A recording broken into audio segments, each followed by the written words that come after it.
para doon. Tapos yung isa yung M5. Kasi tawag dito, yun yung first time ko na international na ako talaga yung lumaro. Tapos kasama ko pa yung ano. Tapos bagong team pa kami. Kaya para sa akin sobrang memorable niya.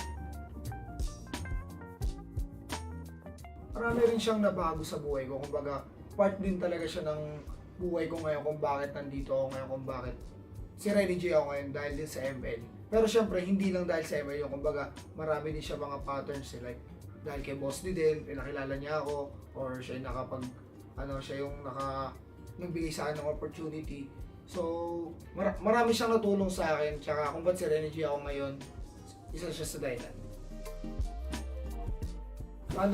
Yung Attack on Titan na na MLBB skin na nilabas nila kasi tawag dito, bago nila ilabas yan, kakanood ko lang mismo ng Attack on Titan kahit hindi na sobrang hype ng Attack on Titan that time kasi feeling ko ako lang nahuhuli kasi hindi talaga ako nanonood ng anime eh. Pero dahil na-encourage ako ng mga ka-team ko manood ng anime, pinanood ko siya at sobrang nagustuhan ko. Tapos nung nilabas yung Attack on Titan na na skin ni ML, talagang gumastos talaga ako ng pera ko. First time ko gumastos nun. So gusto ko talaga ilalim kay Levi. Yes, thank you kay Muntun dahil dami kong nakuha ngayon na bagong MLBB skin na libre lang, yung 4 na skin. Tapos meron pa siya yung pagka 500 na yung total skins mo, umiilaw yung loading screen. So yan. Siguro yung recent career ko ngayon para sa akin, parang ulit from the scratch ulit kasi bagong kami, bagong team, tapos new journey kasi bagong bagong org din. So, yun, sana maging successful lahat, tapos yan, champion naasa.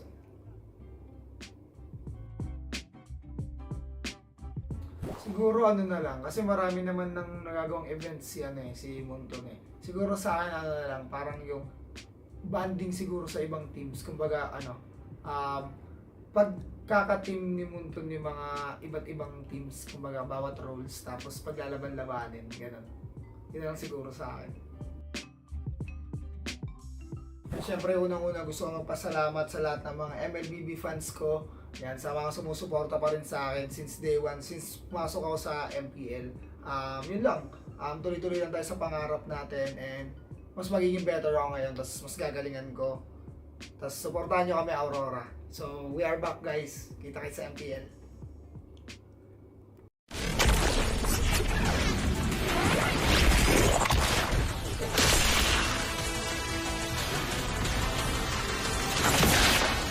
Strike first and without mercy.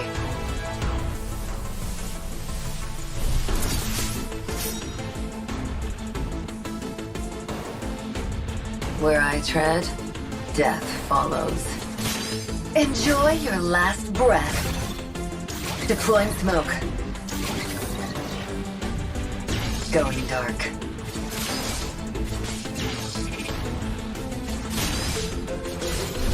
War is my trade. Death is my craft. Backup plan? I am the backup plan.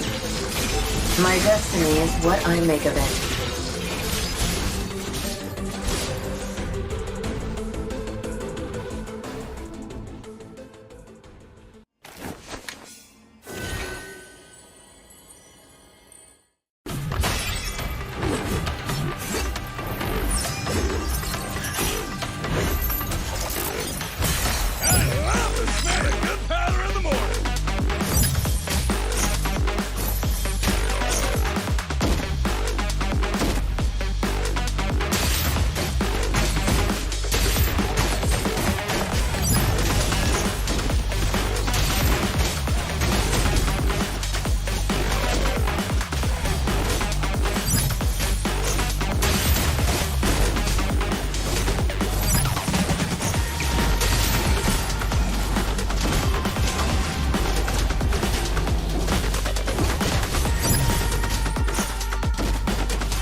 There's no time to chit-chat.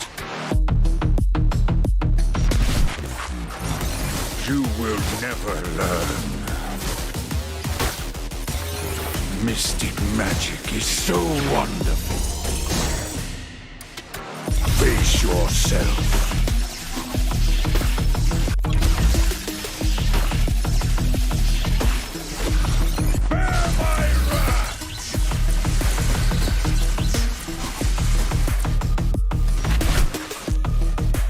Imagination is the driving force of the energy.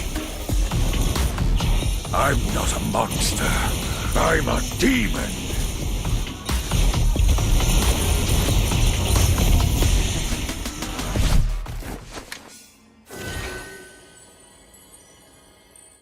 Get 8 gigabytes of all-access power. To do it all. Plus only TikTok to scroll and share non-stop. Power, work, life, and more. With Smart Power all-access data now up to 90 days. Load now. No signal, no fun. If only you could switch in an instant. But wait, you can with the Smart eSIM.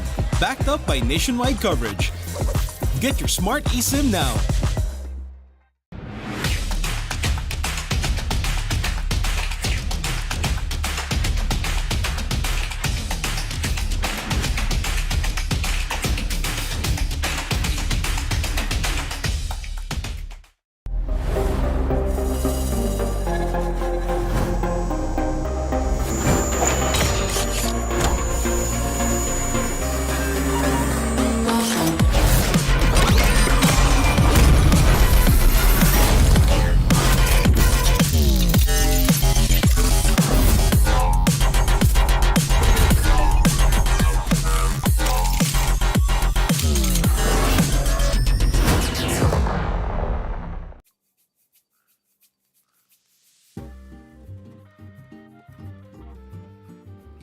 Ang una kong paglalaro ng ML is nung nag-champion ni Archangel. Ay hindi, bale yung siguro mga season 2. Kasi nag-champion ni Archangel, season 3 siya, pero yun yung 1,000 stars na ako. So, siguro tingin ko mga season 2 ako nag-start ng paglalaro ng ML nung MPL. Ng MPL mismo. Marami kasi akong naging pero yung pinaka hanggang ngayon na nakakasama ko si Edward. Kasi si Edward, nakakalaro ko si Edward since nung mga, doon pa kami sa Bataan nagto-tournament. So siguro si Edward kasi siya yung pinaka naaalala ko na nakakalaro ko dati, na nakakalaro ko pa hanggang ngayon. Tapos ka-team ko pa. So si Edward.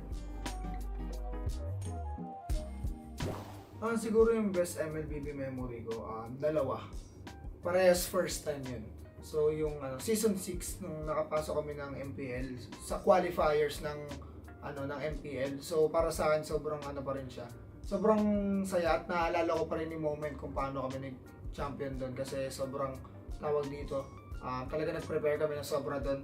Tapos yung isa yung M5 kasi tawag dito yun yung first time ko na international na ako talaga yung lumaro. Tapos kasama ko pa yung tapos bagong team pa kami. Kaya para sa akin sobrang memorable niya.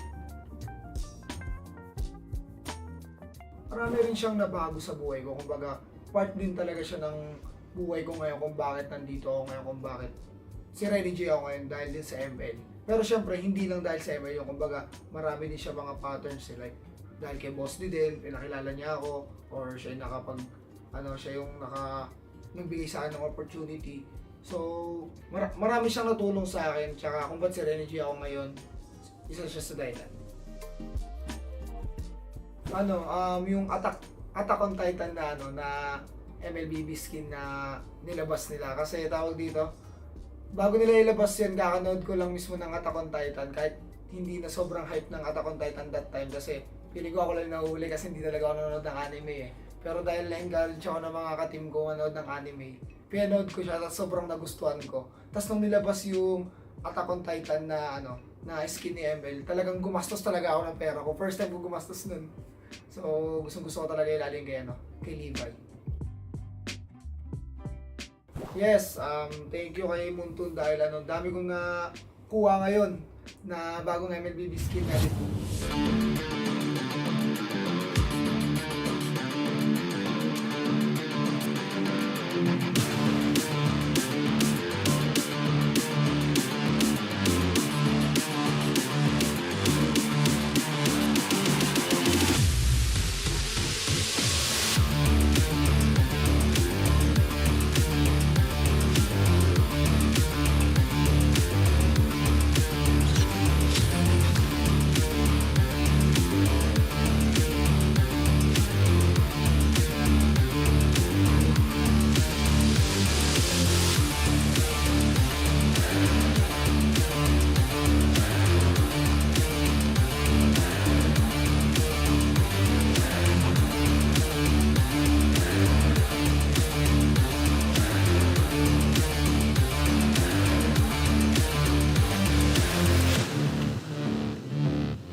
Malakas, Pilipinas, malakas kahit anong lane, we become the monsters. Malakas, Pilipinas, malakas face the golden sun and rip it for the 3 stars. Look at us to the top, no ifs, no buts. Winning any game, para to sa PINAS.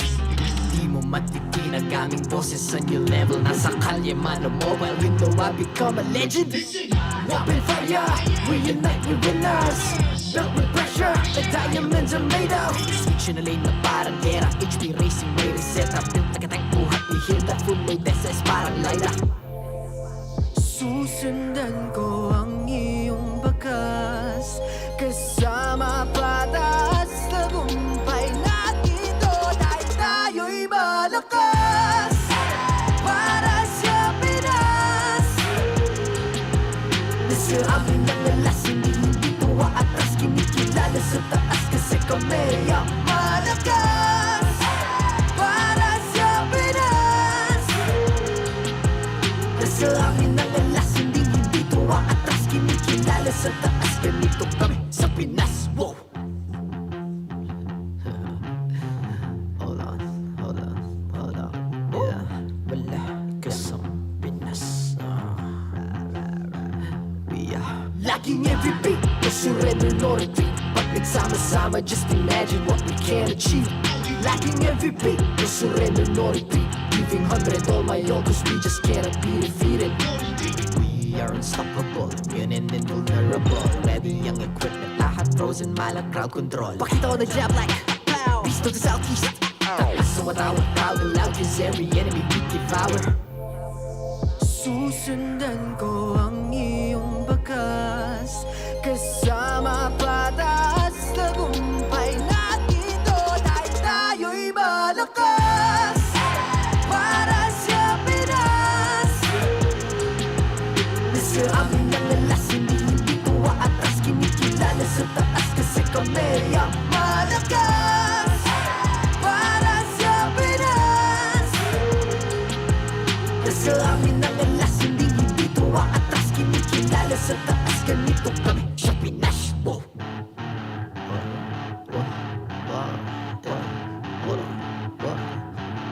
Malakas, Pilipinas, malakas kahit anong lane, we become the monsters. Malakas, Pilipinas, malakas face the golden sun and rep it for the 3 stars.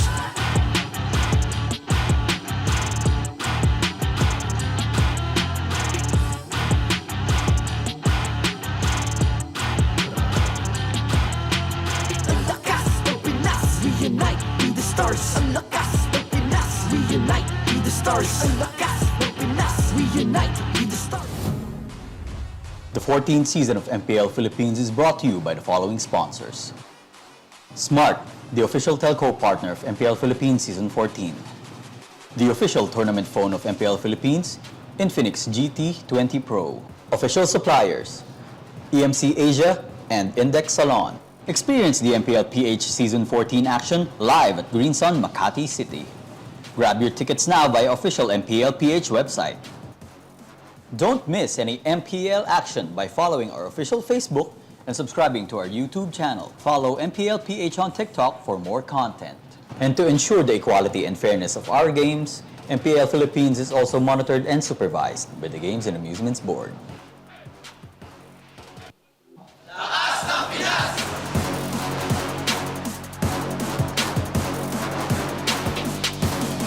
Lakas ng Pinas!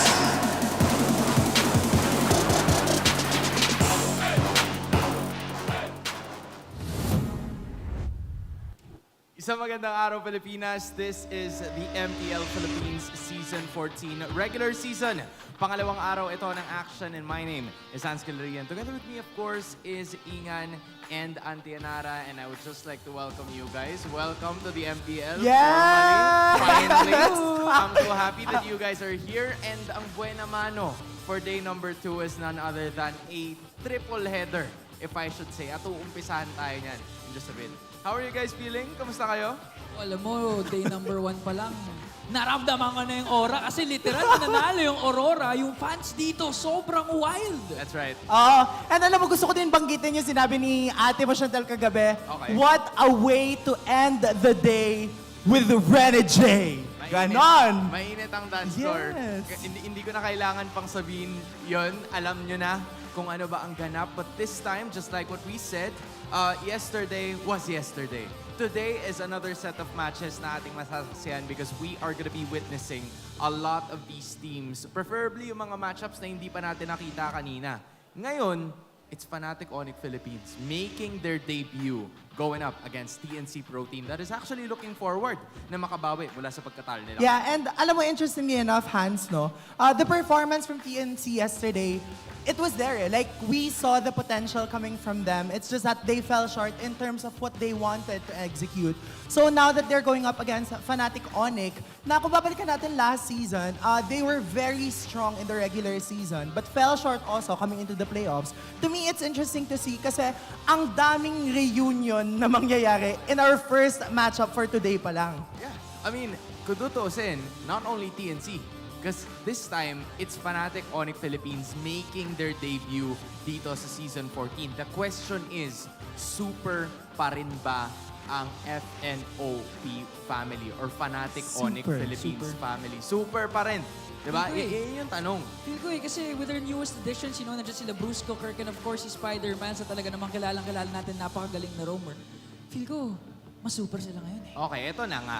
Okay? Eto na. Before everything happened, in a preseason interview with the content team, FNOP or Fnatic Onic Philippines claimed that they are still a family. However, after their lackluster finish last season and their new members, Brusco, Kirk, and Spider-Miles that you see on your screens joining their family, we have to find out this season if they have already found the chemistry that will make them super. Spider-Miles and Kirk, we all know that they came from the previous Menana Evos roster. Si Brusco, also going from there, ng ibang bansa lang siya a couple of seasons ago, pero ngayon he's making his way back. And another one on that left, si Elihase yun, di ba? Like history in the making for yes, this guy. talaga. Kaya alam mo, to me, interesting kasi ang dami nating nakikitang lumang bagong mukha. Ganon.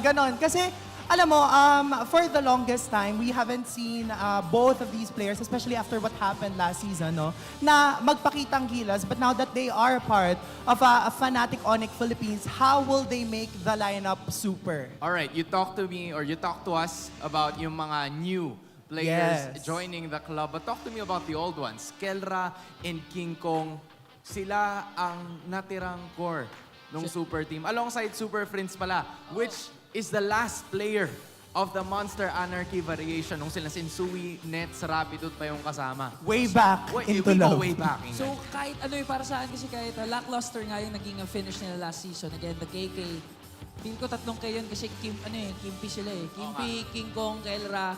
Ayan, feel ko naman with their raw talent, yung innate talent nila, can really bounce back from a lackluster season and of course, lead this new Fnatic Onic team to the top. I mean, we'd also have to give commendations kina Nets and Rapidut playing overseas. I'm sure that they're gonna do their best para makita natin sila in the next major tournament. And of course, si Der na makikita nyo sa darating na MPL Season 4. But this time, you've mentioned KK.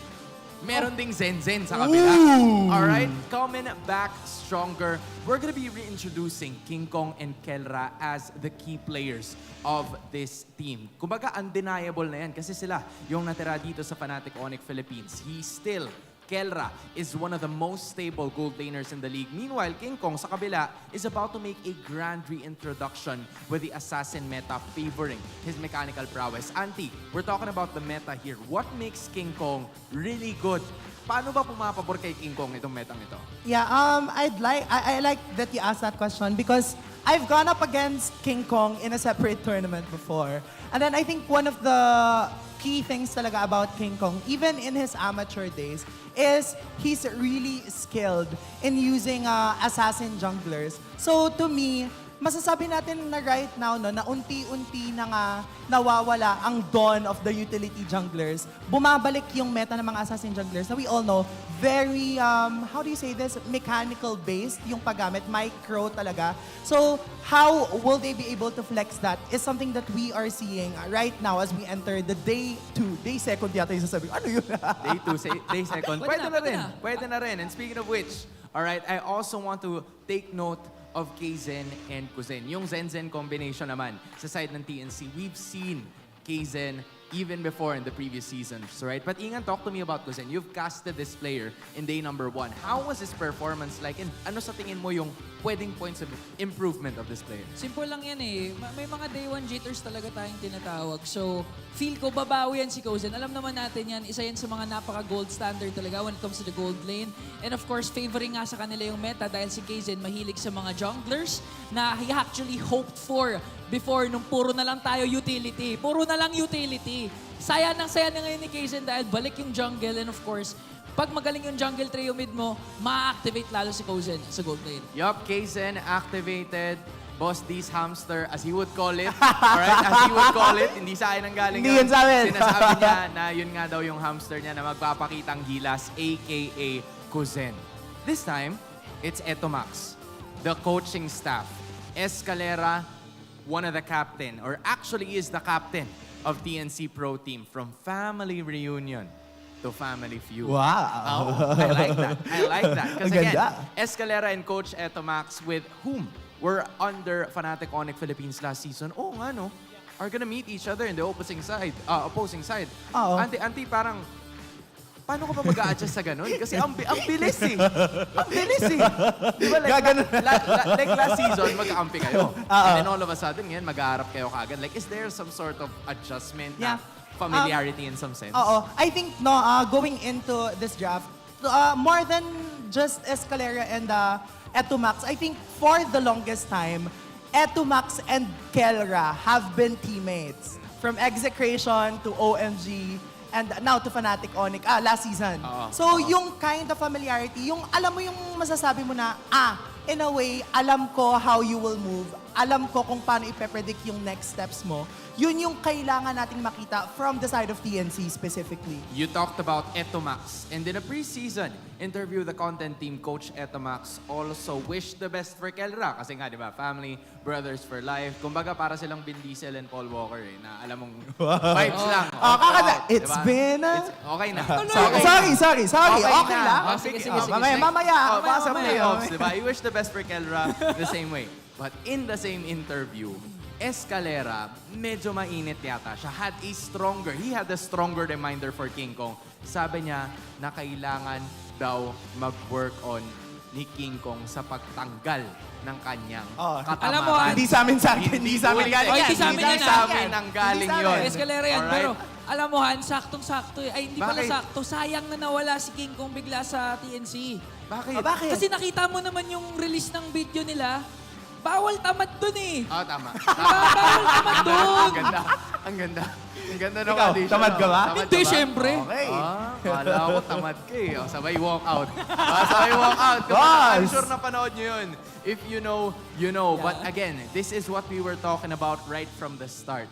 Diba? King Kong, Kelra, Kouzen, and Kzen, yung gold lane matchup and the jungler matchup of both of these teams. We've seen what TNC can do right from yesterday, and we're gonna look on how they're gonna bounce back from that loss against Smart Omega. Pero talk to me, Auntie, this time about Fnatic Onic Philippines. We are yet to see this team in action, especially with the new players lined up. So, right now, no, they've fielded in Brusco. And I think this is going to be talked about more as we head on to the casters in a while.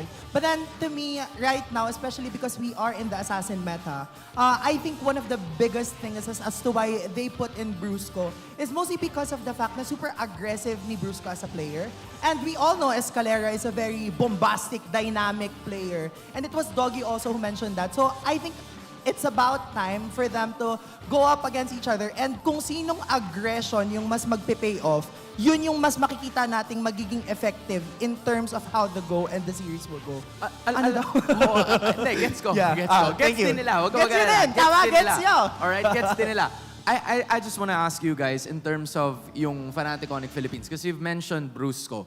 But we can also talk about Spider Miles in this aspect, playing Season 13. Yes. And he was regarded as one of the best roamers there is. And kung tutuusin, Ingan, this was considered a major move na parang underrated na galaw nga to ng Fnatic Onic Philippines na hindi ganun kapansin yung move ni Spider Miles heading into Fnatic Onic. Actually, even looking back sa history ni Spider Miles, very underrated siya na player for me. Nung MDL, tatandaan natin, nagka-run yung NXP Tiger Cubs pa sila. Yes! Wherein, isang game na lang sila away from reaching the playoffs dahil lahat tinalo nila. Again, credit to Spider Miles. But at the same time, feel ko, yung pwedeng maging issue dito in terms of chemistry is yung nasabi mo na nga, no? Kasi sanay yung Fnatic Onic last season na si Kelra very aggressive. Alam natin si Spider Miles, healer yun eh. Yun yung mga type na hero na utility talaga, kumbaga. Ang inaabangan ko dito, what if yung may sustainable angas? Yun ang inaabangan ko dito. Kaya nga sabi ni Burrito, naging fighting healers specifically ang Minanang Evos last year. So, the week is far from being over. The season is far from being over. Malayo pa. Oo, kakasimula pa. May pa pang linggo, be. So definitely, we will be seeing more of at least, I think, Spider Miles, especially with how the meta is going to evolve in the next few weeks. And even yesterday, gusto ko lang din balikan, since we're talking about Brusco and Spider Miles. For TNC Pro Team, they fielded they fielded in yesterday if I remember correctly, they fielded in si Kaya mo yan. kaya ko to. Go lang. Si Lancy. Yo! But today, makikita natin kung ano naman kaya yung panibagong magiging strategy ng TNC as we head on to the series. Kasi nga, ang dami ng tao sa kanilang lineup. So, the possibilities are endless. Limitless talaga. I mean, not only the players, right? Because Yes. yesterday was Wolf's coaching debut. And siguro posibleng na reality check siya ng slight in terms of what he needs to do to be able to get victories against some of the best teams that we've had in this league. In just a bit, makikita na natin ang dalawang koponan na to. I'm excited to see what Fnatic Onic Philippines jerseys are looking like. Nakita na natin. Hindi ko pa nakikita yun. Nakita mo na? Nakita ko, kasabay ko sila kumain dun sa Ay, Gusto nga kunin Paano naman pa, teaser? Ano itsura? Tsura, dilaw. Obvious naman. Thank you, ang laking tulong. It's so very much helpful. Pero ito na nga yun. It is now showtime para sa ating dalawang teams, Fnatic Onic Philippines and TNC Pro Team. Let's go.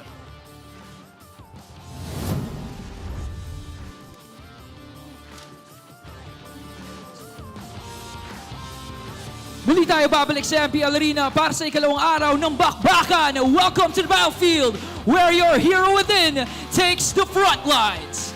Introducing ang ating maangas na Marshals, Jeff, Chico, Pat, and Ems!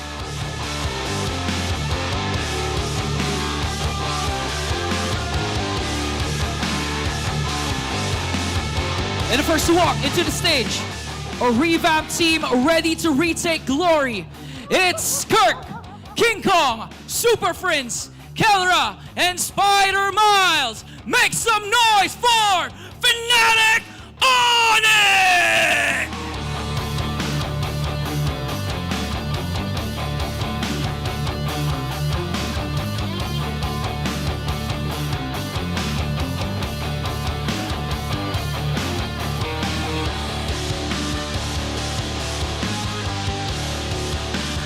The job's never over for the Alpha Wolf and its hungry pack.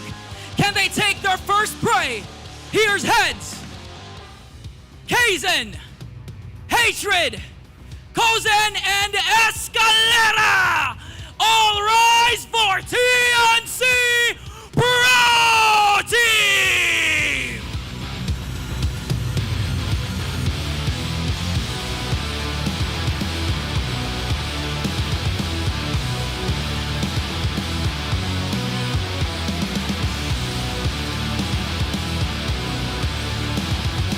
At the helm of these teams are their coaches. Coach, why not? and ang pinaka-pogi at pinaka-mayaman na tao sa esports. Make some noise for Wolf!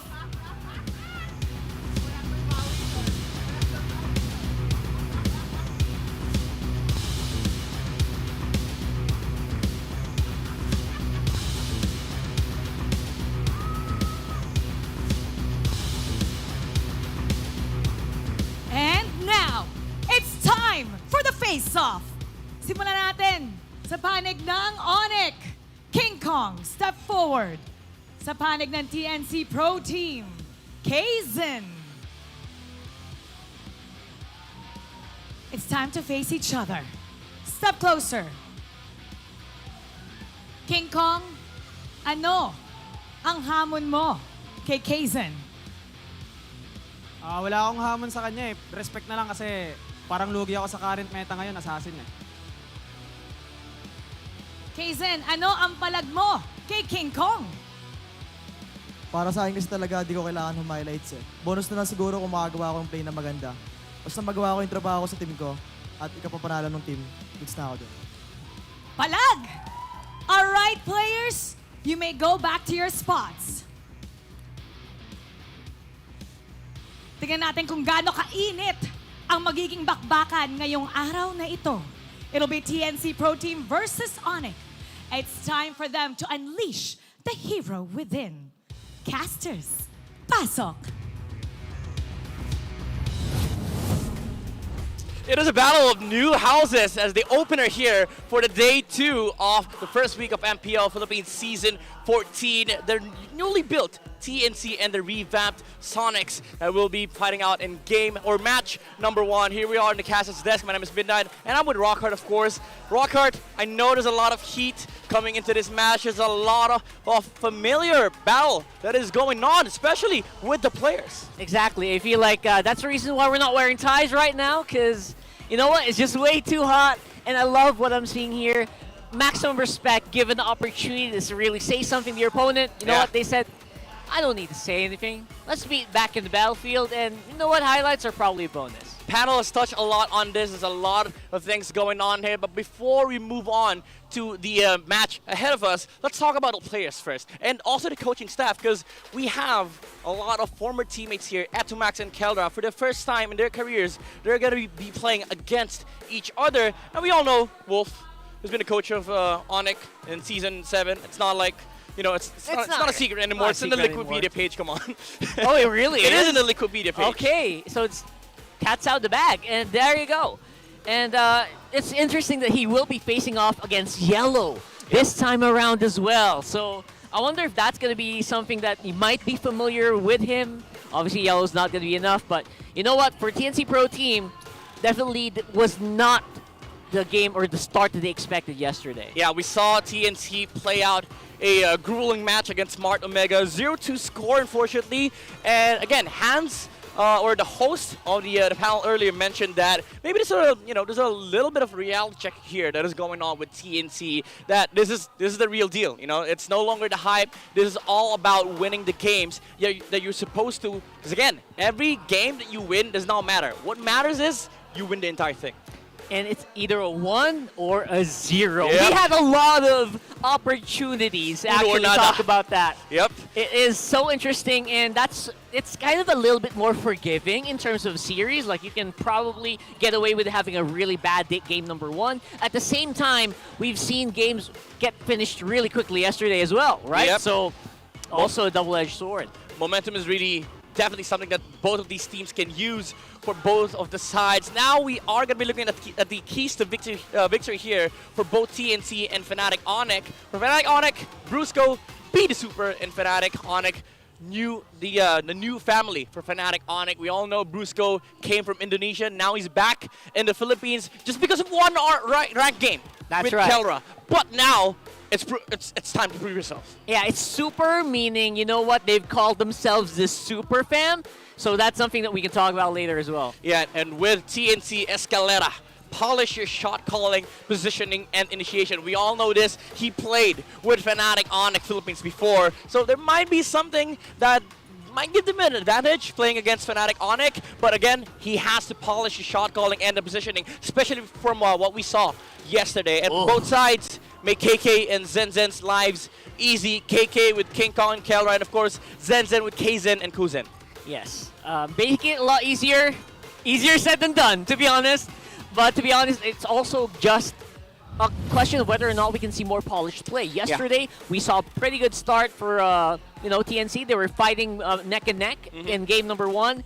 And game number 2 really did there were very obvious flaws. Yeah, there. I mean, just to be fair, it was a hard choke game for Escalera to play, That's playing true. against a horse. I agree. With like Kung Fu fighting master, it's not really a fair fight, like you can't just kick the horse, because at the end of the day you also have to deal with a lot of the cores on their side, which is going to become problematic, because now Escalera, his way of making the lives of TNC's players easier is to make sure that he's able to shut down Kelra, one of the most stable gold laners in the playing field.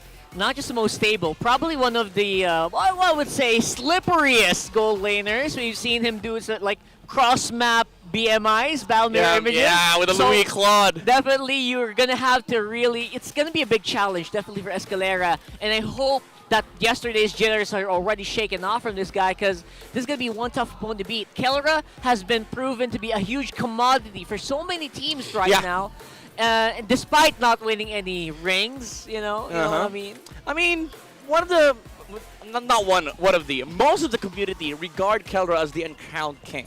Because, like, again, time and time again, we always look at Kelra as being a very good gold laner. That's why 100%. he was regarded as, at one point, the standard in the gold lane. He's just amazing with the plays, like you've said, the flexibility as well, and the creativeness of Fnatic Onic Philippines, which is a weapon for them to use. We've seen a lot of strategy come out from this squad, especially with Escalera back in Season 13, the Arlot Louise, the Claude Louise. So that might be something that, Coach Wolf needs to look out for. The secret weapons of Fnatic Onic Philippines. Yeah, I love that we have Coach Wolf, like, literally, like, on the first floor of this arena, and we can stomp. My idol. We can stomp on it. No, just kidding. But you know what? Honestly, I feel like, Fnatic Onic is definitely underrated. Yeah. Like, I think a lot of people talked about it. The panels also talked about it. The addition of these players have been really just adding to the power of this duo, the KK duo, that everyone's talking about here. And also amplified by the newly added roam in this position, Brusco. Again, just because of one ranked game with Kelra. That's public, by the way. It's a great story, by the way. He just played one ranked game when Brusco was back here in the Philippines, and he was amazed. And to amaze a player like Kelra, maybe Fnatic Onic Philippines found something that other teams didn't with Brusco, and we all know Brusco has been playing for quite a while now. Yes. He's a very, very good player, especially on the special heroes like personal favorites like the Chos, the Salinas. I still remember the time where Minana Evos wrecked Blacklist International, having a clean record, and that was with the Cho and the Selena. Both heroes in one series. So aside from that, obviously the flexibility of this guy on heroes, I feel like he just needs that place to slot in, right? Maybe Minana Evos is not it. Maybe. They did shine a little bit, but maybe there were some issues there that were not apparent to us. But now, with this new roster, with a new family, yay, family. Yeah. You know who's proud? He found his new siblings. Yeah. That's basically Vin Diesel will be proud. Yeah, he was like creativeness, aggression, and also the KK duo. He has a great mix. He actually has a great mix of all of this. I agree. He's been known to play with very aggressive players in the past as well. And also played with likes of Domeng. Yeah. Really powerful star player, gold laners. So I'm no doubt about it that Brusco's going to do well here. Yeah, and I think one of the things that we also have to look out here for Fnatic Onic Philippines is not just the craziness or the ideas behind their drafts, but also their execution. Remember back in the regular season of the last season, which is season 13, they had an amazing run. They did. Like, they looked unstoppable. They were also the first team to brought out the Natan back. And there's a lot of craziness that we've seen Kelra pull off for many, many seasons ago, like the Leslie in Season 10. So I think that is also one of the things that TNT might just be worried about. Like, it's not just the creativeness, but also the unpredictability of this team. Exactly. I think Kelra has been one of the most unpredictable players. He pulls off, 1-1 savages. Like, who doesn't remember The those Filipino savage, moments, come on. right? He is a Filipino savage. And I think that moniker is still there for a reason. A lot of teams have definitely been given one hell of a fight with Kelra. And for TNC, man, oh man, how is their goal... Okay, I'll ask that. How is their goal laner actually going to face off against Kelra here? I mean, Kouzen has been... I'll be honest. What can you say about He's it? been Yeah. unproven for a while now. They had a weird run in the MDL. He almost quit, by the way. Almost quit. Ooh. Before jumping on from RSG to Minana to I don't know what team, but he kept jumping from team to team. But now he's with TNC, and he's guided by a veteran, which is again Coach Wolf and of course Atumax on the side of TNC. So there's going to be a lot of things that he can take away from the supervisors. If I would say, like the guidance. They wear it like they have uniforms that exactly. literally like there's a hierarchy, supervisors. within the team. But as we all know, they're also a family. Like I've seen TNC, they're warm with each other. Even just the the fist bumps that Coach Wolf gives them, and also the what do you mean? His fist bumps, like It's like it's really interesting. Like it's a rich fist bump. He's basically giving you a blessing. it's like you you know? have a requirement to have a suit before you can do that fist bump. Yeah, because the thing is, Wolf's conquered the desk. He's too rich for this. He's now trying to conquer the competitive world. Maybe we'll get more richer, but I don't know. But again, we have to look at the we have to look at the facts here. TNC, especially coming off from yesterday, they're the underdogs here. 100%. So many animals, by the way. Oh my God, yes, so many animals Doggy, Phoenix, underdogs, so many animals. So many, and honestly, they're the biggest underdog story, obviously, of the season. That we do have side selection there. Fnatic There you go.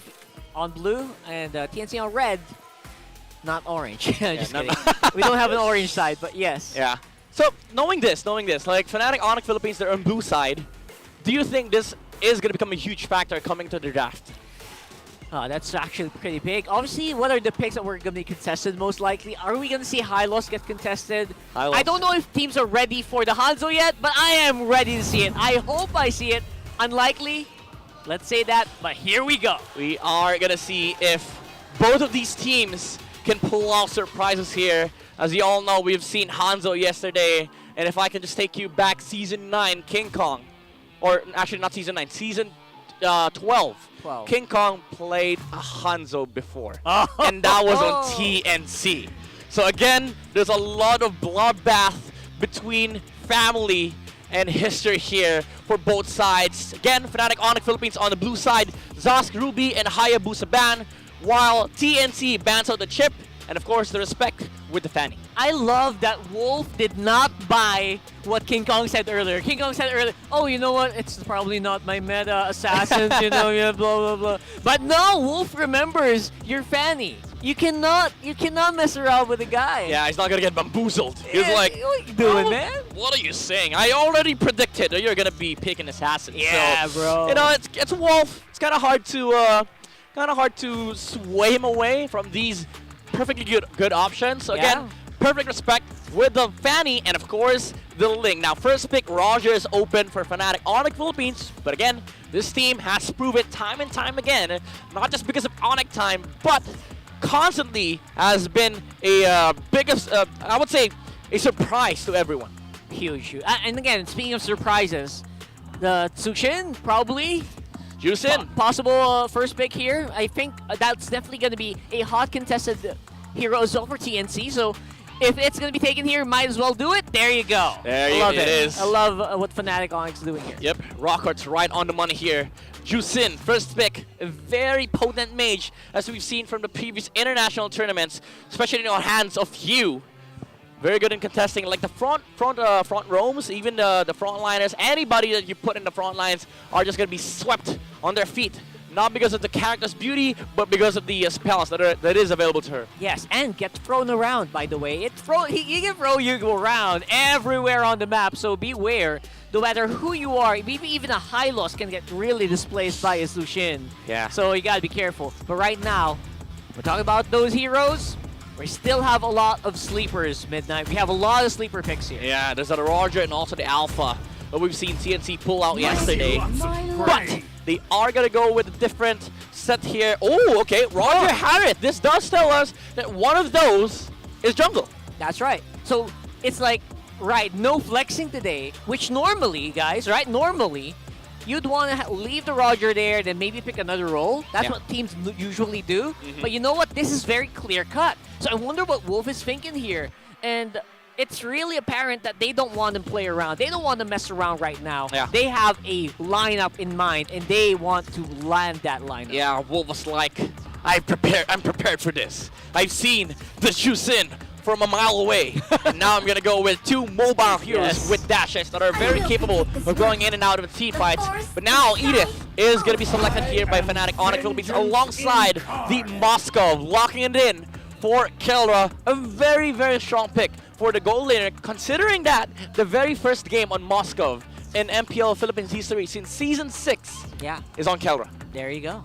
So very much mastery is not going to be a question here. A question is whether or not Terizla is still going to be the XP pick here, which might get banned out if it doesn't get picked up here by TNC. Yeah, but we also have to consider TNC. They can go for like the surprises here. Oh, they go for the special heads on the Aura. Also, one of the things that we really haven't touched on, heads and Kirk. Both Aura specialists. Oh, that's a good point. It's also a great deny pick here against the Fnatic Onic. You're right. Wow, Wolf. He's done his homework. He's done his homework, bro. Oh my goodness, the deny from the Alpha. I guess when you're facing against a team like Fnatic Onic, Kirk might be the one that's least talked about by people. Yeah. But Wolf has locked it in, my man. He has locked it in. And it's also possible Escalera pick, I guess. Yep, maybe. We don't know. Right? Could be we don't know. Could be Rome. Again, there's a lot of flex thing going on here for the side of TNC. A brilliant mastermind play coming out from Coach Wolf. Maybe because of the reason that they have Wolf. That's the reason why they like Alpha so much. Because it's Alpha because Wolf. he's an Alpha Wolf. Oh. You know, just food for thought. Just, think about it, guys. You never know. But, in all honesty, I feel like there's Terizla ban, as we did talk about. Yep. We've been watching a lot of MLBB, and we've been really playing a lot of XP. Yep. And I feel like Terizla, you just cannot let it go. I love the Grok as well. The Grok ban means that, you know what, Escalera can't play around here. Yeah. That means, you're right, that might be a head's hero here for the Arlot. So the thing is, yesterday, Wolf specifically mentioned that they got the draft that they wanted. Huh. I think it's still the same thing here. Like TNC is they're able to get the things that they want to be able to play in this game. Yep. But it's gonna come down to execution. But these two last picks will complete their final composition. But I'm seeing, again, as you said earlier, there's not a lot of flex pick with the Roger and the Harris. Yeah, right. Oh, Never mind. Nope. Never mind. No, it's not. It's a Jawhead on the roam. Definitely Escalera, a pocket pick here. On the edge. Ooh, no one. This is actually pretty nasty, right? This is a pretty nasty pick. It is nasty. And considering the fact that it's up against Jawhead, Roger, and Arlott, but there you go. The TNC Achilles heel, the Hylos comes out from Fnatic Onic Philippines. What do you do here Wolf, against the Hylos? He's doing a lot of this hand gesture thing. And they pick up what?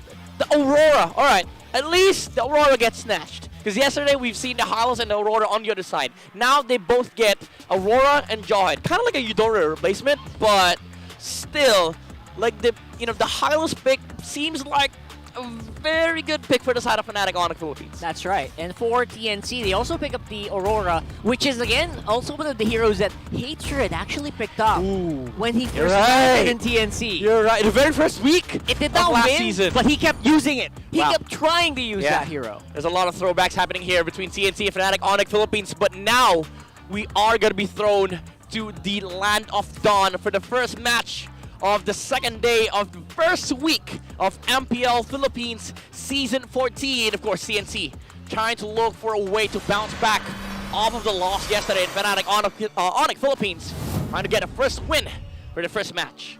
Yeah, honestly, obviously with the high loss pick, it's very apparent, right? That what they're Welcome to going for Mobile here is definitely for the Legends. team fights, for that big 5v5 clash. It's probably also a reason why the Aurora did get picked up at this side where, you know what, you want team fights? Let's play with the Aurora.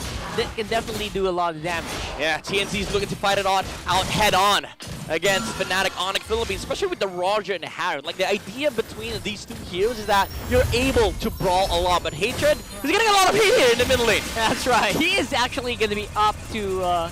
this is going to be a huge challenge, honestly, for Hatred, because Brusco so good right now. This Hylos is going to smash. This is going to be able to invade alongside Kirk, alongside King Kong here, and there's very little that TNC can actually do about it in the early game, aside from Escalera's Jawhead. Yeah, basically just unleash the Roger, so like you minimize the damage of the Hylos just roaming around and invading a lot of the resources inside of TNC, but Super Friend with a Purify, with a Flicker! Hatred! There you go. It's going to be a little bit of a slowdown here, and the range is not quite enough. Brusco picks up the first blood. Hatred really wanted that kill. The heat from TNC almost outplaying Super Prince there, but it was for naught. There was the passive from the Aurora though, but the Hylos was still able to get that kill. Yeah, honestly, he was so close. He was so close, and if he traded that, it actually would have been worth. Yeah, would have been One worth for it. one there, it was absolutely worth it. That's 2v1. It's like a statement. You know what? Hatred says, I can do this. I can do this on my own. Yep. And to be honest, it was not working out the way it was. He used up a flicker as well. That's huge. Very huge resource committed before the first turtle. And we all know Jungler Rogers, they don't show up for this turtle fight. Escalera gets taken now at free turtle for Again, Fnatic Onic. you don't always expect the Edith, but you always have to be ready for it. You always have to be ready. There's going to be an Edith somewhere here in this bush. And once you get onward dead, you got to be ready. Past tense, right? Oh, Heads. You got to be ready. Speaking of ready, it seems like Heads is ready to go for the fight here. And they're going straight at it. Glorious Pathways bound, and Heads picks up the kill. Super Prince is out. 4v2 right now. TNC is pushing back. What a layup! Coming out from Escalera and has the combo just to land a stun on Super Prince. Hey, it looked cool. Let's take a moment to appreciate those kind of plays. Very, representative of good synergy between the team. That's right. It's great synergy. And to be honest, it's the willingness of TNC to go 2v1. Yeah. What is this? What's happening to TNC right now, man? I mean, maybe they showed up today wanting to win the game. Heads not wanting to come and flicker, but hold on. That's unstoppable force here and there. Keeping it going. Brusco uses the Glorious Pathway as an exit strategy here for Fnatic Onic. And that just goes to show they are respecting the heck out of TNC right now. See, that's the value of the heads, the heads of play from Escalera and Heads earlier. Like him being thrown by the Jawhead meant that he had the flicker to get out of the disengage. So TNC, they found value in that synergy play on top lane. Yeah, great value. Obviously, they're also pushing a lot of pressure here for Fnatic Onic. Can't really do as much as they think they can on the map. And King Kong, he's going around here with a Nolan, trying to get some resources, but not going to be getting any. Yeah, King Kong is saying, hey, I'm the assassin now, but Kelra on the bottom lane having a hard time against Kouzen. It is a relatively Harith favored matchup. You're right. But it's quite rare for us to see Kelra being shut down like this. Because normally, Kelra, gold laner, marksman versus marksman, he's good at it. Yeah. But the Harith is no marksman. Yeah. So it's not a fair fight. It's not fair. Like Kelra was here for a boxing. He's using magic, yeah, man. He's using magic. Like So what in the world are we in right now? So right now, speaking of worlds, they're going for the turtle here. Kirk, first target here. As he gets that primal wrap, King Kong still takes turtle and a kill. Escalera falls. The front line here for DNC is really, really fit. Look at Friends. He's gonna have to really dance around. Heads gonna have to run out. Kouzen's the target. He's getting chased to oblivion. And thrown around by Super Prince. The Harith couldn't dance inside the Zaman Forest. There was a bouncer. Bring him in the flashlight, sir. You're not allowed here, sir. And Fnatic Onic Philippines takes 3. Oh man, that is a lot of damage being done by Fnatic Onic in a short amount of time. Not only do they buy time for Kelra, he gets a lot of gold because of this, they also push back the members of TNC. Yeah. Now momentum is on the side of Fnatic Onic. 3K on the goal lead. And Kelra's feeling it. He's now leading SOD just to check the bushes to make sure there's nothing going on behind the tower, because they don't see the jawhead. So Kelra again with the instincts right there. He knows that there's the jig's up basically. That's right. And to be honest, TNC full committed all the resources in that earlier fight onto Kirk, and he still managed to survive. That was the biggest problem there. Yeah, again, Fnatic Onic outmaneuvering these team fights against TNC. And it's quite unfair because we all know how annoying Jusin can be in the team fight. Hold that thought here. King Kong on the top lane. Huge push here being done by TNC, trying to get as much Prince? value as they can, but don't forget, Super Prince is here. He's diving in. No more pounds here available for Kzen. Gets taken out. Heads forced to use a flicker as well. TNC using so much just to stay alive. Ooh, TNC overcommitting against King Kong. They thought it was a free kill, but the Super Mage, the Super Prince was there for Fnatic Onic to save his jungler. And now with Kzen dying for the second time, he is 3 levels behind against King Kong. Definitely a bit of a pickle here for TNC. What are they waiting for though, Midnight, right? What is the call? What is the trigger for TNC to survive here? Well, maybe just farm. I think they actually need the extra pickle. I think they need more gold on the side of TNC, having a well-rounded composition in terms of team fight. And if you can't team fight, basically you just need more time. You need to bide your time, get the farm up. But also, that's going to become a huge problem because Fnatic Onic Philippines, they also love farm. Again, it's one of those things that's easier said than done. Because technically, TNC does have 2 hyper carries, right? The Harriet as well as Kzen, but right now they are going to go ahead and use that glorious pathway once more just to get back to safety. But is it? Is it a retreat though? Super Prince is close by. Kirk also has the onward available, so they can't really push forward. That was definitely not a glorious pathway. That was a pathway of shame. You have to go back. You have to admit that, all right, I burned Purify. We have no marksman. Get out. That. And it's a fire exit. You know what? Whether or not he used it in the offensive way, like the usual way that we use Glorious Pathway, it doesn't matter. I guess it does get the job done. No one dies. It's still a happy. It's still a pathway. It's still a pathway, right? It doesn't always say forward. Sometimes you have to go back and just take a breather. Right. That's actually a good point. It does not say use forward. It just says pathway. The only thing that's forward is, I think, Edith. It's like always onward. It's not backward. That's good. That's actually good. And now Brusco looking to find an engage here for Fnatic Onic. He does have the glorious pathway here. He can pave the way for Fnatic Onic to engage against TNC. Kouzen in the middle lane and being zoned out by Super First. This is annoying. Like, how do you deal with this? It really is. At the same time, I'm surprised this tower is still alive. Hatred definitely getting a lot of respect here for Fnatic Onic here. Yeah, as much as Hatred hates people, he loves towers. He loves towers. Yep. Gonna hug it all day long. Okay, it's Kelra. Are we gonna reset this orange? Never mind. Okay. All right, gets taken. Ooh, under the nose of the Roger, and 5 people here by Fnatic Onic in the middle lane. Every single resource getting taken here by Fnatic Onic, definitely not a good look. Yeah. And 8 minutes in, it feels like a later game for me. It doesn't feel like almost 8 minutes here. Dude, it feels like they're fighting for the 3rd Lord. There's 5 people in the mid for Fnatic Onic. Like, this is a Lord dance. 8 minutes in. Yeah, like, this is not normal MLBB. Exactly, man. It's a little too fast for my taste. There's nobody cutting side lane, nobody farming on the side lane. Just 5 people mid. They're like playing Brawl right now. At the same time, you know what? TNC isn't that far behind because there is a lot of potential for Kzen and Kouzen to actually scale here. Although they do need so much time. Time is the enemy here for TNC. Yeah, but they're playing against Fnatic Onic.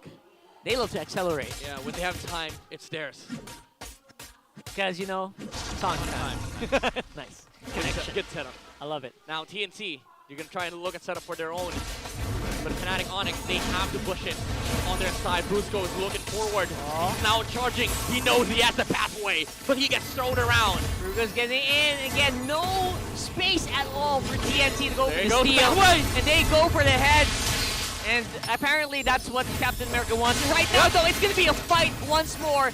TNC seeing if they can flex any more of their firepower. That's a quick rate for Escalera purified out. But now Kelra probably has the free reign to do the damage. Escalera suffers the brunt of it. Now they're going in. They're going hard on the mid here. Yeah, Fnatic, Onic, they're definitely a family right now. 5 people again mid. They are not going to stop. Right, no minion wave. But again, the Avenger style, go for the heads. That's the strat against TNC. Go for the heads. After that, job's done. 4 would be proud. Yeah, 4 would be proud. Throw that hammer into his face. Anyway, right now, what we are seeing here is definitely a TNT who are struggling to survive in these team fights. At least they're not getting wiped out.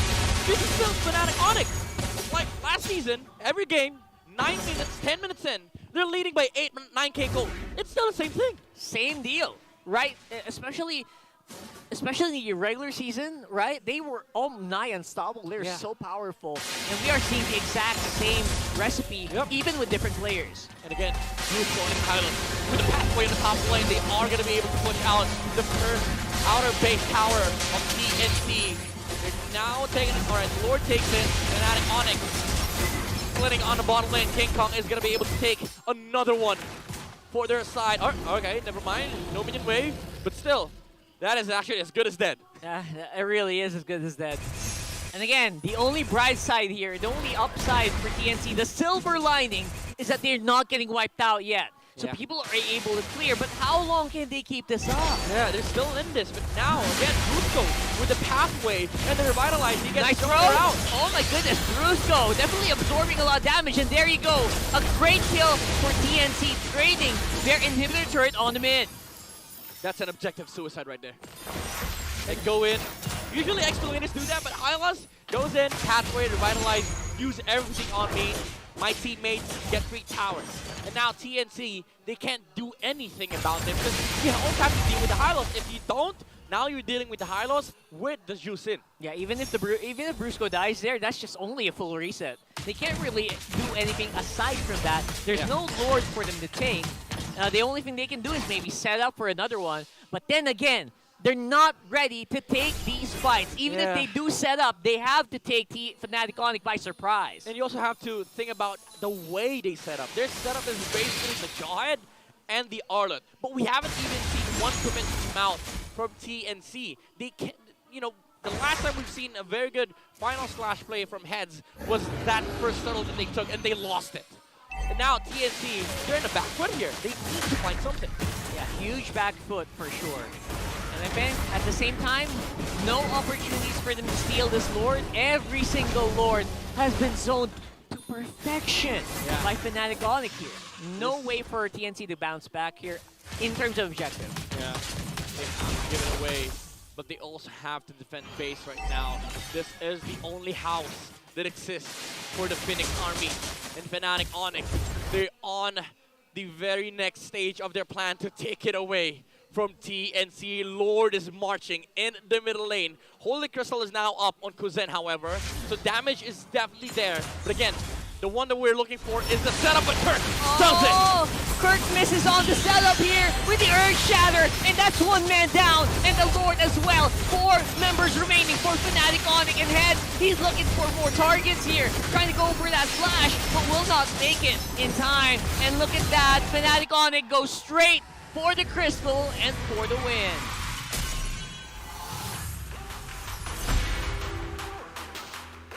A dominating win for Fnatic Onic's first game as they defeat TNC.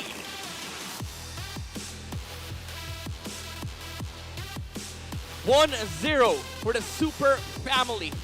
This is definitely a momentum that they can use for game number 2. But then again, they have to finish the entire thing.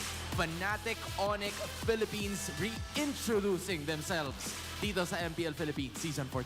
Ibang klase ang ipinakita nila against TNC. And you know, to me, what's very interesting about that specific matchup, Hans, is the fact that Fnatic Onic Philippines, if we are going back to yesterday's matchup, when TNC Pro Team went up against Smart Omega, the draft was almost similar in a sense na it was mainly an assassin for the jungle of their opponent. opponent. But then when it came to the roam, it was a very type of roam na hindi masyadong nagsiset up, yes, but it soaks up so much damage to the point na nahihirapan yung TNC Pro Team in terms of being able to prioritize which one to dish out damage to. Actually, agree ako dyan kasi napansin natin kahapon nung sa Hylos, parang ang ginagawa ng Hylos lamang, hinahabol niya yung mga proper targets, making them out of position, especially since Harry niya na kailangan magstay sa Zaman Force. Ang hirap nun! Oo. And the MVP of game number 1, kitang-kita mo naman, just like with the casters as mentioned a while ago, it's Super Prince. Siya pa nga daw yung nagzo-zone sa ibang mga members ng TNC Pro Team. Stats are gonna be showcased here. Zushin, 3, 1, and 6. Kill participation is there. I know the items are very much important, but what made Super Prince the MVP of game number 1? Yeah, as we see in game number 1, since the Zask was banned on the side of Fnatic Onic, if I remember correctly, the only option, one of the primary options right now, because I think they're top 3 mid laners right now. That's the Zushin, the Valentina probably, And then Zask. But the Zask, yes. So now that it has been banned out, the mere fact that for the side of Fnatic Onic Philippines, the aggression that they have been doing, especially with the Balibag Lantern skill, for this Zushin was more than enough for them to ensure that they get the space. If we're going back to the keys to victory that we had, it was mentioned that one of the primary things that both teams have to do is to give space to the KK and to the Zen do. But since this high loss, Brusco, again, as we want to go back to yesterday's draft, ay sobrang nagiging consistent in terms of tanking up the damage output from the rest of TNC Pro Team. Nahihirapan yung TNC in terms of being able to in a way, ma-reach yung backline kasi merong kabayong nagmamarcha with the glorious pathway, and that's what we have been seeing all throughout the match. Kung babalikan din natin yung naging performance dito, no, for both of our teams, the endless aggression coming from Fnatic ay yun yung nakakapagpa-push back kasi sa TNC na mag-back away. Kasi kung babalikan din natin again, yung naging choke pick yesterday in the matchup against OMG, napipigilan yung Way of the Dragon ng Cho. But then in this case, since this is a Jawhead, yes, merong mas options to be able to throw with the Unstoppable Force and the throw. But since ang daming crowd control on the side of FNOP, it's easier for them na pigilan yung pagsiset up na yun ni Escalera. And kanina, even in the panel, we have been talking about how Escalera needs to be able to step up na bigyan ng space yung kanya-kanya mga kakampi. Yung early game aggression na ginagawa ng FNOP, ang dali nilang nata-transition into taking objectives and then later on, taking space for the rest of their team. And that's what we are seeing right now. Lahat ng neutral objectives, turret objectives, all went into their favor. And even the lead, I think it was a 9K gold lead 10 minutes into the match. And that was super insurmountable in terms of TNC. Kasi how are we able to do this? Meron ngang humaharap na Hylos. Tapos kapag binigyan natin yung Hylos, yung Edith, yung Moskov, yung Nolan, they will all go to the backlines, and yung displacement na meron yung Zushin makes it difficult for them to position, specifically for the damage dealers, both the Aurora, the Roger, as well as the Harry. In addition, you also have to take note of Kouzen here at some point in time na siya yung nagbibigay ng totoong damage output. But just like what you said, yun yung nagiging mahirap para sa TNC Pro Team.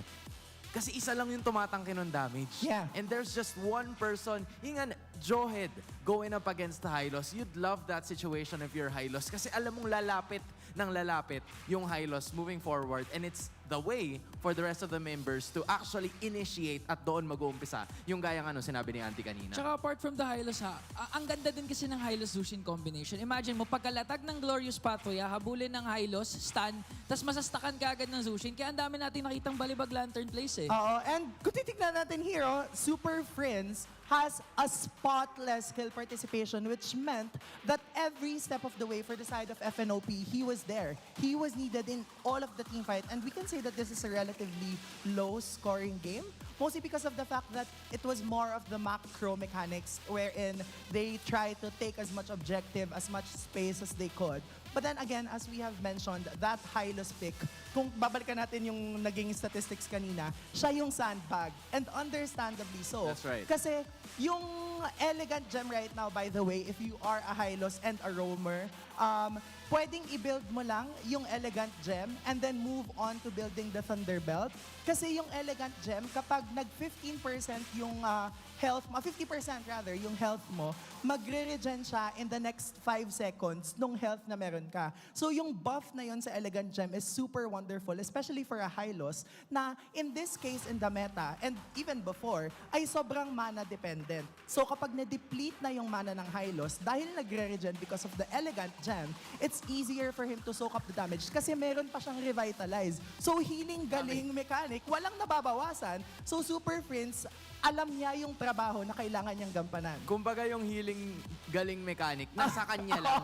Nasa kanya lang mismo. Ingan, this has been a very well-constructed lineup para sa Fnatic Onic Philippines. But if you're TNC Pro Team, this is 3 straight games already that you have lost. What do you think is something na po pwede nilang improve heading into game number 4? Because again, kung ibabalik natin sa point system, hindi ka makakuha ng puntos hanggang sa makakuha ka ng 2 laban na magkasunod. So this is still far from over para sa TNC Pro Team. I think it's really more of a chemistry, ano talaga eh. Yung parang kailangan mo pa talaga i-build up. In terms of micro, macro, and of course yung knowledge. Nandiyan naman si Wolf in terms of draft and si Kelra to extend yung knowledge ni Wolf in terms of doing yung gameplay, actual gameplay. But of course, it takes time talaga merging itong mga magagaling na players. Tatandaan natin kung paano nga pala binuo yung TNC ngayon. Alaman ni Bol eh. Kumbaga, yung binuo ng coaching staff based on statistics. Alone. So hindi naman pwede statistics lang eh. Kailangan din naman may chemistry. In time, sigurado ako, only rise talaga yan TNC. And you're really gonna have to base it on statistics at one point. Pero dapat mag-translate din dun sa kabila. Auntie, it's also gonna be the same thing about Fnatic Onic Philippines. Is this the kind of aggression that you've expected from them heading into this match, or have they exceeded your expectation?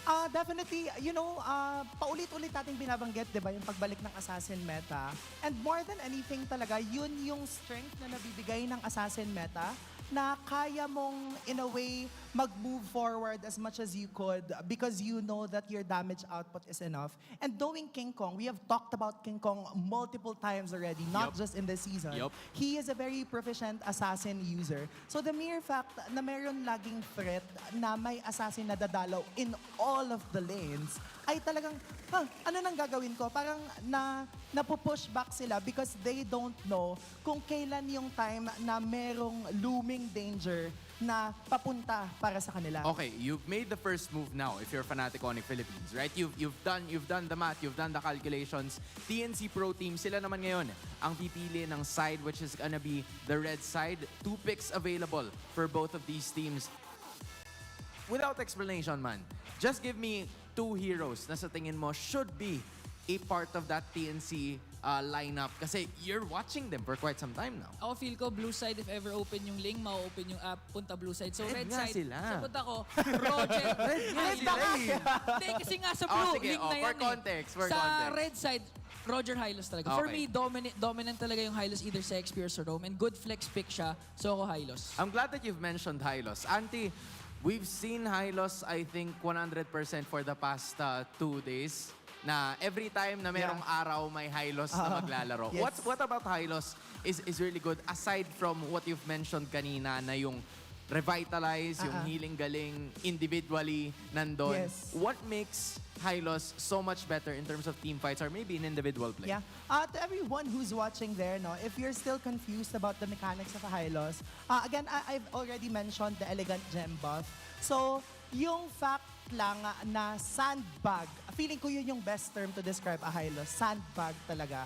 Kailangan, if meron kang Hylos sa lineup mo, alam mo na you're bound to soak up majority, if not all of the damage. And yun naman talaga, no, for the longest time, it has been the XP and the roamer who's been soaking up damage. But now, because of this, the appearance of this Hylos, yung, in a way, yung pag-play make, quote-unquote, the crowd control, everything, ay nakarely na siya sa the rest of your teammates. So if you're able to do your job, soaking up your damage, that's more than enough. Well, flexibility is going to be the key here for that Hylos. And kung kanino nga ba team mapupunta ang hero na yun. But for now, it's time for the casters. Casters, it's go time.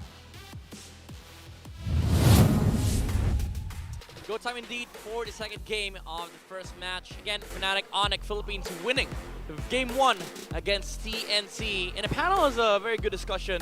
Why Hylos suddenly, magically, and annoyingly appeared in this freaking meta. Sandbag is the term. I honestly have been getting that question so much in social media. I feel like, yes, you have to read the item changes. And I love that Antianara actually brought that up, Yeah, right? Elegant Gem, Thunderbelt, and also just the mere fact that you can just rock the Revitalize.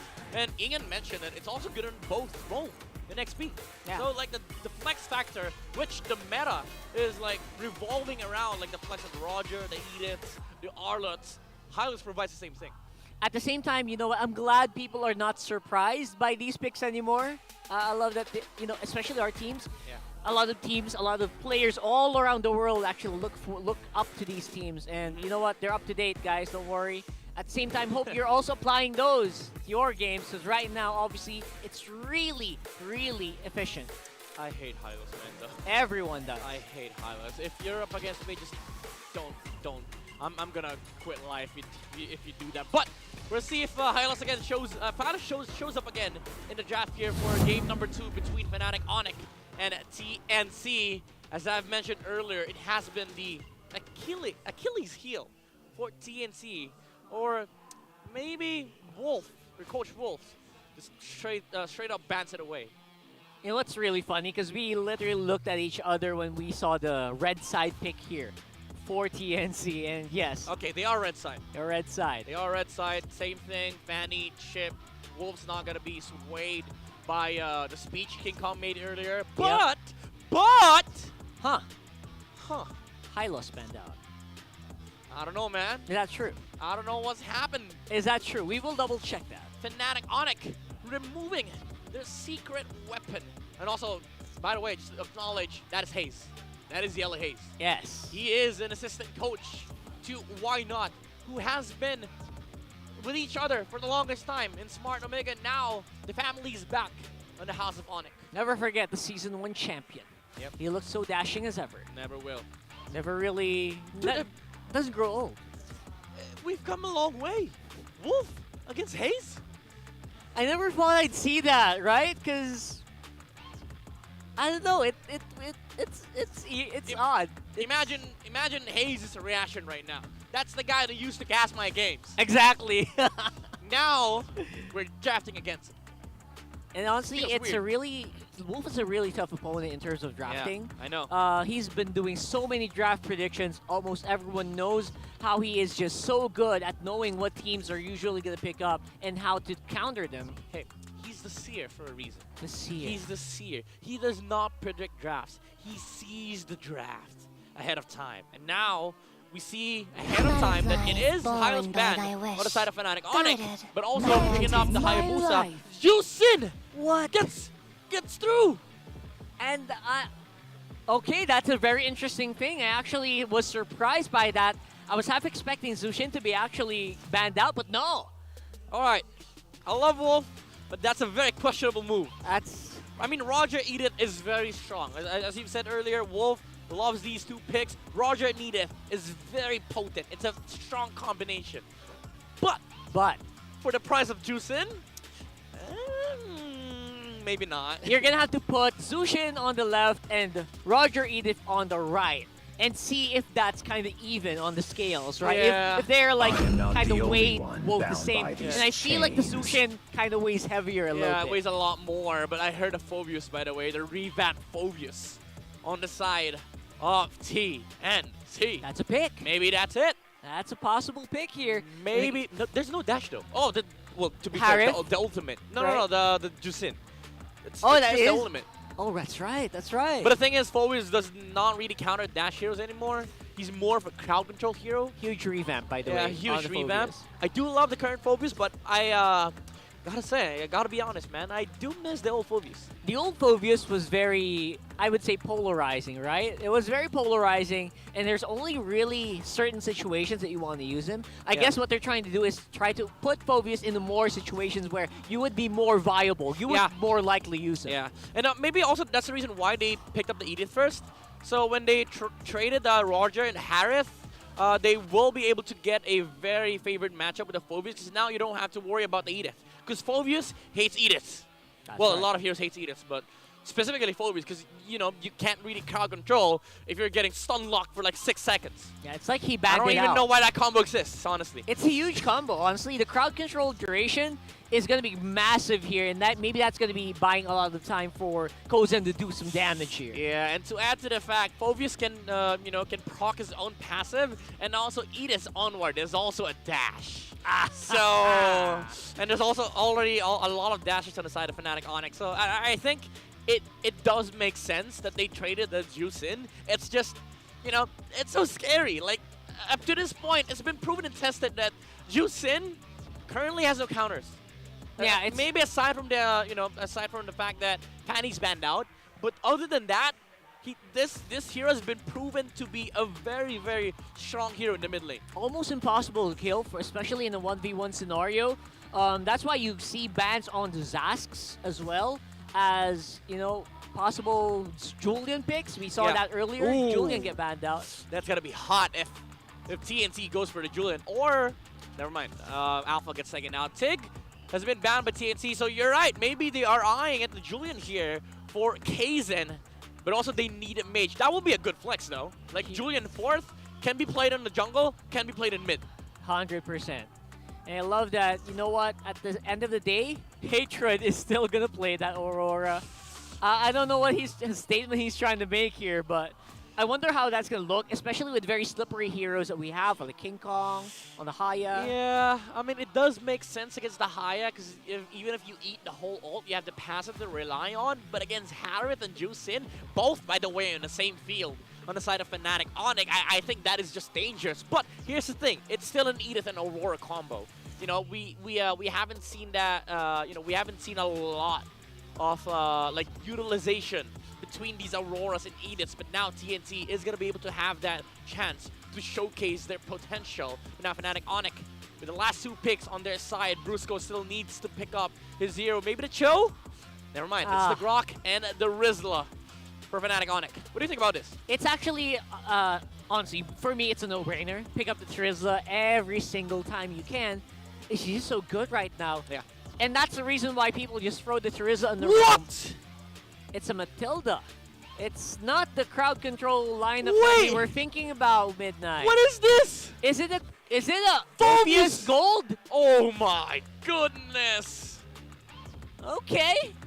I've never played that matchup, by the way. I've never seen, well, we've seen old Phobius and Harith played in both gold, but I've never seen Phobius Gold, the revamped Phobius, in the gold lane against the Harith. I still do think that it's a Harith favored matchup. It is. Up until level 4, but now you're relying solely on the Rogers presence in teamfights. You know what, Midnight? I believe.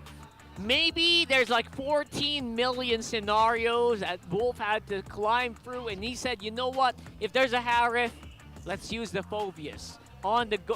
Honestly, I was expecting maybe on the XP, but no, on the gold lane to maybe answer it out. Yeah, we'll see if the 14 million scenarios have been calculated by TNC. We missed 600, by the way. That's 14 million 600.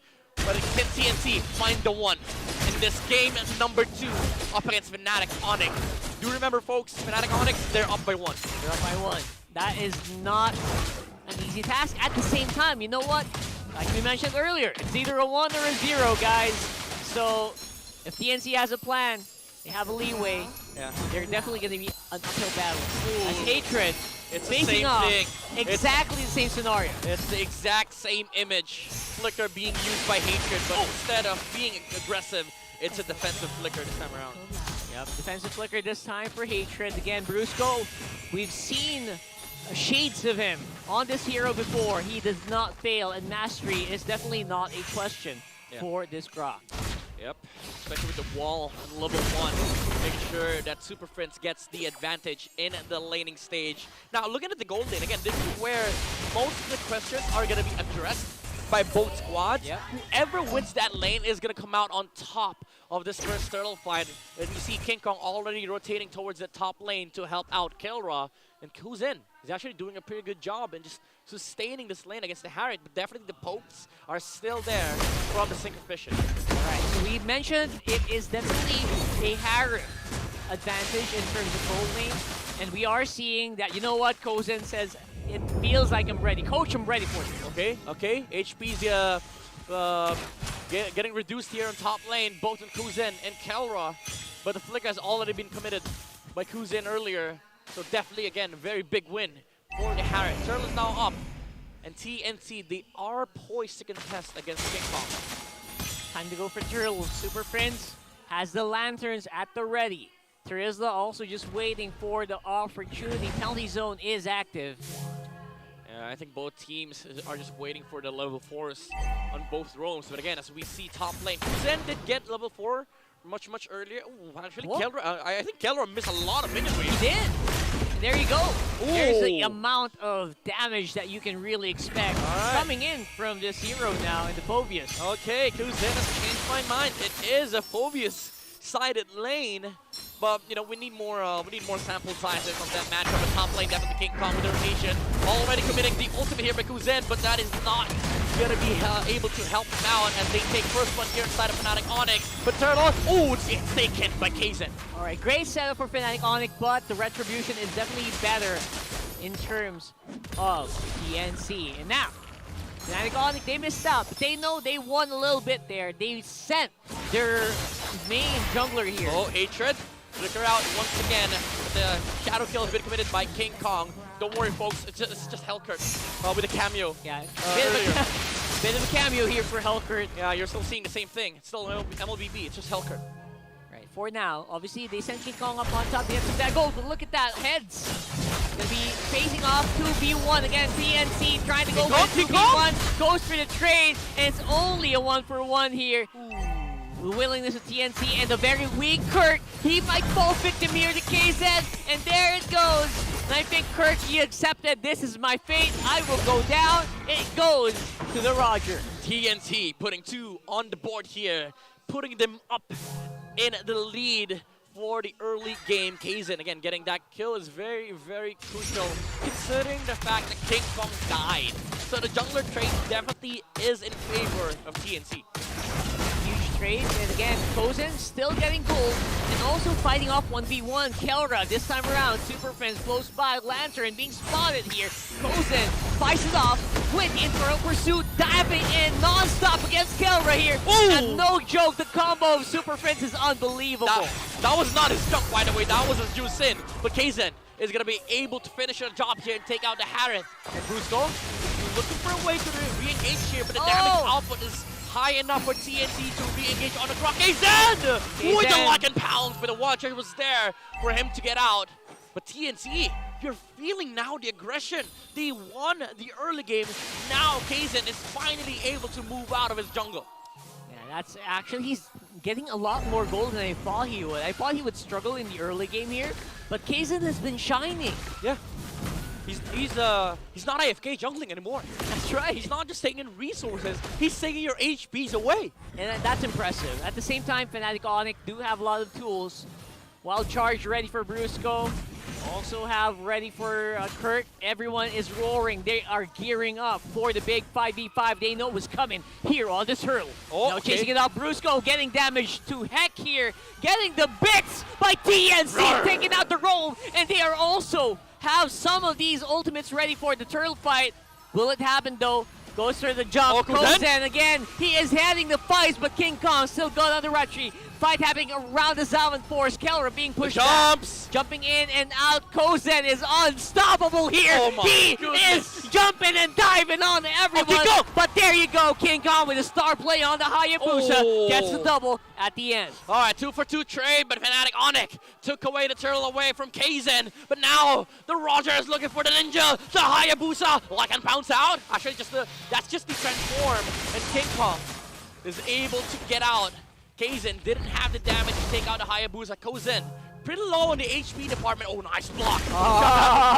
There's a wall charge, but King Kong just opts to go for the orange steal to play the resource game. But now Fnatic Onic, they are getting re-engaged upon by TNC with Escalera on this Matilda. I love this block. I love what Kelra did here earlier as well, trying to go for the back attack with the Zalman Force. But look at this. It's Kzen getting taken out once more. A huge pickup here for Fnatic. Ooh, the maneuvers.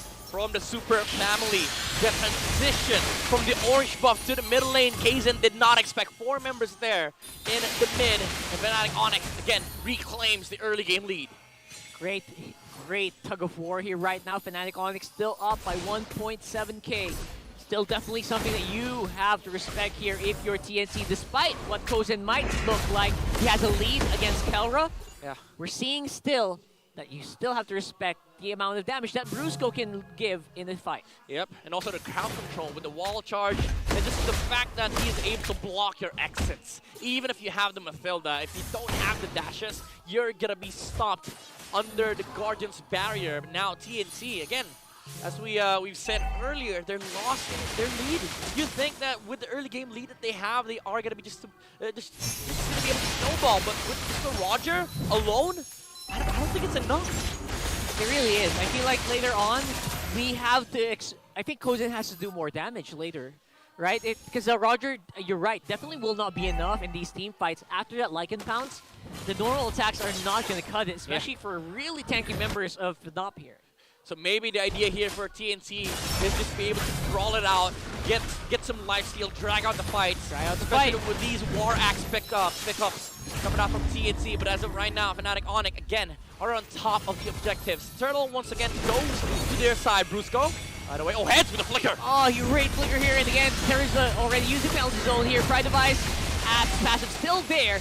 Kirk uses the flicker to get out. That is huge. And now there's a lot of threats being removed by TNC from the map. That's a flicker out of Kirk. That means they don't have to be worried too much about that penalty zone. Yep, and also a flicker from Super Prince. Now TNC finally starts moving as 5. This is the army. This is the Phoenix. Now moving to the top lane. Screw bottom lane. Fnatic Onic's been playing 5 all this time. Just play 2 lanes, says TNC. But right now, Fnatic Onic is also defending as 4 members. Meanwhile, King Kong just finished up the orange buff on the bottom side. But TNC, they can't even touch the top lane turret. They can't touch it. And despite everything that TNC is doing right, okay. Fnatic Onic are still ahead by 3.5k. That is, you can't ignore that. Yeah. They're still getting ahead on the macro. Kzen, he was like, all right, don't touch. Let's take purple. That's a good trade. That's an anti-Hayabusa strat. Anti-Haya. Well, you know what it is? Anti-assassin. An anti-energy in general. Yeah. There you go. Now TNT goes back for the top lane. Kelra. Try to go for it. Maybe 3 times the charm here. But definitely King Kong doing some work on the mid. And again, no way that they can touch this top lane turret. They're going to try to see if they can fight up here around the Y bush here. Oh, the Kouzen. Look at Kouzen just doing good amounts of damage in front pursuit. Multiple members of FNOP. But he also has to be careful of the Kouzen. We've seen him controlled so many times now. TNT fly away with Kelra, but they take out Kouzen. Very messy team fight, but at the end of the day, it's still going to be Kzen who's going to get taken out. But finally, they are going to be able to get out, take out that turret on top side, which has been their mission for 5 minutes now. Damn this tower, says Fnatic Onic. They do lose it, but they take 2 kills, 2 towers, 1 in the mid and 1 in the bottom lane. Again, Fnatic Onic is just winning across the board in terms of team fights and objectives. Add the salt to the injury, they take Lord. Midnight. TNC sacrificed so much for that tower. They sacrificed 2 on bot, 1 on mid, and the Lord as well. That is insulting. King Kong takes away the orange as well from Kzen. It's too much. It is too much. It's too much macro, too much gold being given over the Fnatic Onic here. It's too much for the army to deal with. They're dealing with supers here. It's not a fair fight. It's not a fair fight. Now, Lord is marching on the bottom lane with Fnatic Onic. Again, very reminiscent of their last season, regular season performance. 10 minutes in, 7k gold lead. Always on top, always controlling the objectives and playing as 5. This is a unit from Fnatic Onic. The TNC needs to stop. If they don't, again, you know, Fnatic Onic, they love time. They do. They love farm. It's in their name. It's in their call. It's in their battle cry. It's Onic time. It's Onic time, man. So this is such a difficult fight to take here. For TNC uses a flicker as well for heads. Great engage tool they removed already. Earthshatter barely doing anything here. Brusco just tagging everything at this point. Oh, heads. Heads as well, out of position, able to dash to safety. But now all the minions are streaming in. Going in hot here on these two towers, and the minions doing all the job they need. Yeah, that's as good as that. Fnatic Onic, they got what they came for. 2 towers, essentially. Just need to smack the top lane tower a bit more. With King Kong, again, just having the time of his life with the Blade of Despair. Dealing so much physical damage. Backed up by an amazing crowd control coming out from the Kouzen. And of course, the wild charge threat from Cusco TNC. Even though they defended, there's a lot more where it came from for Fnatic Onic. You know what I gotta ask this Midnight? When is the win condition for TNC gonna kick in? Or what is it in the first place? Oh, I'm gonna be honest. They have to catch Fnatic Onic make a mistake. They have to. Because at this point, you lose the damage battle, you lose the crowd control battle, even if you engage first with heads. Or let's say Kouzen goes first and Escalera just saves the people on the side of TNC. You have a Harris with the Zaman Force, who can just fight, drag it out, wait for the second Zaman Force, and you also have a Hayabusa that they can catch. Okay. So they have to look for a mistake here on the side of Fnatic Onic. Maybe look for the Hayabusa when he's split pushing. But again, for the past 5 minutes, they've been playing as 5. We saw pretty good 1v1s from TNC with this lineup, but you're right, the 5v5s do leave a lot to be desired. And it's definitely becoming a big problem here. As you see, TNC just trying to plug all the holes in the sinking boat. I don't know, man. This is hard for TNC. This is crushing for TNC. Now they look for a play here against Brusco, but that's a Grok. He does not care if you engage on him. Guardian's barrier against heads! Oh, he can't get out! Okay, never mind. Okay. Alright, Guiding win. As Leo says, oh, the shadow! Oh no, there you go! Wild charge! And everyone just getting knocked up with a wild charge. Super Friends doing so much damage as well with Kelra on the back line. It's becoming unbelievable, but for some reason, some members of TNC are actually still alive. Yeah. 4 members remaining for the defense. The flickers from Escalera, Kouzen have been burned, but the save was there with the guiding wind. But again, for Fnatic Onic, there's a lot more of that where it came from. Lord is marching on the top side. They're gonna take mid lane tower, and they're smelling it. They're smelling the sweep. The number 2 score against CNC 0. This is gonna be very difficult. What's Escalera gonna do? Who's the turn? 3-man penalty zone! And they go straight for the base! And that is a 2-0 for Fnatic Onic Philippines.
This is a heartbreaking defeat for TNC. But of course, the road is still long. Still on week number 1. Props and commend TNC Pro Team for giving their hearts out, but they have to bow out against Fnatic Onic. That was honestly heartbreaking. At the same time, it kind of gave me a little bit of hope here for this lineup and maybe for the hero. Specifically for the Phobias, maybe there are some situations where you can definitely use that hero. Yeah. But in this scenario, winning out that lane against the Harif just definitely was not enough just yet. Yep, and at the end of the day, it was a super debut for Fnatic Onic Philippines. Let's hear it out from them. And of course, with our lovely host, Mara Aquino.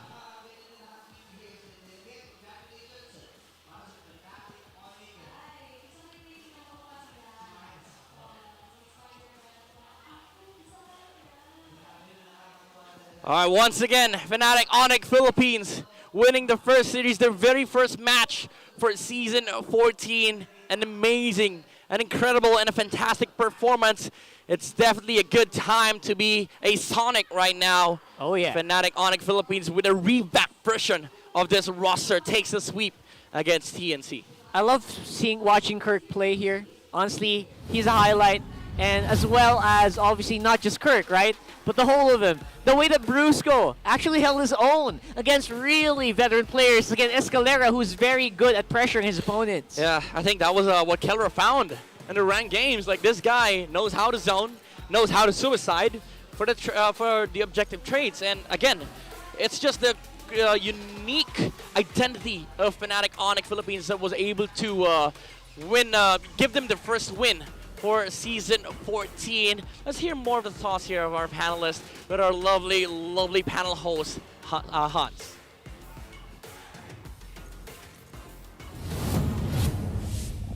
Maraming salamat ulit sa ating mga casters, and just like what they said, parang Brusco nga. Si Super, paano ba yung Brusco? Paano ba yung Brusco? Papakita natin yung kabruskuhan natin dito sa Infinix sige, Game Tambayan. Ikaw na to. Yun na. Ikaw naman. Hindi ko kaya. Lang sa akin. Yan lang sa akin. Iiwan na natin doon. But of course, just like what we said, game MVP, as Fnatic Onic Philippines would get it, is none other than Kirk. Yeah, that performance from Fnatic Onic Philippines really signified yung tanong na tinanong natin nung nagsa-start pa lang tayo nung umpisa. Which is? Yes, super pa din ang Fnatic Onic Philippines. But then I would just like to go back, right, na yung naging adjustment, I think one of the biggest adjustments coming from the side of TNC Pro Team, this game number 2, ito yung masasabi ko na pinaka-nakapalag sila comparing to the series that they had in this first week of the MPL, mostly because of the fact that I would say yung pagkakaroon ng fighter na gold lane really paved the way for Kzen to happen. And all throughout the match, no, masasabi ko na hawak din naman talaga ng TNC Pro Team yung early stages of the match. Kung papansinin natin, no, there's two things that I would like to point out. First is yun nga, nag-fighter gold. But the second thing is, up until this minute, si Kzen yung may hawak ng most kills. So if you are a ranked game player, kapag meron kayong jungler na talagang mako-consider natin as score, almost all of the kills should go to him. Kapag one hit na lang yung kalaban, wag mo nang kunin. Bigay mo na sa jungler mo para makapag-snowball siya, because that's one of the few things that they need to do. Now, on the side of Fnatic Onic Philippines, what really made this draft work for them, kung papansinin natin yung naging movements ni King Kong, parating 4 sa iisa or 2 lane. And then King Kong, siya lagi yung nakasplit. That's what you should do if you are an assassin. Yes, nakita natin nakalamang si Kzen in terms of being able to kill yung mga kalaban niya early on into the match. They were even able to secure 2 of the turtles in the match. 1 turtle pala. But then, since si King Kong nagsisplit, mas malaki yung gold na meron siya, nakukuha niya yung mga minion waves, and hindi siya nagpo-fall in terms of level. Kasi yun yung kailangan mo if you are an assassin na magse-set up for a neutral objective. That way, yung retribution mo, kahit lugi ka sa kill, mas malakas sa retribution ng damage ng kalaban mong jungler. And nagsiscale ang bawas ng retribution based on your level. And I think that's really one of the best things I'd say that Fnatic Onic Philippines did in this game number 2. Kaya si King Kong, yung highest gold earner natin sa game na to. Kasi yun nga, nagsisplit siya, and when the time comes na kailangan nilang pumalag sa mga neutral objectives to set up for the Lord, nandun siya, lamang yung level niya sa kabilang jungler, kasi yung kabilang jungler sumasama sa teamfight. And that's understandable because that's the strength that they have, because the Roger is a fighter marksman. I see it. I see the potential na ginawa dito ng Fnatic Onic Philippines that was related to the victory. Ingan, this time, talk to me about an unsung hero, because we saw Kirk, right? We saw King Kong na nababanggit ni Auntie Anara. Who else stood out for you this time around? Isa talaga para sa akin si Brusco, syempre. Parang similar sa what happened yesterday with Rene J nung nag-rock siya. Siya kasi yung mga type na roamer na kaya talaga magpaikot ng laro. Tuwing nakaka-initiate yung TNC, isang wild charge lang can really turn things around. And yun yung mga ginagawa ni Brusco. Kaya hindi necessarily kailangan siya mag-start. Pero siya talaga yung isa sa mga unsung hero for FNOP. Yeah, you also have to give in yung 74,000 total na damage taken na kanyang binigay niya. Which is again, same doon sa game number 1 na nangyari nga kanina. Again, an amazing performance na nanggaling sa side ng Fnatic Onic Philippines. And I just got curious, right? Yes. What about the fighter marksman na ibinigay nitong si Kouzen? What do you think about this specific phobias? Yeah, hindi naman to bago eh. Siguro in this meta because matagal natin hindi nakita na nagfa-fighter gold lane. Medyo nanibago tayo. Pero yung ginagawa kasi ng fighter gold lane, sineset up mo ideally yung jungler mo for success. Because if you are a fighter gold lane, you won't need that much assistance in your lane as compared to having a marksman, a mage gold lane. But then since fighter yung gold lane mo, kaya niya kasi sustainable siya enough and kaya niyang pumalag sa team fight if ever i-gank man siya ng 2 to 3 members ng kalaban. And I would just like also to point out, right, one of the, I'd say, if you are a player right now, isa sa mga primary counters against Zushin is really a Hayabusa. So to give both of them to Fnatic Onic Philippines, really to me was parang shocking. Kasi in a way, I'd say na-lose mo yung one of the ways to reach the Zushin.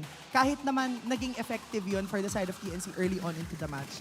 Pero it's just that pang towards the end, nakita na natin na nagme-make sense yung draft kasi holistic yung naging lineup na meron sila. Yup, nag-make sense lahat ng yun and we've seen the vision that was right there and there. Pero kailangan din natin makita ang napakaraming mga ganap. Major shoutouts din sa Infinix, our Infinix GT20 Pro. It is the official tournament phone of the MPL Philippines Season 14. This time around, you also have 4 Franco mains. Franco main ka ba? O sige, Nakilig ka nila. Pero i-demonstrate mo paano mag-Franco. Hilin mo. Ayun pala, ganun pala yun. Franco mains, just like me. Okay. It's your time to shine dahil available na ang bagong MPL exclusive skin, ang Quantum Vanguard ni Franco sa shop. Hook enemies ala MPL players and get it now. Or pwedeng ala MPL caster din, gaya ng ginawa namin kanina. Pero kung gusto niyo ng Franco skin, request kayo kay Hans, pati kay Ingan. O kaya kay Auntie Anara at kay Ingan. Ako na naman. Wala ka ng choice eh. Pero mamaya-maya lang, we're gonna be seeing another set of matchups. We'll be right back dito lamang sa MPL Philippines Season 14.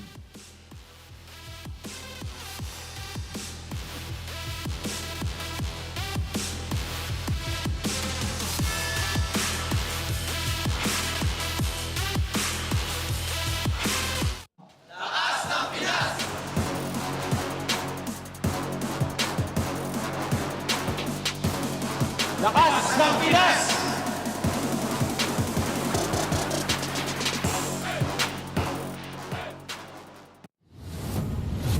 Libre lang yung 4 na skin. Tapos, meron pa siya yung pagka 500 na yung total skins mo, umiilaw yung loading screen. So, yan. Siguro yung recent career ko ngayon para sa akin, parang ulit from the scratch ulit kasi bagong kami, bagong team, tapos new journey kasi bagong bagong org din. So, yun, sana maging successful lahat, tapos yan, champion tayo.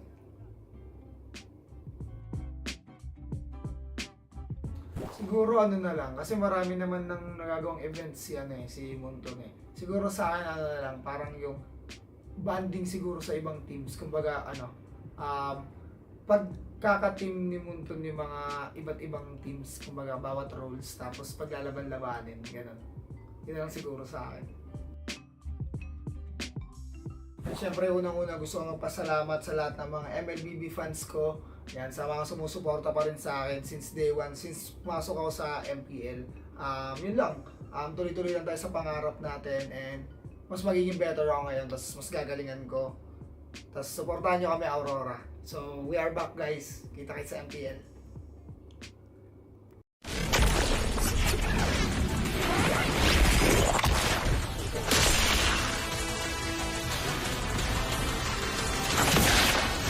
Strike first and without mercy.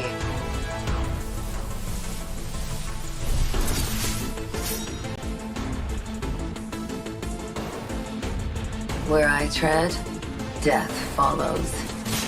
Enjoy your last breath. Deploying smoke. Going dark.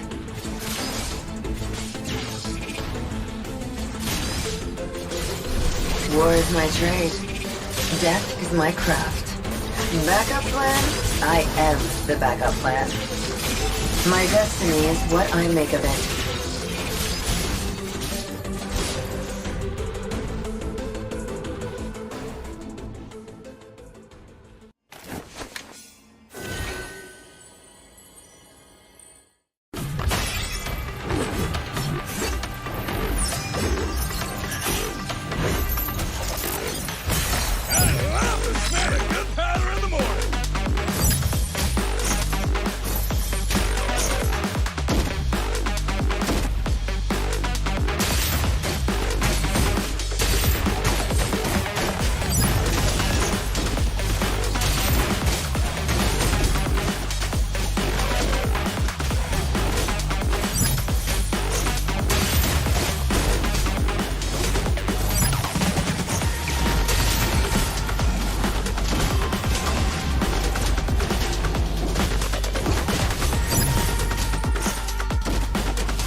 There's no time to chit-chat.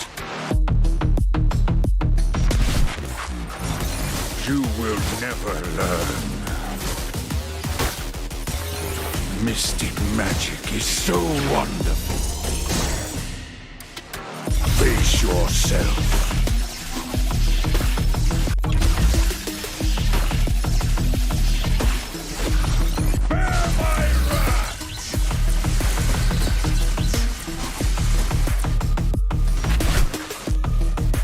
Imagination is the driving force of the energy. I'm not a monster. I'm a demon.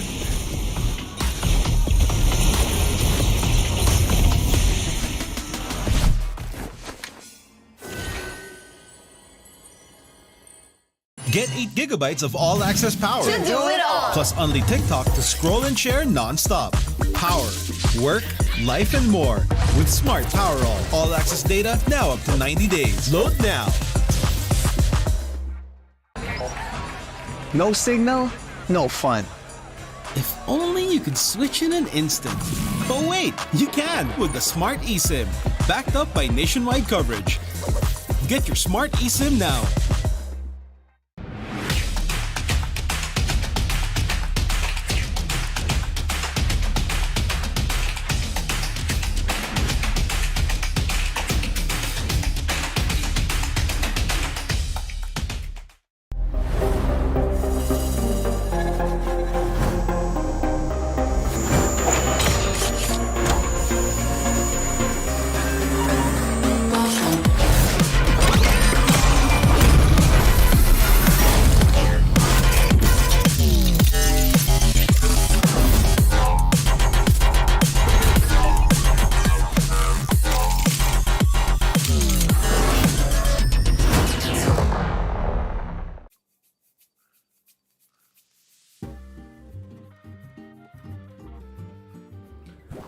Ang una kong paglalaro ng ML is nung nag-champion ni Archangel. Ay hindi, bale yung siguro mga season 2. Kasi nag-champion ni Archangel, season 3 siya, pero yun yung 1,000 stars na ako. So, siguro tingin ko mga season 2 ako nag-start ng ng paglalaro ng ML nung MPL. Ng MPL mismo. Marami kasi ako naging pero yung pinaka hanggang ngayon na nakakasama ko si Edward. Kasi si Edward, nakakalaro ko si Edward since nung mga, pa kami, doon pa kami sa Bataan nagtutournament. So siguro si Edward kasi siya yung pinaka naaalala ko na nakakalaro ko dati, na nakakalaro ko pa hanggang ngayon. Tapos ka-team ko pa. So si Edward. Siguro yung best MLBB memory ko, dalawa. Parehas first time yun. So yung season 6 nung nakapasok kami ng MPL sa qualifiers ng ng MPL. So para sa akin sobrang pa rin siya. Sobrang saya at naalala ko pa rin yung moment kung paano kami nag-champion doon kasi sobrang tawag dito. Talaga nag-prepare kami ng sobra doon. Tapos yung isa yung M5 kasi tawag dito yun yung first time ko na international na ako talaga yung lumaro. Tapos kasama ko pa yung tapos bagong team pa kami. Kaya para sa akin sobrang memorable niya. Marami rin siyang nabago sa buhay ko. Kumbaga, part din talaga siya ng buhay ko ngayon kung bakit nandito ako ngayon, kung bakit si Renny J ako ngayon dahil din sa ML. Pero syempre, hindi lang dahil sa ML yung kumbaga, marami din siya mga patterns like dahil kay Boss D din, pinakilala niya ako or siya yung siya yung nagbigay sa akin ng opportunity. So, marami siyang natulong sa akin. Tsaka kung ba't si Renny J ako ngayon, isa siya sa dahilan. Yung Attack on Titan na MLBB skin na nilabas nila. Kasi tawag dito, bago nila ilabas yan, kakanood ko lang mismo ng Attack on Titan. Kahit hindi na sobrang hype ng Attack on Titan that time. Kasi feeling ko ako lang nahuli kasi hindi talaga ako nanonood ng anime eh. Pero dahil na-encourage ako ng mga ka-team ko manood ng anime, pinanood ko siya at sobrang nagustuhan ko. Tapos nung nilabas yung Attack on Titan na skin ni ML, talagang gumastos talaga ako ng pera ko. First time ko gumastos nun. So gusto ko talaga ilalim kay Levi. Yes, thank you kay Muntun dahil dami kong nakuha ngayon na bagong MLBB skin na libre lang, yung 4 na skin. Tapos meron pa siya yung pagka 500 na total skins mo, umiilaw yung loading screen. So yan. Siguro yung recent career ko ngayon para sa akin, parang ulit from the scratch ulit kasi bagong kami, bagong team, tapos new journey kasi bagong bagong org din. So yun, sana maging successful lahat, tapos yan, champion tayo.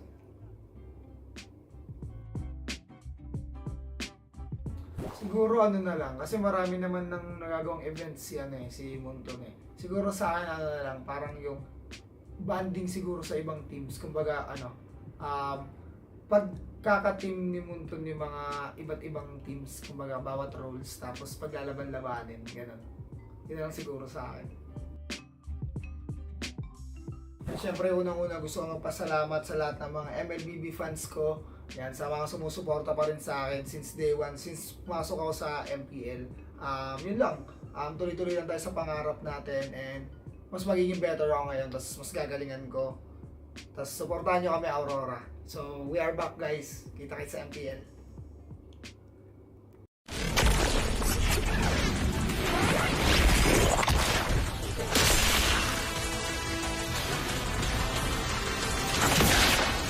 Strike first and without mercy.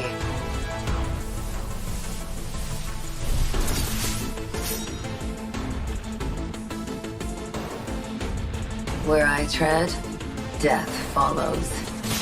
Enjoy your last breath. Deploying smoke. Going dark.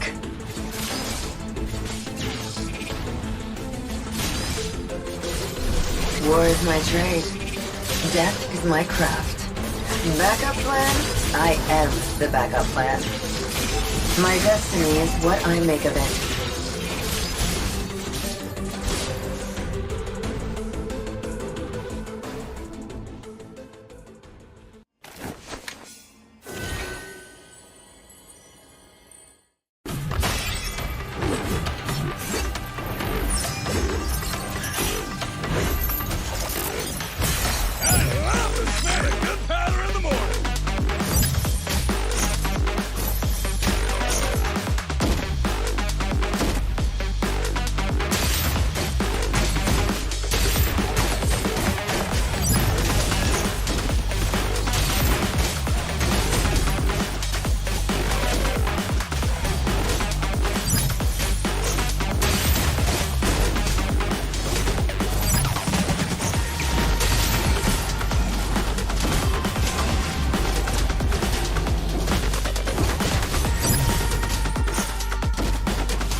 There's no time to chit-chat.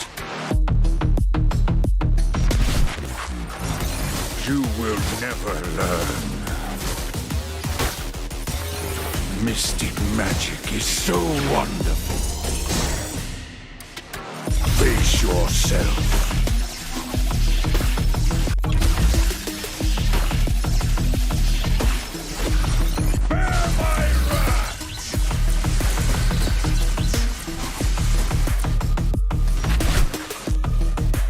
Imagination is the driving force of the energy. I'm not a monster. I'm a demon.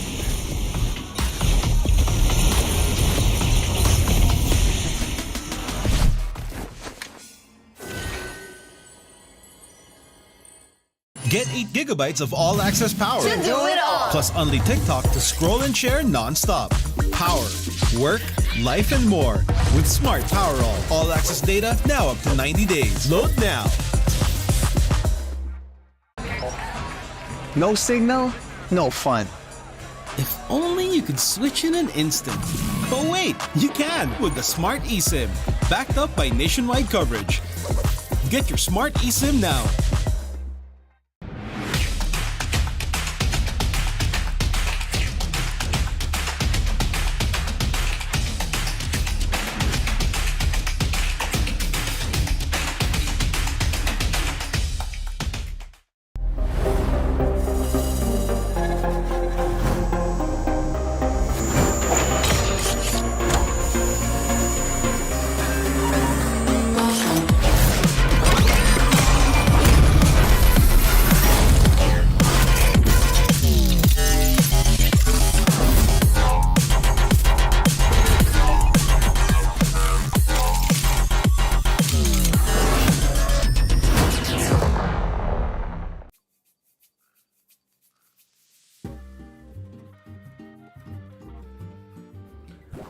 Ang una kong paglalaro ng ML is nung nag-champion ni Archangel. Ay hindi, bale yung siguro mga season 2. Kasi nag-champion ni Archangel, season 3 siya, pero yun yung 1,000 stars na ako.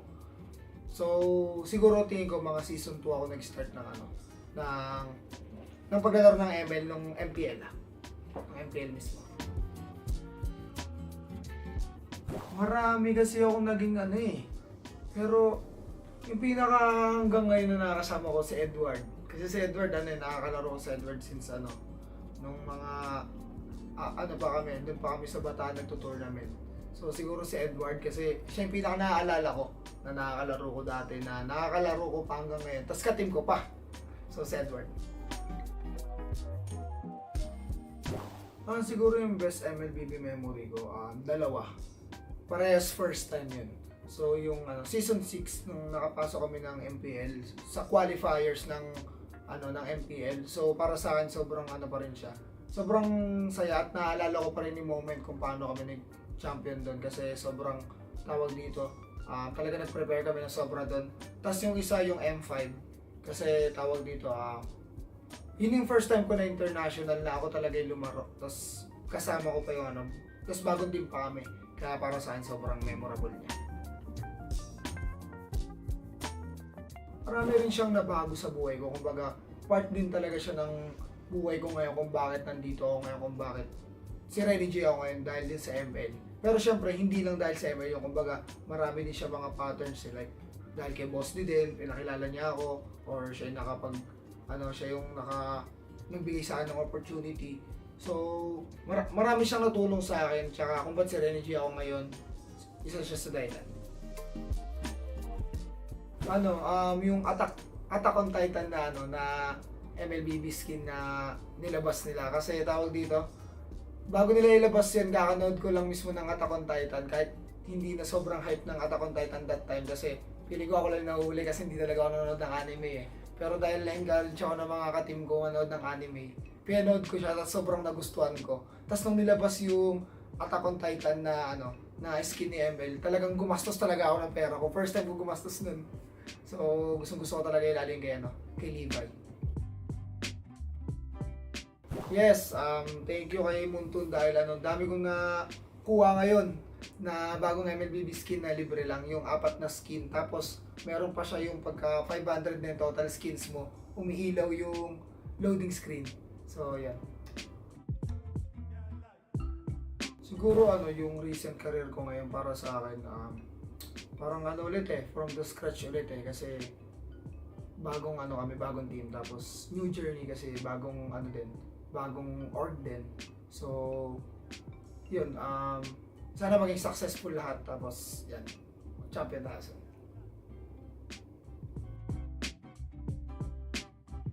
Siguro na lang, kasi marami naman nang nagagawang events si Munton Siguro sa akin na lang, parang yung banding siguro sa ibang teams. Kumbaga pagkaka-team ni Munton yung mga iba't ibang teams, kumbaga bawat roles, tapos paglalaban-labanin, ganun. Yun lang siguro sa akin. Siyempre, unang-una gusto ko magpasalamat sa lahat ng mga MLBB fans ko. Yan, sa mga sumusuporta pa rin sa akin since day one, since pumasok ako sa MPL. Yun lang. Tuloy-tuloy lang tayo sa pangarap natin, and mas magiging better ako ngayon, tapos mas gagalingan ko. Tapos supportahan nyo kami, Aurora. So, we are back, guys. Kita-kits sa MPL.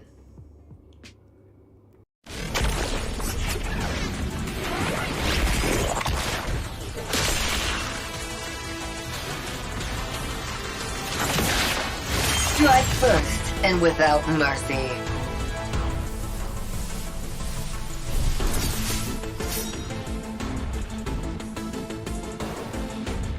Where I tread, death follows. Enjoy your last breath. Deploying smoke. Going dark.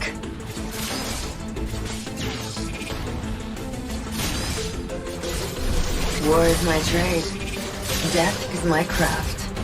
Backup plan? I am the backup plan. My destiny is what I make of it.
You will never learn.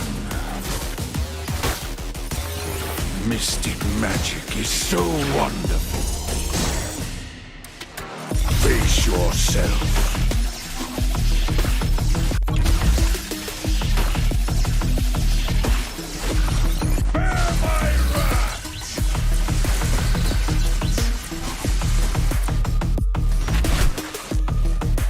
Imagination is the driving force of the energy. I'm not a monster. I'm a demon.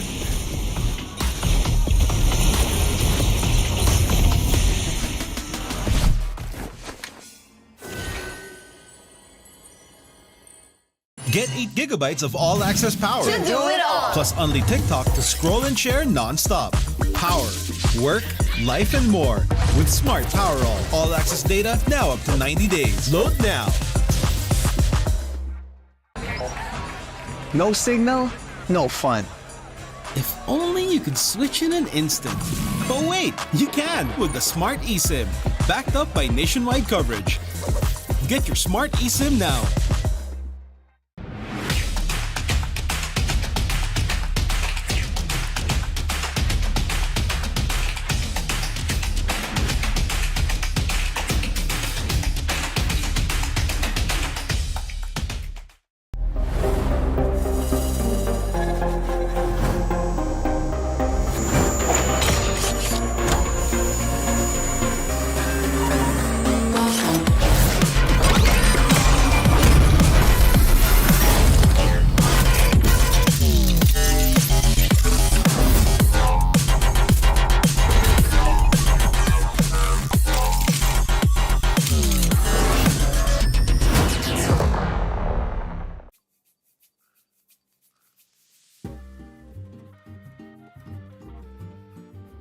Ang una kong paglalaro ng ML is nung nag-champion ni Archangel. Ay hindi, bale yung siguro mga season 2. Kasi nag-champion ni Archangel, season 3 siya, pero yun yung 1,000 stars na ako. So, siguro tingin ko mga season 2 ako nag-start ng paglalaro ng ML nung MPL. Ng MPL mismo. Marami kasi ako naging pero yung pinaka hanggang ngayon na nakakasama ko si Edward. Kasi si Edward, nakakalaro ko si Edward since nung mga, pa kami, doon pa kami sa Bataan nagto-tournament. So siguro si Edward kasi siya yung pinaka naaalala ko na nakakalaro ko dati, na nakakalaro ko pa hanggang ngayon. Tapos ka-team ko pa. So si Edward. Siguro yung best MLBB memory ko, dalawa. Parehas first time yun. So yung season 6 nung nakapasok kami ng MPL sa qualifiers ng MPL. So para sa akin sobrang pa rin siya. Sobrang saya at naalala ko pa rin yung moment kung paano kami nag-champion doon kasi sobrang tawag dito. Talaga nag-prepare kami ng sobra doon. Tapos yung isa yung M5 kasi tawag dito yun yung first time ko na international na ako talaga yung lumaro. Tapos kasama ko pa yung tapos bagong team pa kami. Kaya para sa akin sobrang memorable niya. Marami rin siyang nabago sa buhay ko. Kumbaga, part din talaga siya ng buhay ko ngayon kung bakit nandito ako ngayon, kung bakit si Renny J ako ngayon dahil din sa ML. Pero syempre, hindi lang dahil sa ML yung kumbaga, marami din siya mga patterns like dahil kay Boss din, pinakilala niya ako or siya yung siya yung nagbigay sa akin ng opportunity. So, marami siyang natulong sa akin. Tsaka kung ba't si Renny J ako ngayon, isa siya sa dahilan. Yung Attack on Titan na MLBB skin na nilabas nila. Kasi tawag dito, bago nila ilabas yan, kakanood ko lang mismo ng Attack on Titan. Kahit hindi na sobrang hype ng Attack on Titan that time. Kasi pili ko ako lang nahuli kasi hindi talaga ako nanonood ng anime Pero dahil na-encourage ako ng mga ka-team ko manood ng anime, pinanood ko siya at sobrang nagustuhan ko. Tapos nung nilabas yung Attack on Titan na na skin ni ML, talagang gumastos talaga.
lang.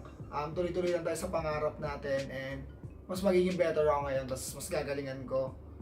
Tapos supportahan nyo kami Aurora. So, we are back guys. Kita-kits sa MPL.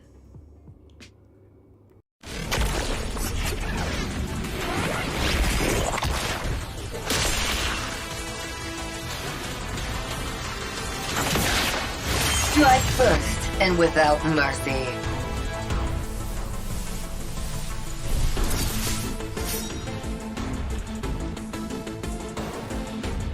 Where I tread, death follows. Enjoy your last breath. Deploying smoke. Going dark.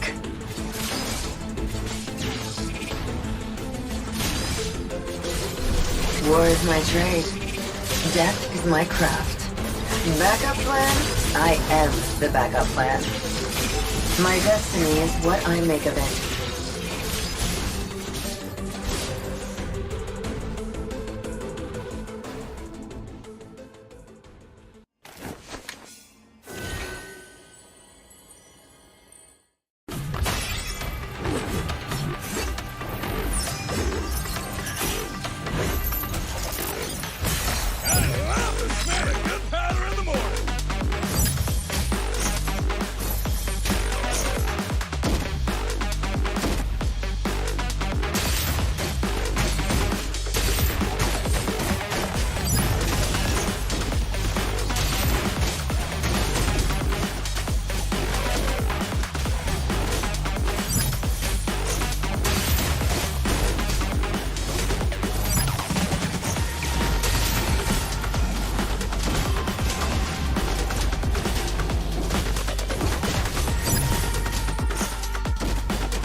There's no time to chit-chat.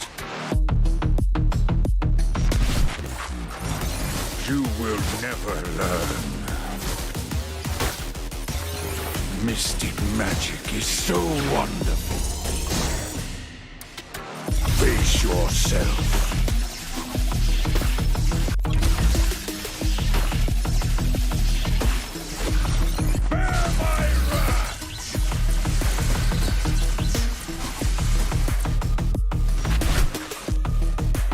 Imagination is the driving force of the energy.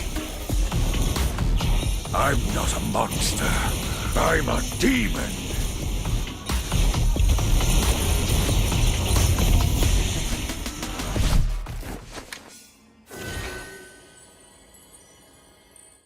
Get 8 gigabytes of all-access power. To do it all. Plus only TikTok to scroll and share non-stop. Power, work, life, and more. With Smart Power all-access data now up to 90 days. Load now. No signal, no fun. If only you could switch in an instant. But wait, you can with the Smart eSIM. Backed up by nationwide coverage. Get your Smart eSIM now.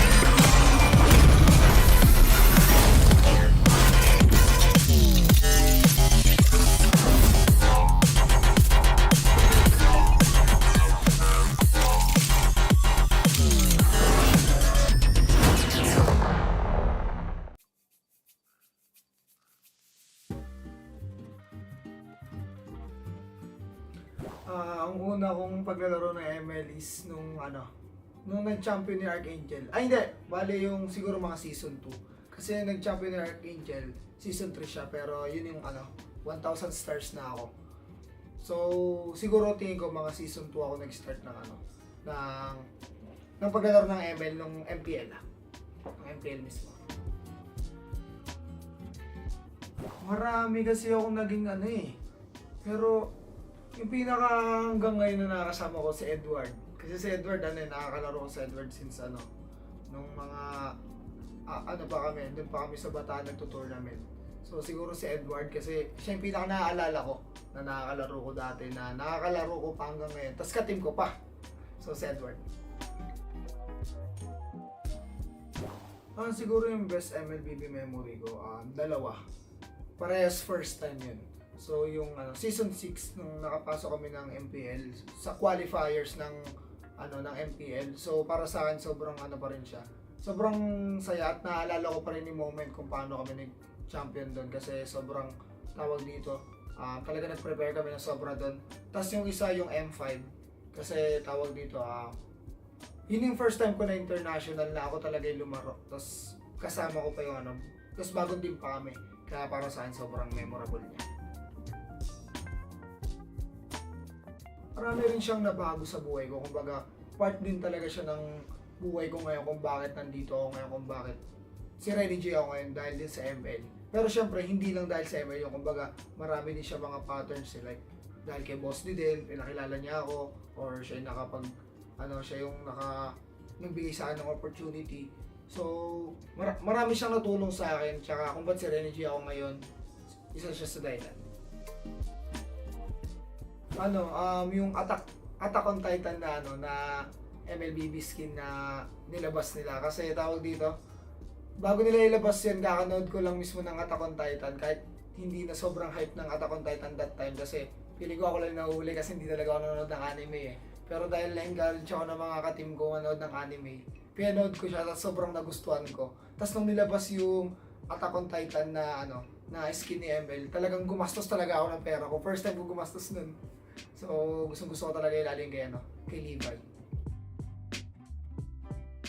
Yes, thank you kay Muntun dahil dami kong nakuha ngayon na bagong MLBB skin na libre lang, yung 4 na skin. Tapos meron pa siya yung pagka 500 na total skins mo, umiilaw yung loading screen.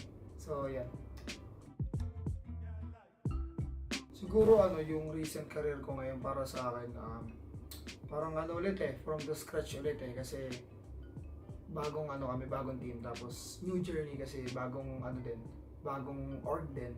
So yun, sana maging successful lahat, tapos yan, champion na kasi.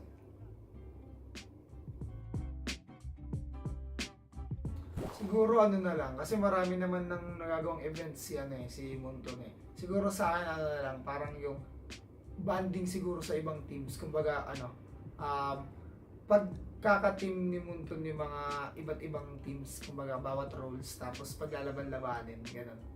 Yun lang siguro sa akin.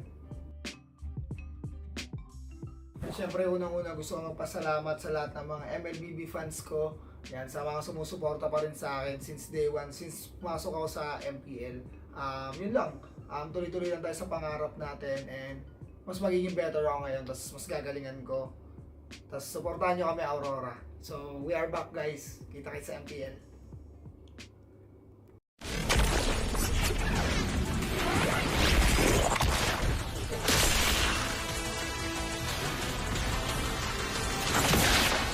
Strike first and without mercy.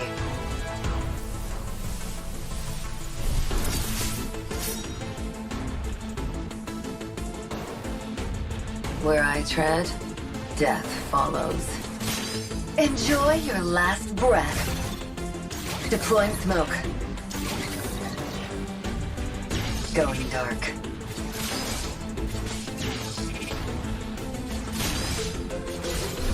War is my trade. Death is my craft. Backup plan? I am the backup plan. My destiny is what I make of it.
time to chit-chat.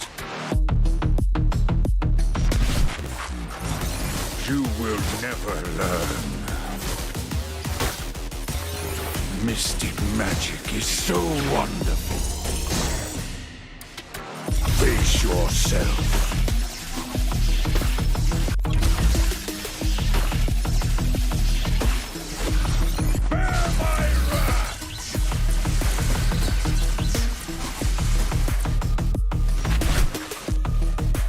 Imagination is the driving force of the energy. I'm not a monster. I'm a demon.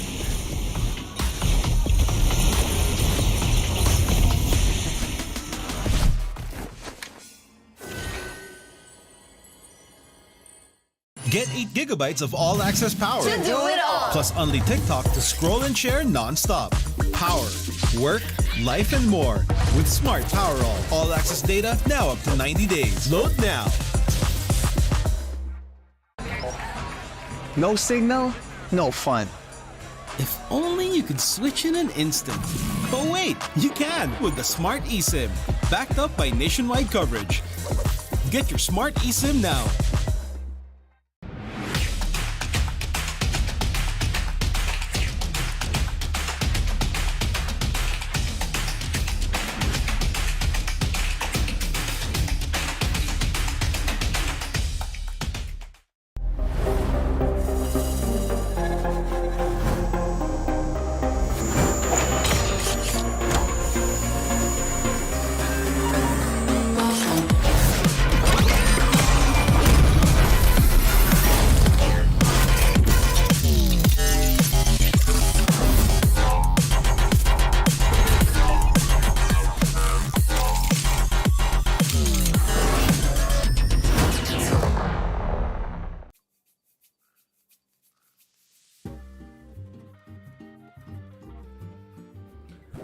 Ang una kong paglalaro ng ML is nung nag-champion ni Archangel. Ay hindi, bale yung siguro mga season 2. Kasi nag-champion ni Archangel, season 3 siya, pero yun yung 1,000 stars na ako.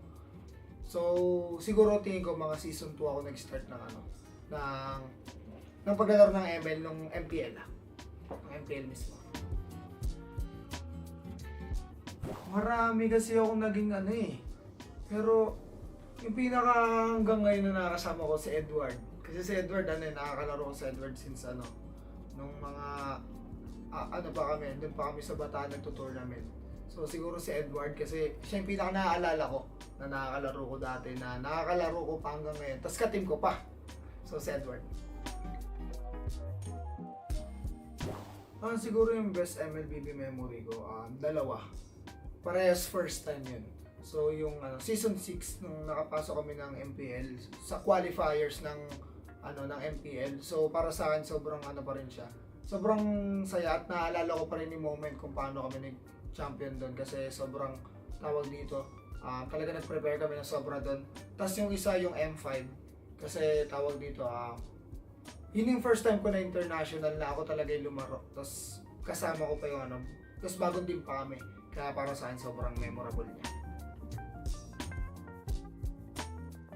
Marami rin siyang nabago sa buhay ko. Kumbaga, part din talaga siya ng buhay ko ngayon kung bakit nandito ako ngayon, kung bakit si Renny J ako ngayon dahil din sa ML.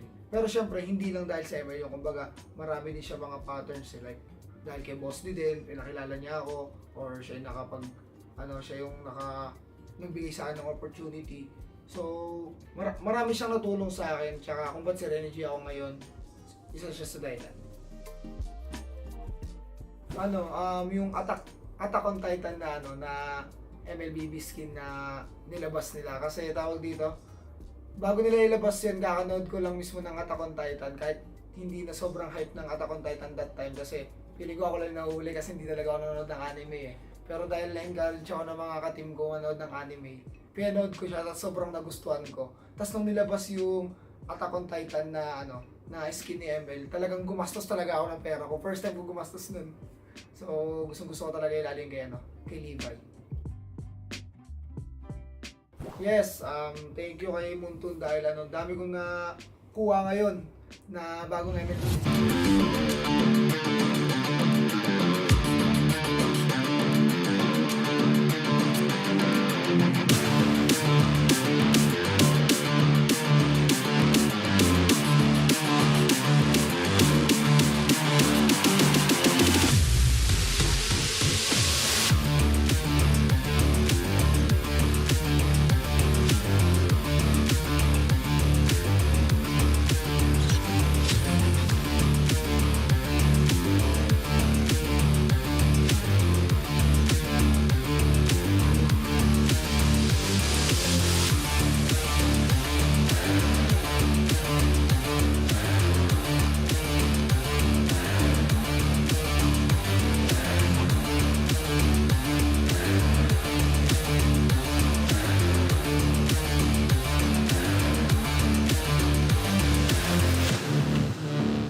Pilipinas malakas kahit anong lane we become the monsters.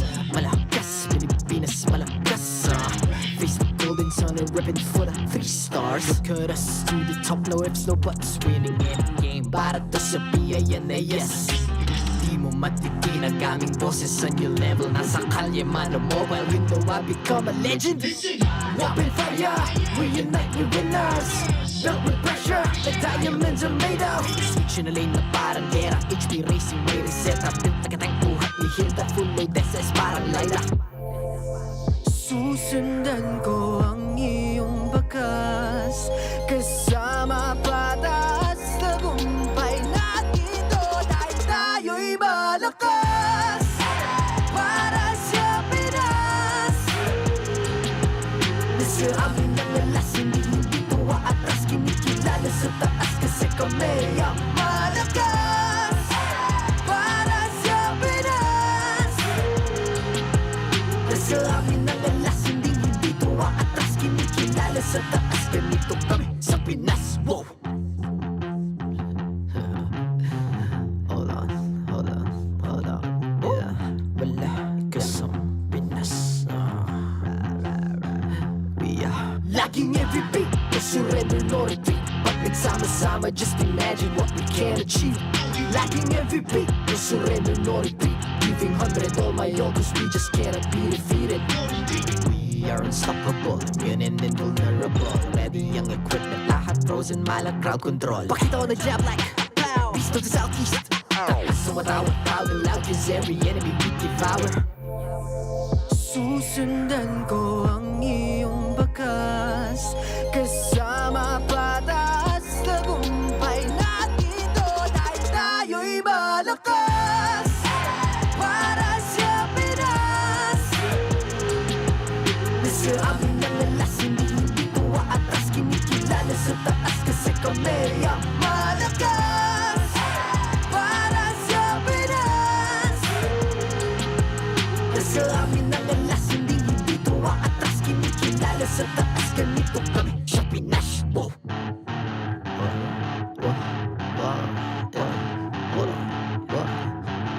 Malakas, Pilipinas malakas kahit anong lane we become the monsters. Malakas, Pilipinas malakas face the golden sun and weapon for the 3 stars.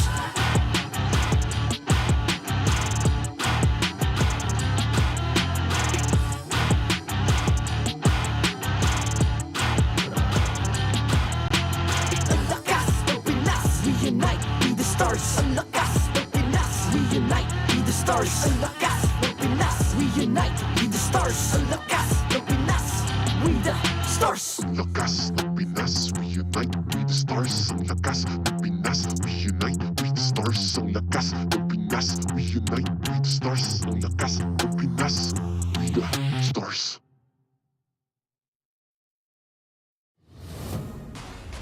The 14th season of MPL Philippines is brought to you by the following sponsors. Smart, the official telco partner of MPL Philippines Season 14. The official tournament phone of MPL Philippines, Infinix GT20 Pro. Official suppliers, EMC Asia and Index Salon. Experience the MPLPH Season 14 action live at Green Sun, Makati City. Grab your tickets now via official MPLPH website. Don't miss any MPL action by following our official Facebook and subscribing to our YouTube channel. Follow MPLPH on TikTok for more content. And to ensure the equality and fairness of our games, MPL Philippines is also monitored and supervised by the Games and Amusements Board.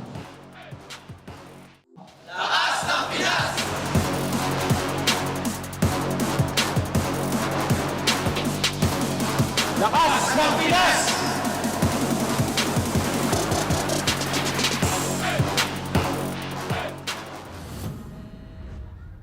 Nagbabalik ang MPL Philippines Season 14 dito pa rin sa Green Sun Hotel. Ako si Hans. Ako naman si Ingan. At ako naman si Andianara. At ito ang panel ng Infinix Game Tambayan! Kala mo, ano eh. Ian rehearse tayo, Kala mo Ian rehearse. reality show. Ian rehearse. But Totoo yun. anyway, yes, you heard it right. This is the panel brought to you by Infinix. And just like what we mentioned a while ago, nakita natin yung Fnatic Onic Philippines nakuha yung victory, their very first one, kontra sa TNC Pro Team. This time, may panibago na naman tayong matchup. Oh, ano yun? We will be seeing. Hulaan mo kung ano. Wala na. O, ikaw naman. Hulaan ko. Feel ko, exciting siya eh. Feeling ko, mainit siya eh. Mainit. Ano feeling mo? Ako feeling ko, rumaragasa. Hindi, kasi it's gonna be RSG Philippines versus Team Liquid Philippines. Eto na yun. Eto na. Kaya pala mainit eh. Eto ang mainit. Papainitin nila lalo ang dance floor, especially with what we've seen from them all throughout their respective tournaments. Nagkaroon sila ng mga offline tournaments, nagkaroon sila ng sandamakmak at ayan, kita nyo na sila. Ito ang Team Liquid at ito ang RSG Philippines. Ayun. Ayan. Nasaan? Ayun. Ay, ito pala. Ito, tama. Ayan. And speaking of which, just like what we mentioned, ito na yata ang homecoming ni Irad at ang sasalubong sa kanya kaagad ay walang iba kundi si KarlTzy. Mainit. Nagbabalik si The Mechanic. Ayan, filling in the shoes for Demon Knight. Pero men, yung matchup nila, KarlTzy. Kasi si KarlTzy kaagad eh. Uy, pero akala ko tapos na to. Welcome back to Welcome my back. channel. Oh, bakit? Yan ang sabihin ni KarlTzy. Kasi nung huling nagtapat yung dalawa, yung dalawang to, parang may napapahinga nga daw si KarlTzy. Di ba nabanggit niya yun dati? Okay. Gusto ko yan na mention mo. Well, babalik muna natin. Galing kay KarlTzy, babalik natin kay Irad. Kasi after Irad's stint with RQ and MPL Indonesia, he will return to RSG to fill in the shoes na iniwan ni Demon Knight because he transferred to another team. On his first match back, however, he will face the reinvigorated, what a word, KarlTzy, who had beef. He had beef with KarlTzy back in S11. Siyempre, nagkaroon ng transition period itong si Karl to adjust to the assassin meta. Visible din na hinahanap niya pa yung groove niya during the few moments before. Pero ngayon... Paning groove. Hindi nila nakikita. Pero share ko lang. Nanonood kasi ako kay KarlTzy sa mga stream niya ng mga madaling araw. Ang galing na niya mag-funny. Tapos pag napipita siya, sabihin niyan, JP front naman. Ganun, hindi, legit. Napanood ko. Clip niya yan. Napanood. Tapos, si KarlTzy din kasi, I think he found his rhythm all throughout the off-season. Gano'n ba kalaking effect yung off-season? How big are those tournaments na sinalihan nila from before leading into this respective season? Ito hindi ko sigurado kasi kung sino yung nagbanggit dito, pero may nagbanggit na kadalasan ang ginagawa ng mga MPL Philippines players, Ano yan? nagiging training grounds nila. Yung mga off-season tournament. Okay, sa atin ang galing yan? Hindi sa atin ang galing hindi, yan. hindi. Okay. So, kayo nang bahala mag-decide. Pero yun ang sinabi ng ilan sa mga MPL Philippines players and you have to commend them as well. And makikita mo yan kasi bago nagkaroon ng season, you probably see it down low, si Irad, nagkaroon ng pre-season jungler rankings. So, ang sabi ni Irad, ang number 1 na jungler ngayon ay si KarlTzy. Tama. FCAP. Tama. Ang pangalawa, champions! ang second jungler para sa kanya, syempre, me, myself, and I.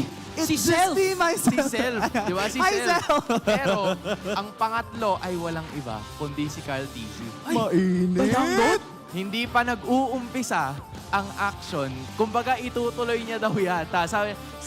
Kumbaga, ibabalik natin sa Season 11. Nung sinabi niya that one series na mas magaling siya kay KarlTzy na gumamit ng Lancelot. However, ngunit subalit na tapwat, sinabi rin, nangyari rin na yung TLPH tinalo yung RSG in the recent ESL snap. KarlTzy played back-to-back. Wala mo nung hero. Ano? Lancelot. Si Karl Tusok! Si Karl Tusok is back! So ngayon, medyo nagkaroon tayo ng patch update. Diba? Sabi sa Season 11, sinasabi ni Irad na siya ang mas malakas na gumamit ng Lancelot. Recently, si KarlTzy ang mas malakas gumamit ng Lancelot if you base it on facts. Ano yan? On cold facts. Statistics. Grabe naman yun. Ayun. Naghahanap si KarlTzy ng medyo ano eh. Ay! Bakit naman ganyan ka agad? Irad, welcome back. Welcome back! To MPL Philippines. Masaya kami na nakikita ka namin dito at mukhang mainit na naman ang dance floor kasi pinagsama na naman itong dalawang ito. But again, Auntie Anara, I want to know in terms of yung overseas development ng mga players that have made the return dito sa Pilipinas. There were a lot of them. There was a number of players na muling nagbabalik. How big is it for you to, experience playing outside of the country and then now, ano bang baon-baon ng mga manlalarong ito? Yeah. Gusto ko lang banggitin, over time, we have seen this, na we label MPL Indonesia in general as a league and the teams included, na sobrang dynamic, bombastic side. Ay, joke. Hindi. Sobrang explosive nila maglaro. We see like 30 kills a game. And yun talaga, for me, yung magiging edge, I think, na include mo yung Philippine meta dun sa Indo meta. So when you come back, mas nuanced yung bit-bit mong strategy and mas malawak yung kaya mong i-offer. Para sa akin, parang tama si Auntie. Pag galing ka sa Indo, gagaling yung micro mo. Tapos pag uwi mo dito, Pinas to eh. Gagaling yung macro mo. The best of both worlds. Alright, I like that idea because you've mentioned as well in terms of macro. Nabanggit niya yung parang composition sa ibang bansa. Ano bang kailangan namang paghandaan ng mga players na babalik dito sa Pilipinas? Kasi ever since, di ba, KarlTzy has been here. So for someone like Irad, a homecoming hero, di ba?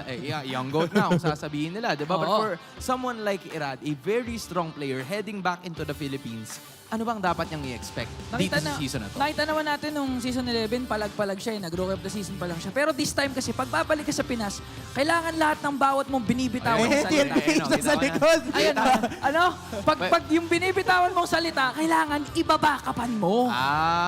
Okay.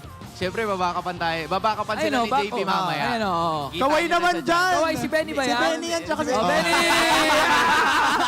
Parang may maliit silang frame dyan sa likod. Si Sanji ba isa? Hindi ko alam. Ay, magpapakita yan. Nararamdaman Face ko na. reveal naman. Nararamdaman ko na. Pero sige, mamaya natin sila abangan. Because again, that is Team Liquid Philippines for you. One of, the strongest teams na nagkaroon din ng tour. Yeah.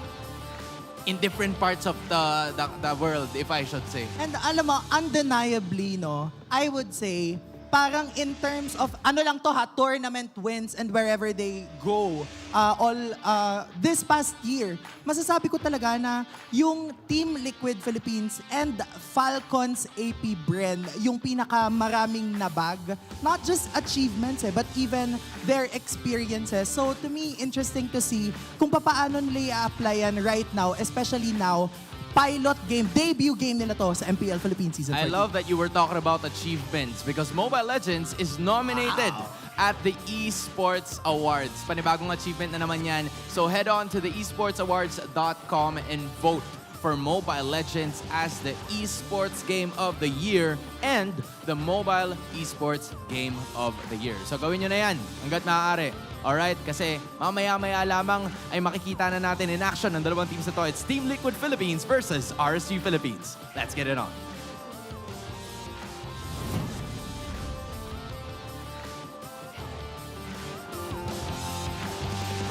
Will the True Blue Squad please stand up dahil magsisimula na ang laban ng RSG Philippines versus TLPH! Introducing ang ating masisipag at malulupit na marshals, Jeff, Chico, Pat, and Wilbert.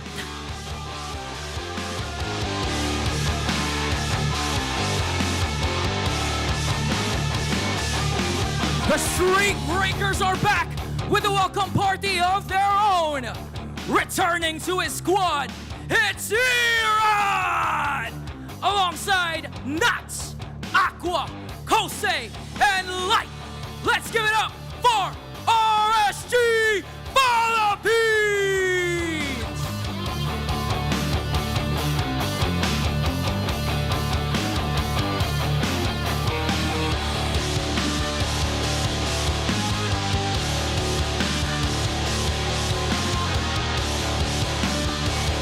Bow down before the reigning and defending champions of MPL let's give it up for Sanford, the young goat KarlTzy, Sanji, Bagyong Benny Cutie, and who's your daddy, JP? Time to ride towards victory because it's Team Liquid PH!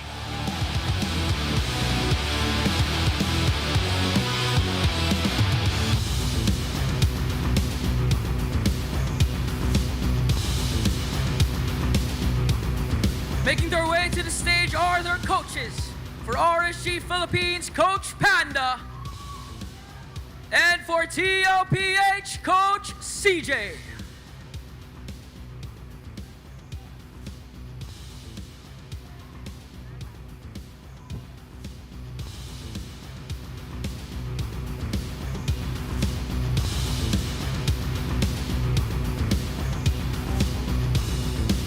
And it's time for the face-off. KarlTzy, Iran, step forward.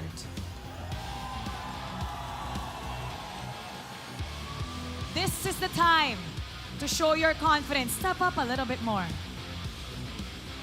Palag kung palag. KarlTzy, ano ang palag mo kay Irad? Di ko alam eh. Unahin natin kay Irad. Sarcastic kasi yung kanina eh. Kasi yun, kumbaga, yung lamang ko kay Karl, mas exposed kasi yung laro niya. Sobrang dami niya ng tournament na nilaruan. Tsaka yung mga live niya sa YouTube na papanood ko. Kaya, pero di natin alam, baka baka unpredictable pa rin si Karl. Baka hindi lang yun yung laro niya. Baka may iba pa siya. Okay. Ano ang palag mo kay Irad? Siguro yung mga experiences ko, sobrang lamang ako sa kanya. Tapos, parang ang ganda ng sagot niya ngayon ah. Maganda! Palag! Fist bump! We're gonna settle this in the land of dawn. It'll be RSG Philippines versus Team Liquid Philippines. Bakbakan na. Casters, pasok.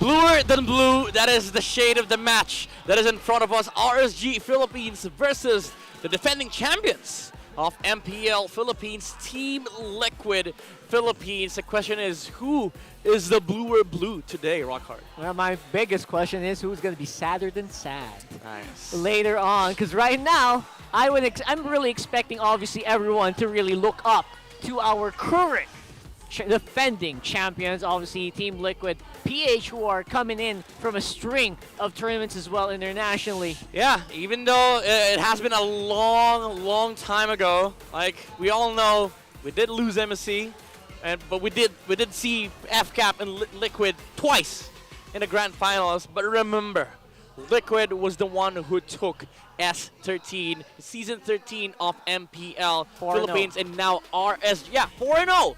And now RSG, their first match is up against the defending champions. It's still the same Raiders. Yeah, still have Kouzen, Aqua, Light, Nuts, but of course, Irad is coming back. Irad, the homecoming, and what a welcome for this young jungler to face off against one of his... He admitted it, right? When he first started in MPL, one of his idols. Yeah. When he first started in the MPL, which is KarlTzy on the other side. Yeah. That was some feeling for Irad. I mean, before he only said he was the better Lancelot, now he's saying the better jungler, but Team Liquid Philippines has nothing to prove at this point. They've taken everything that they can with this same roster. Storm, Benecutie, Sanji, JP, Daddy JP of course, KarlTzy, and Sanford. I mean, these are the Titans. I know a lot of you know Liquid at this point, but they're about to reintroduce themselves to RSG. RSG is gonna know who is the boss today. And who actually is the current champions, because obviously from their previous matches, obviously Team Liquid has really gotten up to speed here. Yeah. They've beaten international tournaments. They have been very up-to-date with the meta, and players like JP, who has been being given a lot of flack by everyone, for a lot of people, has actually shown up in recent games here. So I think we're seeing definitely a newly improved Team Liquid PH. Yeah. And against Irad, though, I really wondered how this guy's feeling right now. Yeah, let's face the facts here. We all know what we came here for, the battle of the junglers between Irad and KarlTzy as we look to the keys to victory here for both sides. RSG, of course, they have to channel Irad back. The mechanics they have to empower him once again, employ the mechanical prowess on this young jungler on the side of RSG. That's also one of the reasons, one of the things that KarlTzy himself has mentioned. You know what? One thing that you have to respect from Irad is his mechanics. Yep. I mean, as much as he didn't have experience before, his mechanics really carried him into the levels where he can face off against his idols. Yep, and now KarlTzy, of course, has to help out his teammates in Liquid Philippines to out macro RSG. And one thing is for sure, Turtle Fights, they have to choose it wisely because we all know these two teams, if we could go down the stats, they have been relatively successful in Turtle Fights. Absolutely. And again, one of the reasons why both of these teams are feared, both locally and internationally, is of course how good they are with mechanics. I mean, any team can fight 5v5, head-on, Clash of the Titans, whatever. But very few teams can actually control the whole map. And these two teams that we have right now are two of the teams that really are top of the class worldwide. Yeah, I'm expecting a lot of objective fights here. Turtles, Towers, Lords, or even just random skirmishes showing their prowess in terms of engaging, assassination. So I'm also excited about the assassin battle, by the way. Oh yeah! It's been a long time since we've seen Irad and KarlTzy face off in an assassin battle. Last time I checked, it wasn't Lancelot versus Hayabusa. Yeah, last time I checked. That was quite a while ago. That was quite a while ago. And that was where Irad showed his mechanic, as we're now about to show you. Game number 1, the draft is on the way. It is upon us, ladies and gentlemen. Who you got? Put it down in the comment section. And right now, this is happening, folks. Blue side for Liquid Philippines and red side for RSG. Fanny and Ling is out. So much hopes for the assassin battle. Absolutely. I'm sad. We mentioned this in the previous matches where, you know what, people were saying, oh man, Assassin meta is back, Assassin in the jungle. Gets banned. And these are two of the most prolific Assassins for both of these players getting banned out. Yeah. And you know what? I love it. A lot of the key players, or key heroes rather, that have been highlighted in a lot of matches previously, in the previous day as well, are now banned out. I mean, hey, as long as Lance is a touch, I'm yeah. good. As long as you leave the Lance open, I'm good. I will still have my hopes up until the very last pick. Now, Liquid, full respect.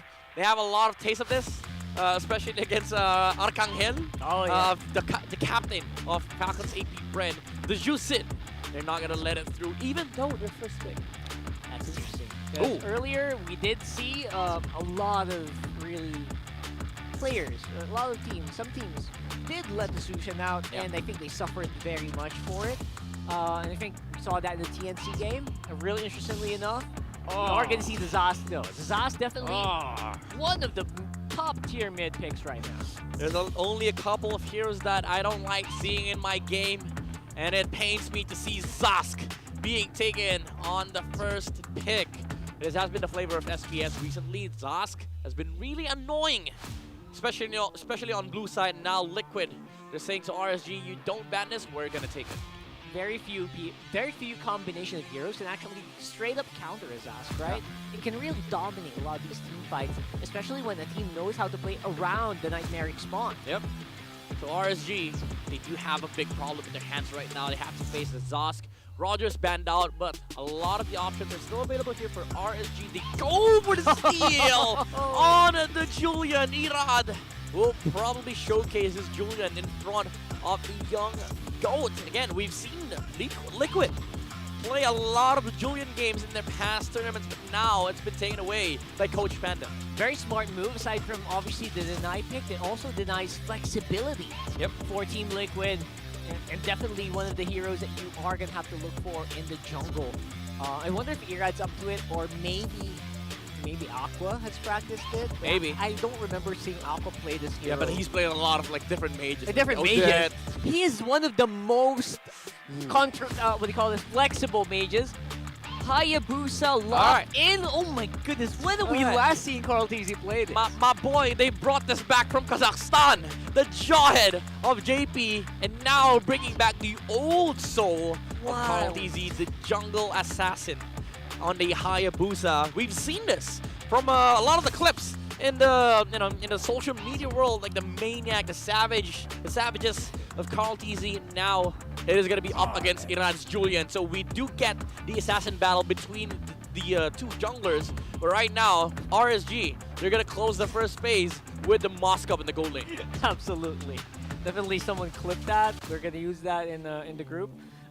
For one thing though, obviously the jawhead is a very specific pick where you're kind of expecting, right? You're kind of expecting a lot of these big people that you want to displace if you're picking up the jawhead. I wonder how that's gonna fare though, especially that's in this cute. match. That's cute. Oh That's my liquid. that's pen. That's using a ballpoint pen, by the way. Oh, also, like, just a reminder for the people that don't remember why this is a heated matchup. Just remember RSG Echo. Like that was a big storyline in every MPL since their rivalry started. It just so happens that they're now called Liquid, but still, it's the same matchup. And now we're moving to the second phase here. Trizla is out for the side of RSG. Aurora's been taken away from Liquid. Now, Liquid already has a mage. RSG, they are gonna be able to flex this Julian into Aqua. But what do you think are the options left here for RSG? Obviously, RSG is thinking about the Hylos maybe somewhere out there. I'm not sure if obviously. I mean, you can throw the Edith Rome or XB, right? Either way can work really well. Yeah. Previously, we even saw him in the gold lane in some leagues a long eras ago, but right now, obviously not going to happen. But yeah, so much potential here for Coach Pan to actually just dominate a single lane with just one pick. I mean, I agree. We've seen the Jawhead versus Hylos matchup work before. That was the last series where they didn't care at all about the ejector. Brusco just went in with the Glorious Pathway and they were revitalized, but they themselves banned out the Hylos. So this does tell us that maybe they don't play the Hylos, or maybe they just love engages more than just raw tankiness on their front line. Or maybe not yet. Maybe just not. Maybe for not now. yet. Yeah. Right. It's just first week, so First week. the hell we know. We got time. We got time, obviously, for these players to flex it out. But right now, picks here. Obviously, the front liner, it can be that Edith. Very good on the roam. Right now, what are going to be the priorities? The XP lane matchup, Terizla's been banned out by Coach Panda as well. Maybe something the likes of Yuzong, considering that Nats is playing here. Maybe Yuzong, Arlot, or maybe bring back the Esmeralda. I don't know. Arlot sounds fire, honestly, right? Yeah, I mean, it's a Nats special. It's not entertainment too. Kind of have to think about the Zask on the other hand, though. Oh, that's an insta-lock. Insta-lock on. They steal the art of the way from Knots, and Benikidi gets his hands on his signature Claude against the Moskov. That's a matchup that he's played a lot of. That's true. And you know what? The lineup of TLPH right now, aside from the Arlot, it's very old school Season 1, Season 2 vibes. You know what I mean? Yeah. Jawhead right there, the Zask in the mid. I mean, Claude's been Season 1 ever since it's been meta. I don't know why this guy does not disappear in meta. I mean, you know why? Boom, boom, goes the dynamite, blazing duet in your face. It never gets old, right? And now, last pick here for RSG. What do you think it will be? And they definitely need the frontliner. And that is a frontliner, if I ever saw one. We are going to see the Edith on the roam and Nats back on the fan. Yeah, I mean, they're still switching. All right, it is going to be Irad on the jungle Julian. The JJ and The Nats, JJ. the classic Thamus Vengeance into a Claude. It also is a good matchup against the Arlot, if I might say so myself. That's true. And maybe with this composition, I'm really more looking forward to the amount of Thunderbelts that we're going to see. Because it does look like a good Thunderbelt game for both sides. Thunderbelt going to be through the roof here. Yeah. And I completely agree. A lot of these heroes actually... Stonks. Core item, Thunderbelt. Yep, I've seen that on the Thamus Kid Bomba specialized that build. And also the Edith as well. It can be built on like different assassins too, but I don't think Julian and Hayabusa will buy that item. But of course, the Arlet on the side of Liquid will probably go for the same match as well. But now we are heading into the Land of Dawn here for the first game of the match Welcome between to Liquid Mobile and Legends. RSG Philippines. The brighter shade of blue is going to be the victor here today as we let the story unfold in this early game of game number 1. Yeah, for now, obviously, we've seen KarlTzy's already legend, right, on that hero. I feel like there's just only so much you can already say about him, but we might see KarlTzy play this game a little later on, because right now, obviously, the Hayabusa, one of the downsides of picking it up is you don't want to fight as soon as possible. Yeah. Meanwhile, on the other side, you know what? Even at level 3, Irad's gonna go look for kills already. Yeah, that's the strength of the Julian. Like, you have an early game power spike compared to the normal jungle assassins who waits for level 4s. So RSG might look to be more aggressive in the early game while Liquid allows KarlTzy to be able to farm up, which is gonna be in favor of RSG, because if you do look at the composition of Liquid, they're farm hungry. Like the Hayabusa and the Claude, they need and want farm. And these are the only downsides I was talking about here. Look at Light, just making sure that you can pass off that goal to the proper hero. And look at this for JP. Trying to go for the deny, and obviously KarlTzy trying to get that. But right now, I think even KarlTzy knows this matchup very well. Jawhead's so annoying, honestly. Like, if you're playing a jungle against Jawhead, it's just so annoying whenever he shows up. Presses his second skill, the ejector. He can threaten with the flicker throw, or just throw away the resources. It's just annoying in the early game, honestly. Completely right. And that's one of the advantages that you get with the Jawhead pick. Obviously, it will fall off later on in the game. Yeah. Give it time. Obviously, the Jawhead doesn't scale as good, right? But it's there, at least for the early to mid. Yeah, it does its job. Like, it doesn't scale in terms of damage, but it does its job. He's like, you know, a perfect example of a hero that functions. That's basically what I see Jawhead as. But now, RSG, they get the level 4s on both the jungle and the XP, able to position themselves first in the turtle. JP will try his best to annoy RSG. Diving it in, and Irad gets the retribution, going over the turtle. Oh, nuts! KarlTzy going in, getting as much damage as he can, but Oh, looks like he might get hunted down here. Look at him go! Nat's still surviving after all of that. Holy smokes, been caught in an inferno, but they're not done yet. Sanford with a flicker out. Still, nobody dies! Man, that was high-level damage juggling being done by both of these teams, honestly. Oh, but Kouzen, though, like a full wave ahead of the Claude. Benecute didn't reach the whole wave at the top lane. Albeit, he did, you know, clear some minions in the middle lane, but still, RSG, they are going to be able to take that trade for themselves. They got the turtle, but surprisingly, Liquid is still ahead in gold. Nice final slash coming out from the Arlet, but KarlTzy, do they have the damage? He does! Diving pretty in, low. and look at that, getting a 1-for-1, and I think that's Sanji finishing off Nats as well. All right, Liquid, they found a proper trade, 2-for-1, but it's about to be equalized by RSG. JB with the flicker on Aqua.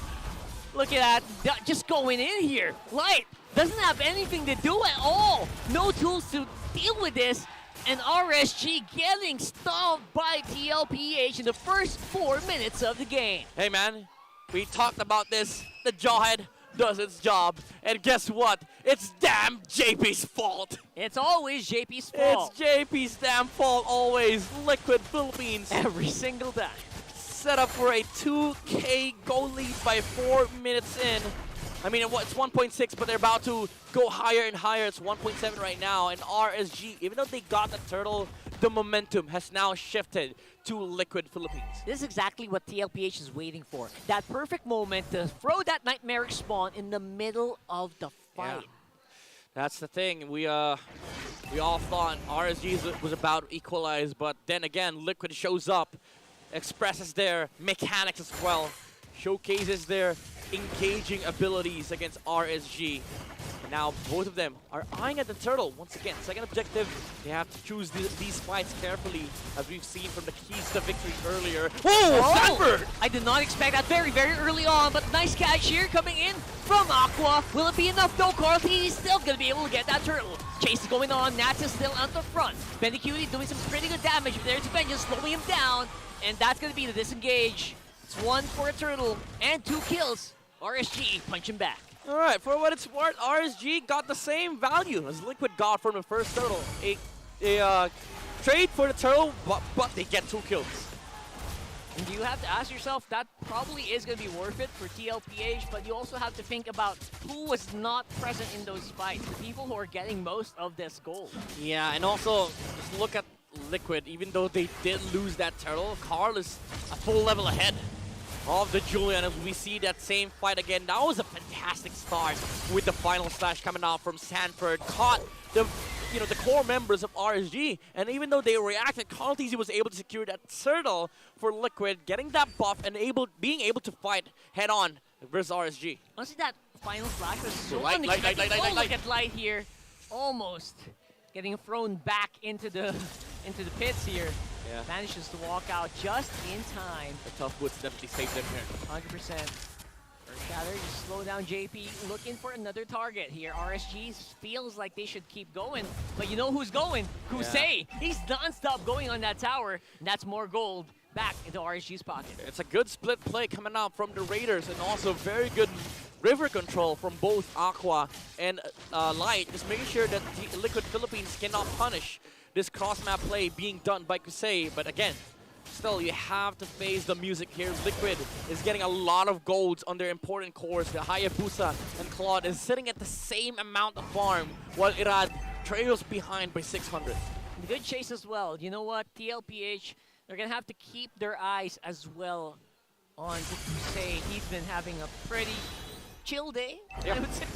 It is a chill day. It's a very chill day for Kouzen. And we are going to see probably another one big fight here around the turtle. Oh, Sanford! A Mac spawn up in the middle. That's getting thrown to the back line, but he is tanky AF. He's got vengeance. He doesn't even need to proc it. Turtles reset. They going for the fight once more. The target's and KarlTzy comes out at the end with the retribution. Cleanup. Once again, the cleanup is going to be super crucial, though. TLPH must mitigate the damage. KarlTzy. But you know what? They are punching back even harder here. Oh my goodness.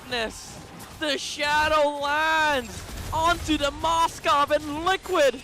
They fought back, even though they lost Sanford. Thing is, they were like, no vengeance, no Cotton Inferno, no Netherrealm. All right, it's the freest shadow kill. KarlTzy will be able to get this game, and they just fight back. It's not just the mechanics, it's also the level of intelligence that these players have on the side of Liquid. That's right, because if you look at it, it did feel like RSG had the advantage for a moment there. And then Team Liquid realizing, you know what, you're right, the cooldowns are still on. Yeah, so we can go back. Keyword was for a moment. And Liquid seized the opportunity and just sang, this is our moment. This is the moment for the shadow kill, but JP checks the bush. Look at that. I'm sorry, I'm not Leo, but you have to make do. RSG is looking to pounce back, but Liquid, they have bush control, and Benecutie is already doing the split moves. Oh! Great surprise factor, and the Earth Shatter gonna catch off Sanford by surprise. Oh my goodness, that was pretty huge. That was a good punish by RSG. They saw the Claude. He went back. Benecutie went back with the BMI, and they were like, all right, no marksman. All right, let's go. No marksman, no problem. Irad as well, cross map, can't really do anything, but didn't need to. And I was surprised. You know what? I was going to say, you know what? JP is doing his job. Like you mentioned earlier, he's checking these bushes. He's making sure no one's there, surprise him. But RSG surprised them straight to their faces. I can't even call it a surprise. I wouldn't. I mean, I wouldn't. They were in front of the whole squad of Raiders the whole time. They were looking at each other. Yep. And it was just a very good punish coming out from RSG. And now the Lord spawns on the bottom side of the map. Everybody is in position. Both Irad and KarlTzy is still yet to take their purples, but RSG's purple is much closer to the Lord. Oh, you gotta watch the damage from the Nightmare spawn. That's one of those things that you cannot ignore, especially in the middle of a fight. Yeah, as much as you want to. you want to ignore it, right? But you can't. And that's what Team Liquid's power is right now. Ouch. JP tried to pull the Lord, but he felt the improved Lord. The changes with the Lord from the past 3 patches. HP percent damage. Yeah, HP percent base damage really changed the Lord dance here. So RSG and Liquid, they have to think carefully who can actually deal with the Lord here.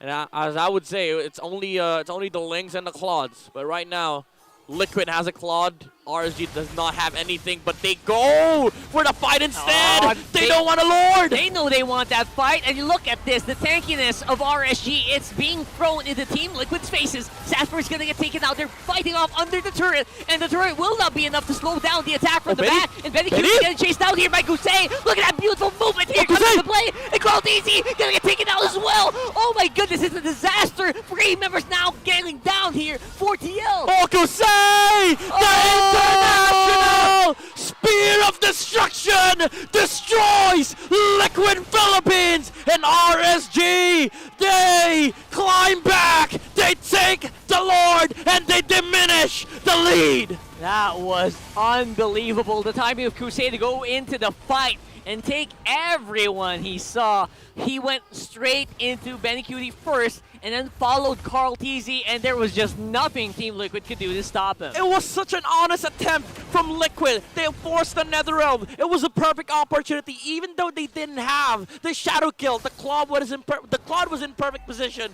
but the magic damage that came out from Aqua was able to repel the Claude away. And that was an amazing Spear of Destruction from Kouzen. It came from Cambodia. That was a direct flight straight from Cambodia into the hearts of TLPH in that moment. No connecting flight, all business class, ladies and gentlemen, and RSG, they're riding on that business right now. They're in front of Liquid's business. They're in front of the second tier tower in the mid lane, and they still have a Lord. Look at that. Benny Cutie threw 3 shots into the fam, and he got hurt as well. Ouch. That's not a good sign. It's not even an ouchie, it's an ouch. Ow. A capital O-U-C-H. All right, that's going to be interesting to watch later on. Especially with it. Not for Benny. I mean, not for Benny, but for everyone else. You know what I mean, right? Yeah. But right now, Kouzen, nigh unstoppable. This is the Moscow everyone dreams of. Yep. There's a reason why this hero does not, he's supposed to be respected. He does not go through the draft without proper lane matchups. But even then, Liquid, they did set up for the Claude here against the Moscow. It's just that Kouzen kept finding these proper team fights here for RSG. It's pretty massive, actually. And the way that RSG knows that all they need to do is buy some time, keep everyone alive, that's the reason why they pick up, obviously, everyone in this lineup. 3 very tanky frontliners, a very slippery jungler, right? Yep. It works. And to be fair, all of them have damage. The Edith, even the Tom who's with the Vengeance, he can soak up a lot of damage and return them to Liquid. Oh, Light with Engage! Great engagement here. Again, JP will have a bit of a threat here with the Ejector. Not going to be attempted by RSG, but they know it can still go either way. It was just a classic purple dance, you know? There's both junglers trying to steal away each other's purple buff, but it was KarlTzy that took it from RSG. Even though it's still a fair trade, like both of them still got their own purple buffs. But right now, what they're eyeing at is the next Lord, which is about to spawn in 30 seconds. Now RSG, they have the prep. This is the fundamentals, the pandamentals. Split push.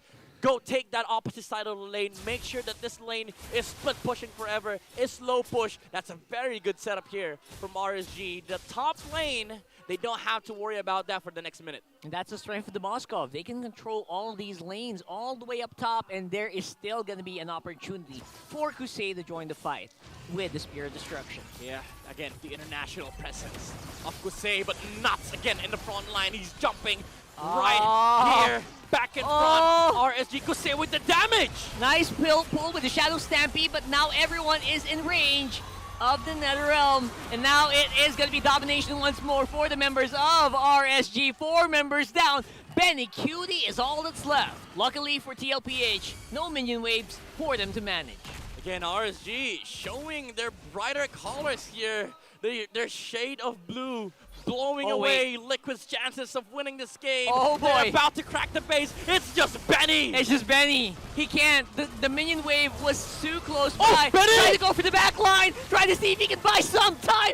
Every single second counts. Not and enough. looks like that will not be enough. And a beautiful move here for RSG, taking game number 1.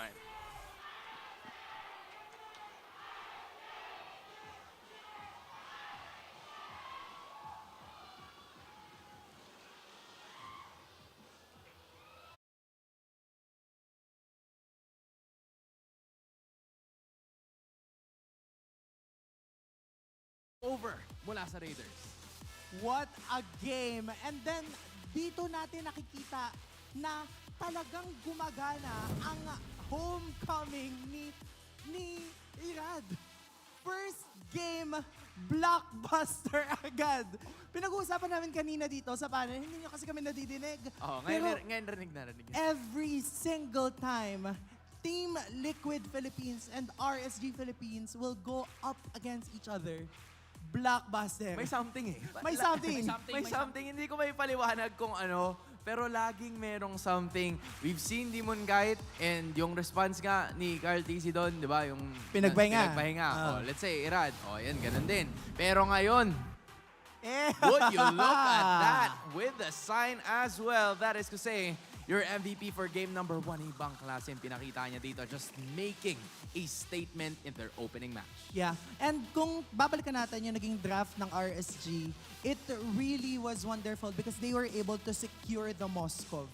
We all know how powerful a Moskov is come the middle parts of the game up until the late game, mostly because of the fact na kaya niyang kumuha ng space for the rest of his team while ensuring na kaya pa rin niyang bumalik every single time that he needs to. Which is why this Moskov, using the Spear of Destruction, lagi siyang nandun sa opposite lane. Yung opposite lane na yun yung makakonsider natin na weak lane because kapag magkakaroon ng Lord fight, yun yung usually walang tao. And yes, merong threat coming from KarlTzy's Hayabusa, but it doesn't matter because of the flicker. Hindi kumakapit minsan kapag tama lalo yung timing ng pagkaka-flicker mo doon sa Ugi Shadow Kill. And again, we've already talked about the draft, right? Ang ganda ng synergy for the draft of RSG mostly because yung koponan ng Team Liquid Philippines, meron silang inclination na mag-dive deep into the lineup of RSG. How do they stop that? They stop it with Aqua's Netherrealm. His timing has always been precise, which is why na-ensure nila na kapag may lalaban sa side ng Team Liquid Philippines, kaya nilang palagan every single time. And nagme-make sense din yung pagkakagamit dito ng Thams, mostly because of the fact na lahat to papasok. Yung ultimate coming from a Thams, nag-drain siya, nag-gain siya ng life from the rest of his opponents kapag may lumalapit sa kanya. And na-mention na natin kanina kung papaanong yung lineup ng Team Liquid Philippines in general, papasok the Claude, the Hayabusa, even Sanji, makakonsider natin na kailangan niyang pumasok to dish out damage against their opponent. Kaya naman, kapag sinubukan na lang i-burst down si Nats in this Thams, madali sa kanya to cast his vengeance. And if mababurst down na siya ng kanya mga kalaban, easier for them na si Aqua magne-Netherrealm. While Kouzen, Irad, even Light, kapag hinubad niya yung kalasag niya in the Primal Wrath na mag-dish out ng damage output. Which is why, game number 1 easily went in favor of RSG Philippines. This was by no means an easy fight for both of our teams. Nakikita natin na nagja-juggle not just the kills, but also the objectives for both of them. But then, in the end, yung synergy ng lineup ng RSG Philippines, yung talagang nag-take over, especially doon sa later clashes, na na-transition din naman nila ng ganoon kadali into taking the Lord fights. And kung papansinin natin, yung pagkakapatong-patong ng skills, super intentional to the point na hindi sila nababurst down, wala si Kouzen lagi doon sa laban.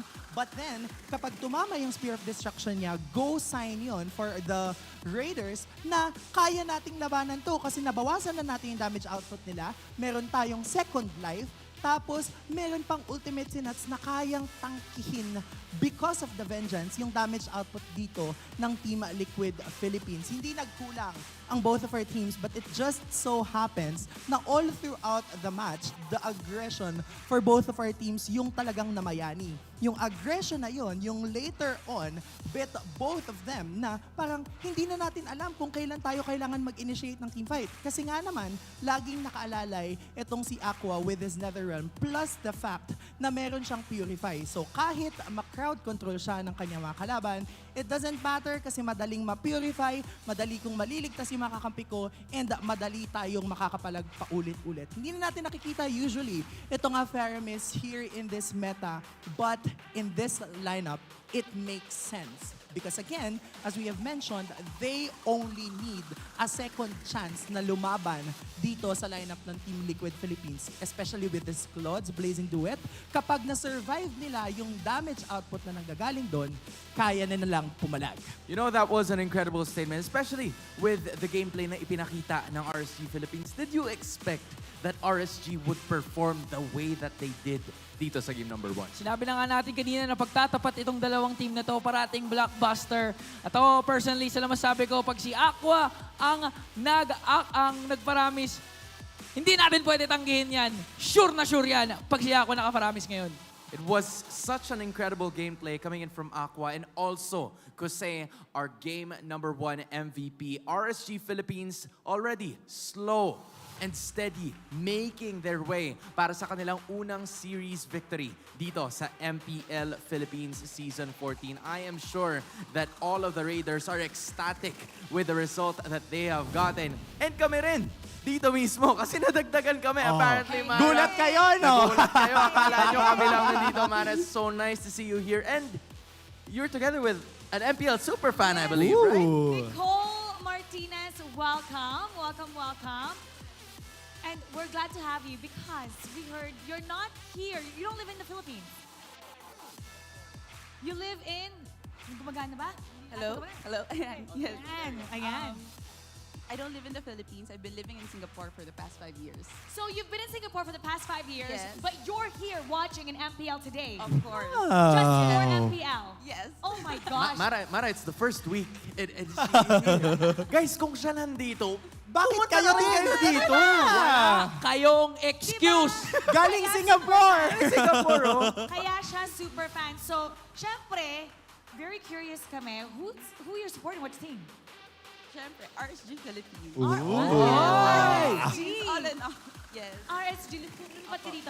So, na-meet mo na sila ba? Alam ba nila na meron silang fan from Singapore? Yes. Actually, I'm an avid supporter of Irad since season 11. Oh, wow. Since season 11. So, nung pumunta siya ng Indonesia, I was also there. Ooh, And, wow! Oh my gosh! Super fan! Fan talaga. Okay, out of everybody, bakit si Irad ang talagang napahanga? Actually, talagang nakita ko yung passion niya sa game, tapos kung gaano siya kagaling. And he's all around a very nice person, very, very sweet guy. So, talagang na niya talaga yung loob ko as a fan. Okay, Yes. so, no, because people, yung mga viewers natin, they feel like si Irad is a trash talker. Yes. In the game. Yeah. Siyempre pumapalag siya.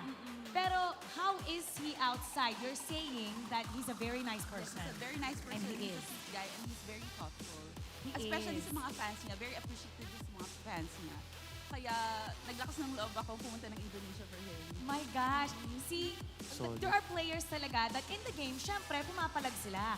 But outside, they're really, really good people Yeah. to a point that they treat their fans Well, really yeah. well. Okay, anong gusto mong sabihin sa RSG at kay Irad? Sa RSG Philippines, alam kong ever since talaga, ang laki-laki na ng potential nyo. And galingan nyo pa. Ang ganda-ganda ng win nyo today. And for Irad, welcome back to the Philippines! Welcome back! Yes, welcome back. You know what, Mara? I also want to ask that, how do you feel about Irad being back in the Philippines? Yeah. Kasi dumadayo ka to Indonesia, to different countries, Yeah. and now you're also making your own homecoming dito ngayon. And how do you feel watching I MPL feel Philippines dito? Mas na-unleash niya yung potential niya dito sa Philippines compared to other countries. So, masayang-masaya ako nakabalik siya. And like, sa performance niya today, grabe ang ganda ng performance niya. Kaya talagang sobrang Yes. happy ako talaga for him. Unleash the potential Yes. within. Unleash the hero within. Anong masasabi mo doon sa game 1 natin? Nagulat ka ba? Or in-expect mo ba talaga na ganun yung mangyayari? Actually, wala akong masyadong in-expect on the part of RSG kasi nakita ko yung momentum ng Team Liquid ever since MSC. Yeah. And then they had their Supernova tournament in Kazakhstan. Ang ganda-ganda ng performance nila and hindi ko in-expect actually napapalag ang RSG. But then, again, Pumalag. they surprised me. That they did. They surprised me and talagang yung tiwala ko sa players na alam kong kayang-kaya nila lahat, mas nalaig.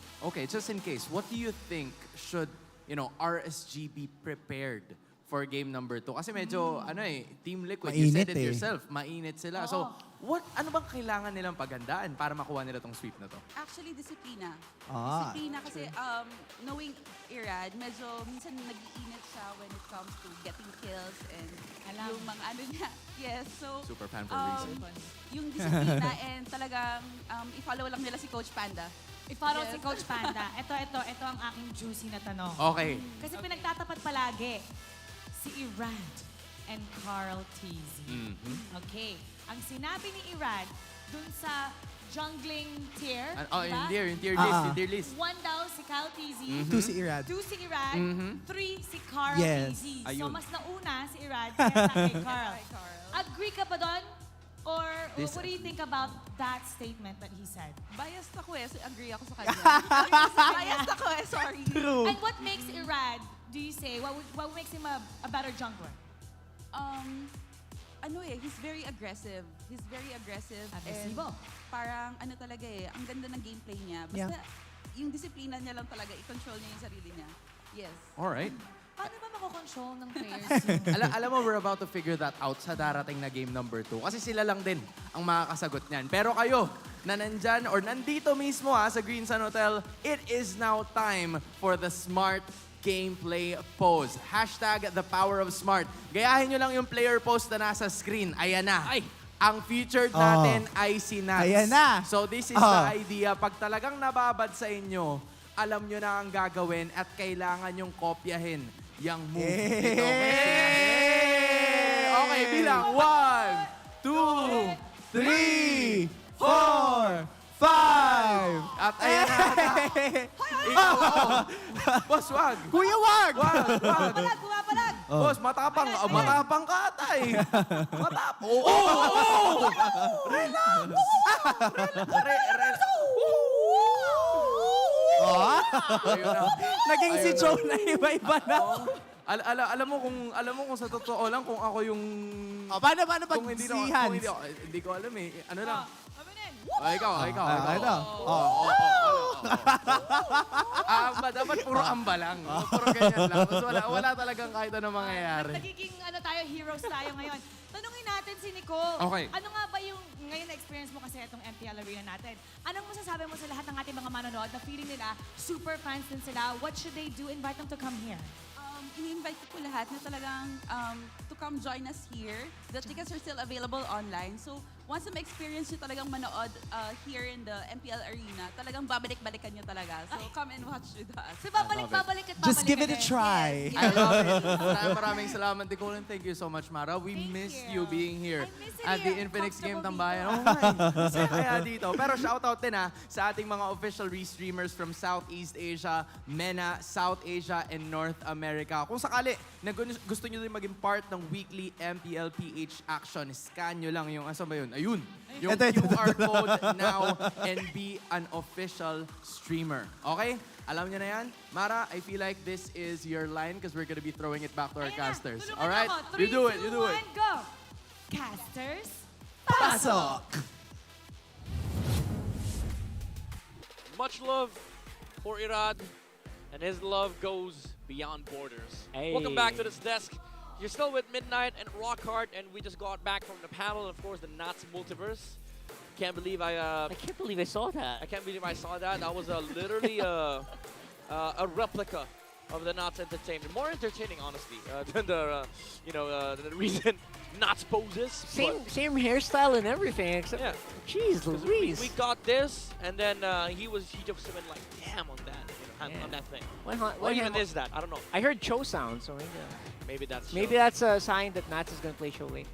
Oh, we've seen that. We've seen that from Liquid in their international endeavors, like with the Sanford rocking the show with the Thunderbolts. So there's a lot of things to expect on game number 2, but we also have to acknowledge again the victory here of RSG. Yes, game number 1, for sure.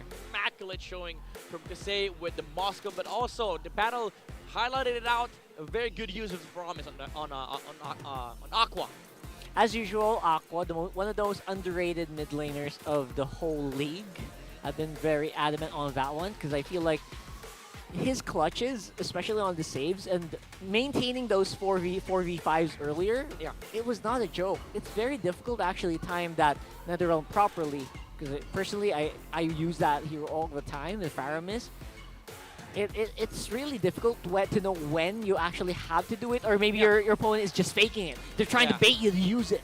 I agree. In a world full of Sanjis and Suns, we still have the Fuse and the Aquas. You know, the more defensive mages, I would say. Not really just pure defense, but they have this amazing ability of just controlling team fights. Like Few with his Paramis, IQ. Vexana. Yeah, the IQ level of these guys are very amazing. With Aqua pulling out an Odette. I think that was a game against Paramis as well, using the Odette here, backed up by amazing drafters too, like RSG, Coach Panda, putting the Paramis in fourth, and then making sure that they get a winning matchup as well as I would say a hero counter against Claw with the Vengeance, with a Tamus. It's just so amazing to see. Although it's not all roses and rainbows here, right? For TLPH, for RSG rather, there was very close calls, especially the play earlier. Imagine if if what do you call this? Karl?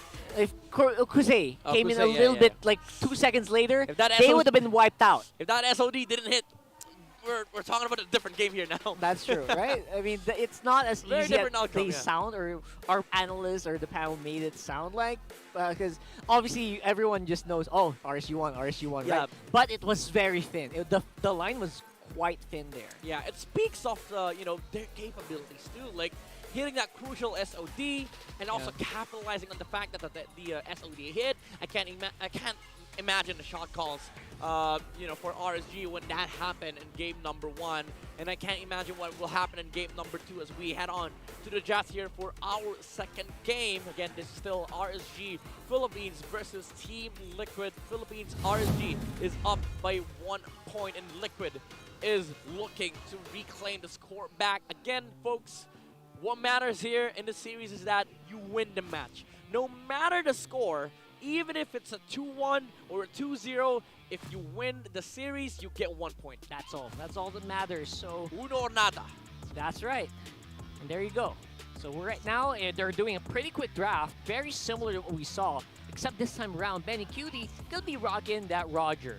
Yeah, we don't even know if it's Benny Cutie. Oh, you don't know, right? For all we know, it could be Karl on the Roger, which gives flexibility here for Liquid. But RSG, they're still going for the same trick that they pulled out on game number 1. It's the Julian and the Moskov. That's right. So right now, obviously, it's a waiting game. A bit of a waiting game here. Whether or not we're going to see something very similar, but the front line to see the Roam and the XP here for RSG. So probably like the Arlots and the Minnows are going to be taken care of by Liquid. But in contrast, they already have the Roam here for Liquid. They have the Jawhead. Agree. And at the very least, you know what? Team Liquid PH, even though they don't have a complete lineup yet, the first free picks they have are great for early to mid game. So I think that might be the focus of the Team Liquid lineup right now. And you're right. I could imagine seeing maybe something similar to what's another good marksman here, right? Well, maybe we can still see a Claude slot in here. Yeah, maybe. Maybe, right? Actually, no, Harif is banned out. I was thinking the Harif, but then banned out. Yeah. There you go. They take care of the Minnow, as we've said before. RSG hates Hylos. They do. I think they just hate Hylos. Panda is probably steaming. Like, why is Hylos still up?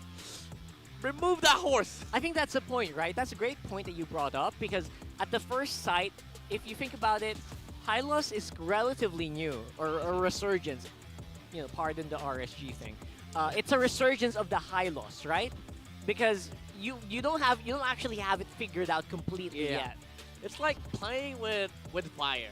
Yeah. I mean, we figured out fire, but remember, just can still hurt you. Think about the new. What? It's not new days. The old days. Olden days. Like, not even old, like ancient old, eons ago. Like people were playing with fire. They don't even know if they're supposed to touch it or not. So that's that's the same treatment with Hylos. And now again, both tanks getting taken care of by Liquid. Minnow and Tig banned against RSG. Grok still available though. Ruby and the light specials like the Kufra, the Chose. That's actually one of the reasons why I'm not too bothered about these roam picks, because there's so many roamers available right now. Grok They haven't even banned out the Grok, which is so good. We saw how good it was in the previous series as well. Yeah, yesterday, Renegade really charged up the Grok against the Jawhead matchup. And after that, the Matilda. Yeah, the Matilda too.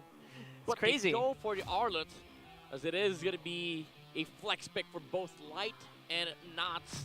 But I'd be, I'd be honored to watch another Knots game. I knew it! Again, and now JP picks up the show alongside the Nolan. So it is going to be Benny Cutie on the Roger, a very, very favorable marksman for Benny Cutie.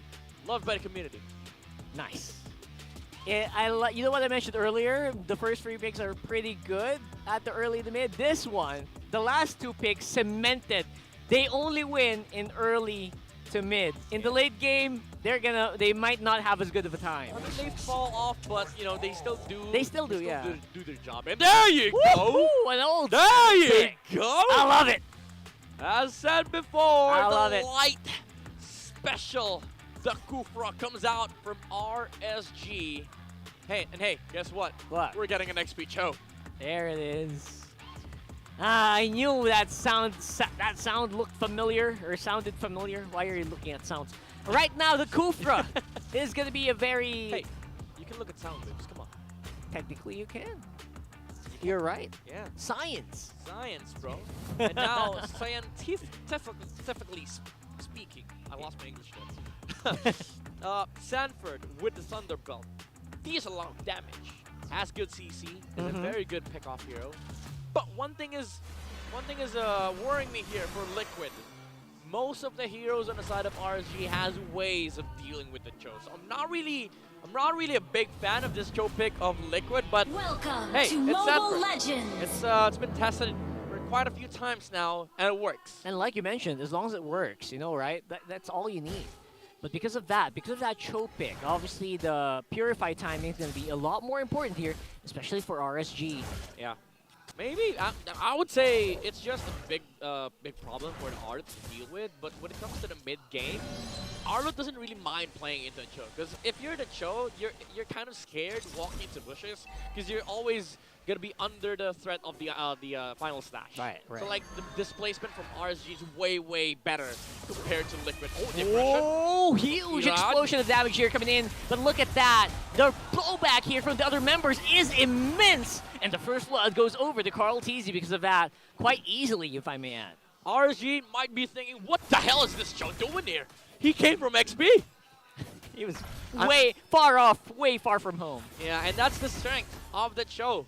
It is basically like Spider-Man. He can play far from home because of the innate mobility. Nice. With the hero, with the Shunpo, and of course the 3 dashes that you get from the Cheat Kundo. And look at that. He actually made it in time. He's still pretty much even Steven in XP. Yeah. Wow, right? Sanford flexing it out against RSG, showcasing why Cho XP works. But again, it does fall off in the late game. But early game, it is going to be incredible, especially with the Thunderbolt pickup. Sanford, again, pressuring Knots here. They're in a very good spot to contest XP to set up for a good turtle fight here for Liquid. Because you know what? There will come a time where the damage fall off or the amount of leads that you get with this lineup might be too much to overcome, even if you are a late game comp. So there can come a point where RSG can't come back anymore. Yeah, so this is a really good strat by TLPH, a very early on lineup that can get a lot of kills fast, get Lord fast, and you will also get advantages in the team fight like this. Yeah, basically ceiling here for Liquid Philippines. Now, KarlTzy is JP able to take the turtle here in Jump RSG. it in. Whoa! You see that alley-oop, man? That was beautiful. JP throwing it to Sanford, kicking him back. Wow! Incredible mechanics being displayed here by Liquid, and they go straight to the purple buff. They knew Irad used Retribution. They are going to go for the punish. They're without Karl, though, and it's also scary to do that against Kufra, so they relinquish control of that bush, but still, the idea was nice. That's right. It actually is. It's just an amazing teamwork here being shown by TLPH very early on. And again, these are things that you have to be aware of if you're RSG. Every single bush, every single moment that you don't have sight of any of these players is already a big problem. You're basically playing the floor is Kufra or the bush is Kufra. Bush is Kufra. Every bush, it's a Kufra. Unless you see Kufra on the map, of course. That's right. It's a different thing. Well, same deal with TLPH, right? If JP's not on the map anywhere, he's probably waiting in the bush somewhere. And if Sanford is close by, oh my god, it's going to be a wombo combo. Yeah, I mean, Sanford, if he's not on the map is Joe, basically. All right. Especially if he has Flicker. Like this. Yeah, like this. Right Sanford, there. like prepping for a good setup against Knots, but unfortunately he doesn't have any damage dealers near him. But still, Liquid holding a surmountable lead as early as the stage, 2.4 before 4 minutes. Good damage from Sanji, something that you have to be aware of. Damn you, Zask. Dealing with that nightmaric spawn, I hate everyone, no one wants to play against a Zask. I hate Zask. I mean, Sanji likes Zask, that's for sure. But I hate playing against that hero. Can definitely tank turrets, can deal a lot of damage if you don't, you can't ignore it, basically, right? Yeah, dude, like, there's only a few chances that I can get this opportunity, like an official rant session. That's the only mage in the game that can control the mid lane by himself. Only mage. Well, technically, it's like 2 entities, right? You're controlling 2 entities, so exactly. You don't need your own. He has 2 dashes when he has ult.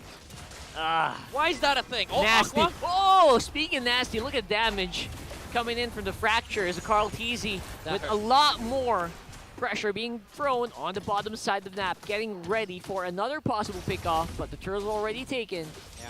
It's 2-0 still on the kill board. That's a Purify being burned on Aqua. Liquid can time it 75 or 60 seconds without a Purify. And unfortunately for Liquid, it does not sync up with the turtle timing. So they'll have to look for other avenues to make sure that they extend this lead further. But as of right now, RSG is doing a fine job of just, reclaiming these bushes against JP. Yeah, for sure. Oh, Irad. Now, Irad showcasing some damage that you can do with a Julian, but again, Sanford's not quite worried just yet. The advantage of XP Cho, just really tanky, right? Yeah, it's very hard to fight into. Like, even if you're Irad there, like, the kill is, it's very deceptive. Unlikely, Because the thing, yeah. unlikely, because again, the Cho is going to be there like this. Like, you're just farming casually on the XP, which is, by the way, normal for a damaged jungler, but then you get kicked, and then Nolan just shows up. Yeah, but now, RSG shows up bottom lane, Liquid is also ready for that engage. They're covering every grounds here. Cross-map plays here being done by Team Liquid PH, but they might be spreading themselves out too thin here. JP? All right, nice good. way Good to vengeance. actually segue against each other. A bit of a clap back and a bit of a fist bump, what you could say, Yeah. with each other. Good dodge by Nance using the vengeance to the crab to make sure that he's able to dodge away the ejector from JP. Now KarlTzy is able to push out the wave on top lane. They are setting up for the turtle here. This is the 3rd turtle off the game in Liquid. They're already leading by 5K at this point. Well, 4.5, but it's potato. Yeah. What matters is obviously who is going to be in charge of the objectives at this point of the game. And to no surprise, it will be Team Liquid PH. Like we mentioned earlier, RSG, they have that Julian. Great. But what else, right? Yeah. The Moskov needs to farm up a little bit, and that's their main damage dealer. And look at how absurd the threat here is for Liquid. Like, Sanford shows up in the river, everybody backs off. Even though they have a Purifier, they have a Fufra, they know that the re-engage is much better on the side of Liquid, even though they have another round. Oh, the pullback! The pullback of JP, not enough damage though. And Liquid, they're just here for the minion waves and the objectives, possibly the tower. Huge Shadow Stampede, obviously. But then again, JP can actually take it. Oh, used up the Flicker. Light misses with a Tyrant's Revenge. Everything misses from RSG. Well, Irad did kill the worms of the Zosk here, but... The worms. The worms. That was everything from RSG. The Flicker from Light, trying to look for an engage. The Flicker out from Knots, and a Flicker from Sanford with a Flicker back combo with the kick.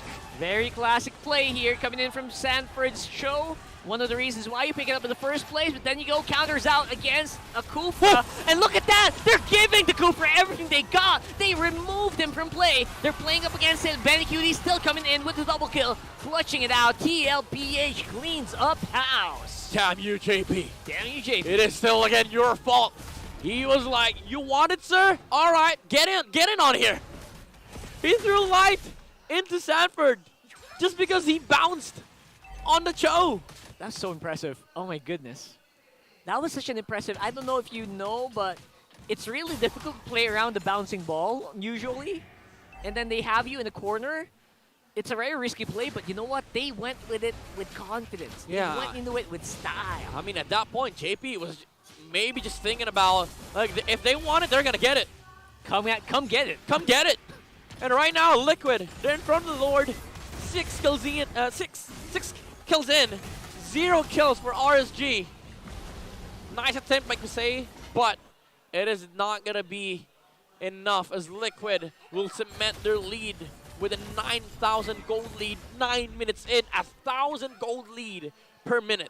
Oh, that is huge. Just like the 30% off you get if you bet the Frick. That is definitely huge. That's a big discount. 30%, my goodness. But right now, it is going to be a question of whether or not RSG can actually sustain against this. This is what I was talking about earlier. Like, how big of a lead do you think RSG can take? Can they even keep up? Can they even recover? I mean, it's all up to Light and his initiations. The Light at the end of the tunnel. But he has to wait for the cooldowns of the Tyrant's Revenge. And Sanford's already on the move, looking for a potential pickoff here. But they steal away the purple from Mirad. It's KarlTzy getting that buff onto Liquid side. The Lord is on the top side, and KarlTzy's prepping to, you know, possibly get at least 2 towers out of this Lord. Yeah, and RSG knows it. RSG knows their only chance at this is probably a 1 pickoff by Light or maybe by Nats. But either way, one of that happening is very unlikely, especially with the way that TLPH is actually positioned around the map right now. Yep, and they do get 2 towers out of that Lord. Maybe even more, but no, there's the passives on the towers.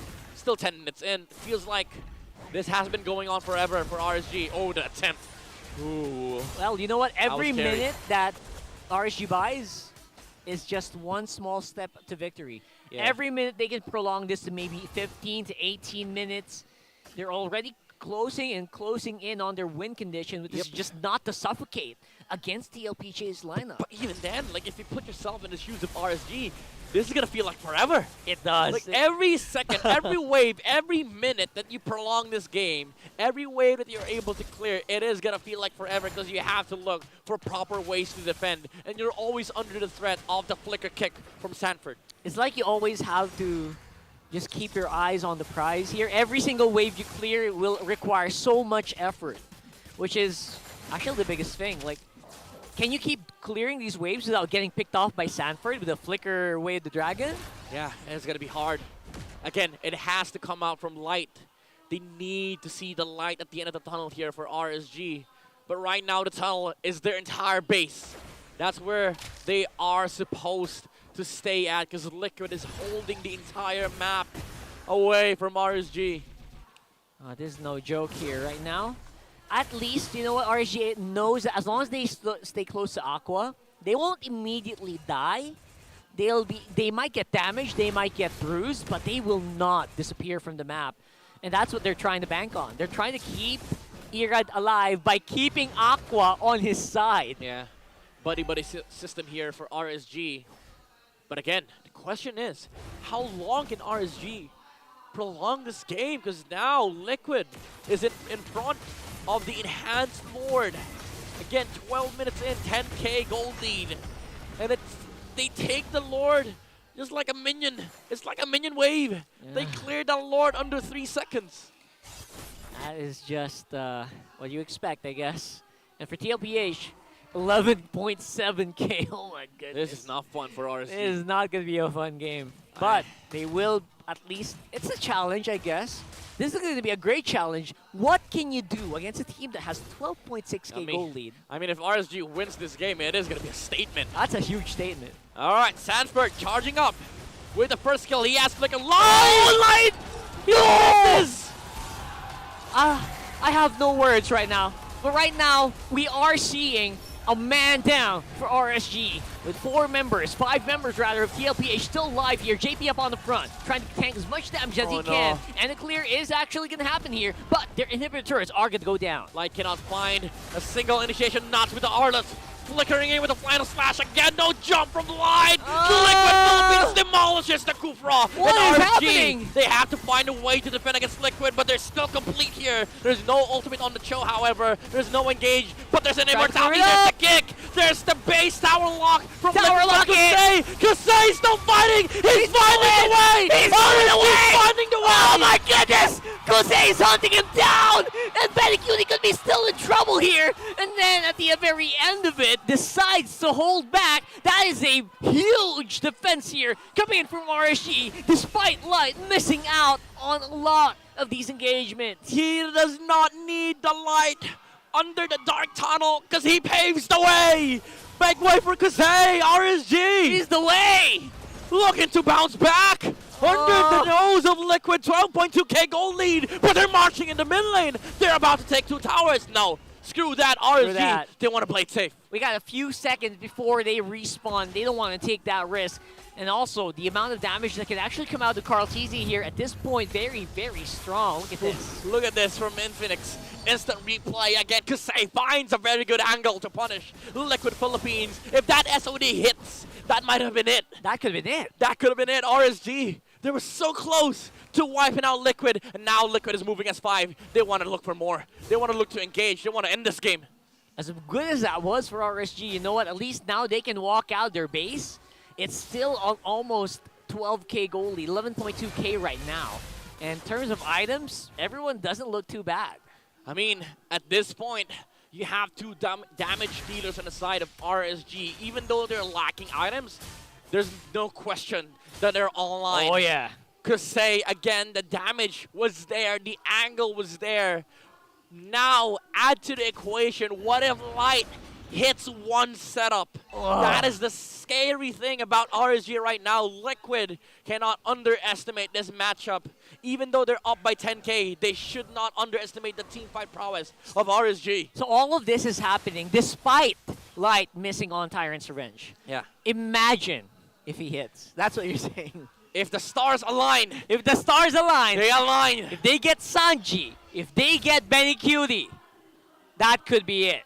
And if they land the perfect Tyrant's Rage, what's it gonna be? With the backup of the Netherlands, and Sanford with the kick, he gets knocked, but that's the Arlet! Oh. That's only the Arlet! Oh my goodness. All right, Wave the Dragon's already out, and so is the final slash, but it's only gonna be for a few seconds. Sanford decides to go out. Flicker already used up, by the way. They don't even take knots! They didn't. They don't! Nat survives. Irad, however, they heard the retreat. They're pulling the Lord.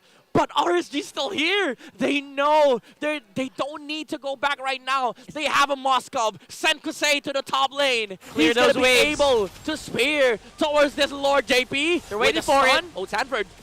Oh, charging it up. He has kick. He has kick. Oh, JP this wipe. trying to go in, dancing around. No! Light finally makes his mark, and here comes Kouzen cleaning it up right from the back. Ira gets that kill. He's hunting it down. Still, KarlTzy still alive. Benny going for the base, and he cleans it up. What are you talking about? There's no Lord fight here. This is Team Liquid PH putting it up to 1-1.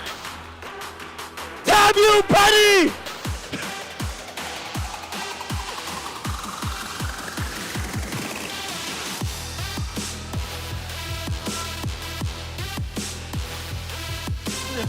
Na Benny Cutie na naman! Benny Cutie with a crucial split push. Dito sila nakilala mula pa nung unang panahon during the past few seasons that they've played. And they're gonna rely on the old, reliable para talin tayo sa game number 3. Kumakalmot lang, pero this time yung Crystal, yung Torre yung kinalmot for the split push. Grabe! Iba ka na, Benny! Si Benny ang nagdala sa Team Liquid Philippines. And Ante, I'm sure that you have a lot of thoughts regarding this game. Pero nagbabalik tayo ulit dito sa Infinix Game Tambayan. It's still us 3. And yeah, this is gonna be the very first game number 3 of Season 14. Diba? Sa una pa lang, nagkaroon na kagad tayo. And this is what you were talking about. Blockbuster matchups led by the Typhoon, ang bagyo na si Benny Cutie. At ayun na. Roar nga, roar! Kumalmot na si Benny Cutie. You know, nakaturo. Tinan mo yung video. Ay, hindi, nawala. Nawala. Kasi kanina nakaganon siya eh. So, pa-game 3 na talaga. Tama. Nakaangat yung tatlong fingers, game 3 na talaga. Andy, talk to us about this player. You know, to me, what's interesting about this game specifically for Team Liquid Philippines, I feel like this is where they regained the very classic Team Liquid movement. The one where they dominate the turtle fights, the one where they ensure na boxed out lahat ng kalaban nila. And to me, the biggest adjustment that happened here is Sanford's Chew. The very fact na he transitioned from playing an Arlot in game number 1 to now choosing the Cho over it.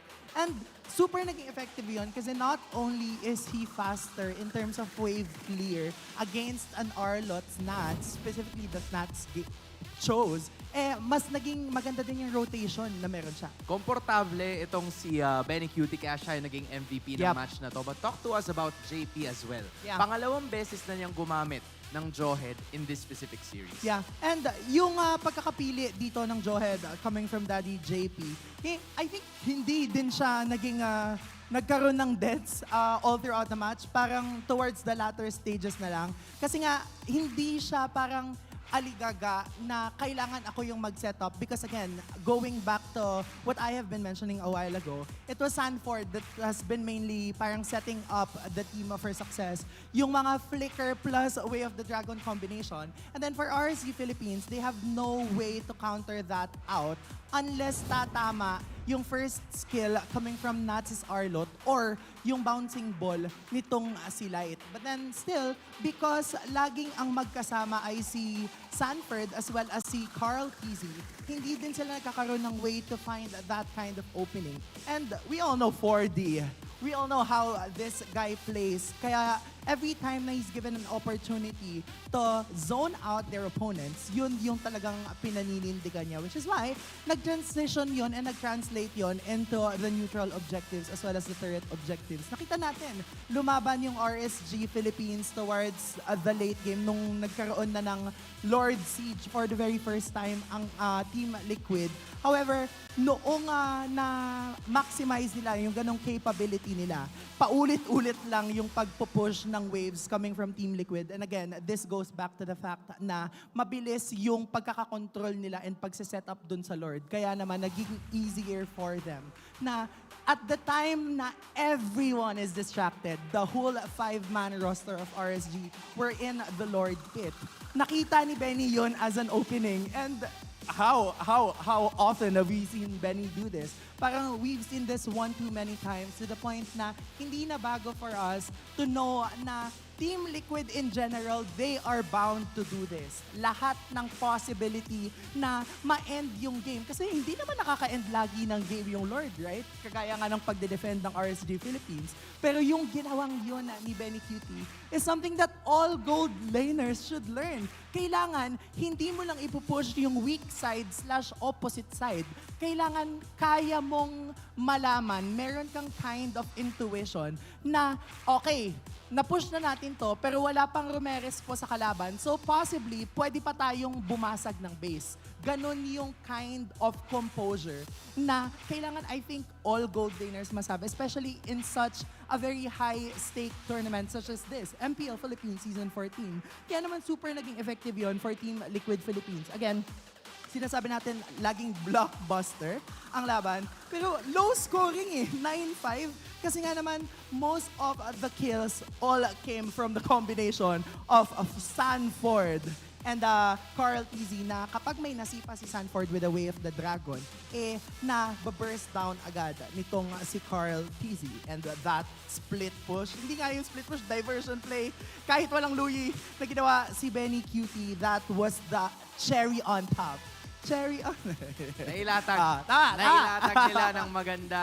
And kumbaga, left in an island itong si Benny Cutie sa islang pantrophy ko, if I should say. Galing. Diba? Kailangan ko may singin kasi sinabi mo na rin eh. But as we were saying, 1-1 ang TLPH and RSG. And kung babalikan natin yung panibago, dati 3 points, 1.0. How important is this Game 2 victory para sa TLPH? Ngayon, isa lang ibig sabihin, kung sino manalo sa Game 3, sila ang magkakaroon ng puntos. And kung sino naman na matalo, Thank you. Parang ganun lang. Pero syempre, sinabi mo na nga kasi, Auntie Anara, no, na every time na nagtatapat ang TLPH, pati RSG Philippines, blockbuster. Paano mo itatop up yung blockbuster game number 2? Let's go to a game number 3. Syempre, Wala pa. Mainit ka ba lahat, boss? Na-excite ako kasi, syempre, ayaw mo naman sayangin yung plane ticket ni Superfan Nicole. Yeah! Galing Singapore. I-game 3 na natin to.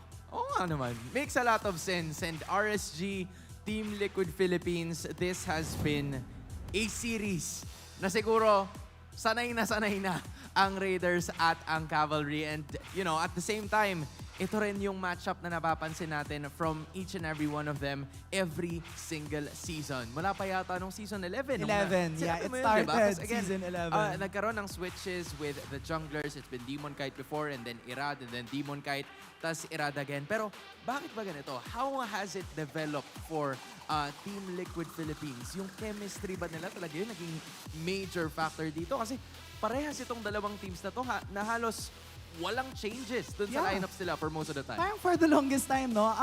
Not just Team Liquid, again, minention na siya kanina ni Hans, yung chemistry they've built for like what? 3-4 seasons. Talagang yun yung pumapabor. Kasi kaya important na meron kang ka-5-man rank game. Kasi it's easier, I think, to me, to communicate if you know these people inside out. Pero hindi yung movie. As in, kilala mo lang sila. Gets naman inside out. Kasi kapag ganun, parang may mga bagay ka na nagagawin na hindi mo kailangang isipin, alam mo na agad na gagawin siya nung kakampi mo. Eto, alam mo ba? Oh, ano yung alam ko? Alam mo ba na pwede kang manalo ng up to 90,000 diamonds? 90? Paano? Oo naman. 90? Paano? Paano? Punta ka lang dito sa MPL Arena. Yun yung sinasabi ko sa inyo. Pumunta kasi kayo dito at kasi. i-post ang live experience ninyo sa Facebook and TikTok with the hashtag MPLS14 live experience. Ulitin lang namin. Hashtag MPLS14 live experience. So make sure na nakapublic ang post nyo at itag nyo syempre ang official pages ng MPL Philippines. Nasabi nyo na ang lahat ng mga gusto nyo sabihin. Wala nang ano. I think this is your time. Ito na yun. O sige. Ipapasok. O sige. Casters, take us to game number 3! Teka lang, masyado mainit. Pero sige, Casters, kayo na to.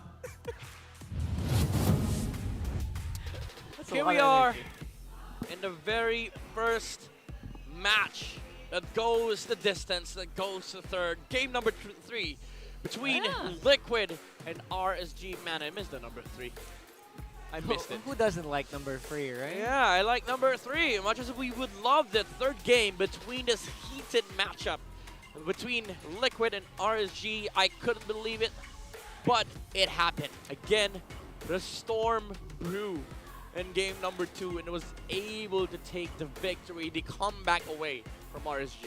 Yeah, lightning really does strike in the most unexpected places. Sometimes you catch it on the team fight, then sometimes it just goes straight for your base. Yeah, and unfortunately for the opposition, it's always in the same place. Unfortunately. Unfortunately, it's always the base, you know? And it's always going to be Benny's, Roger, the Claude, just those two. Exactly.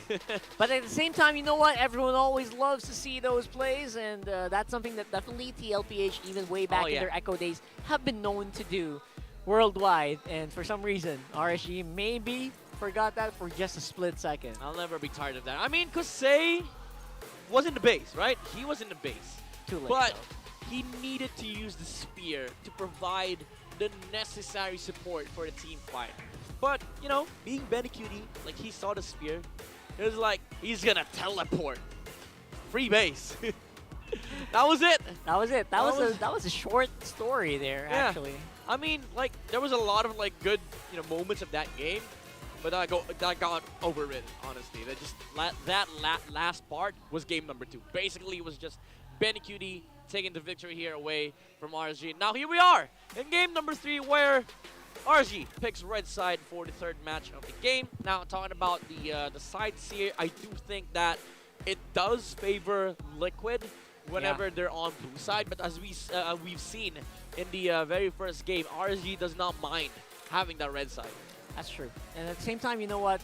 Even with these sides that we're seeing right now, it does feel like no matter what the picks are, there's always that threat. To be honest, I'm flabbergasted that even at 11k gold lead, we still, in that last Lord fight, right?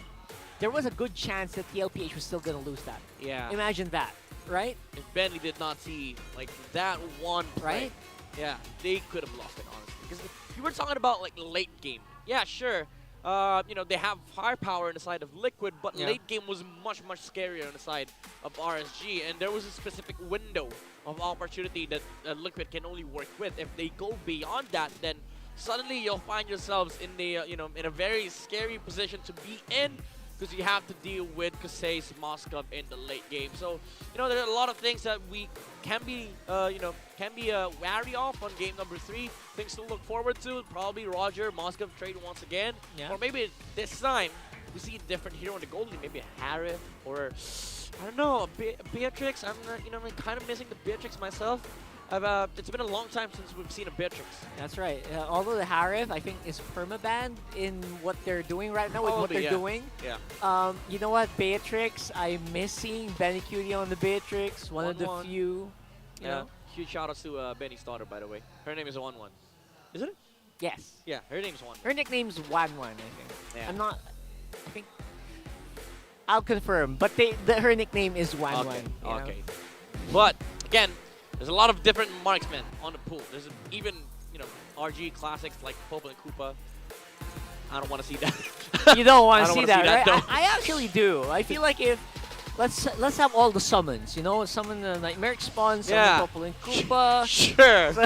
How like the animal fun. kingdom come to Yeah. the land of dawn. So let's see. Let's summon the drafting phase here for game number 3 as we head on to the last game of this series. Again, RSG against Liquid right now is 1-1. Blue side for Liquid, they go for the same thing. Zosk, Jawhead, Roger, same thing for RSG2, but now they steal the show. All right, this is something that's going to be difficult to miss, honestly, if you're light. So I hope that this might be a bit of a better start here for light, because obviously the muscle memory of a Cho very rarely fades. Yeah. Maybe the Kufra might have faded a little bit, but the Cho, it's really hard to miss. You have to flicker straight to the face to do it.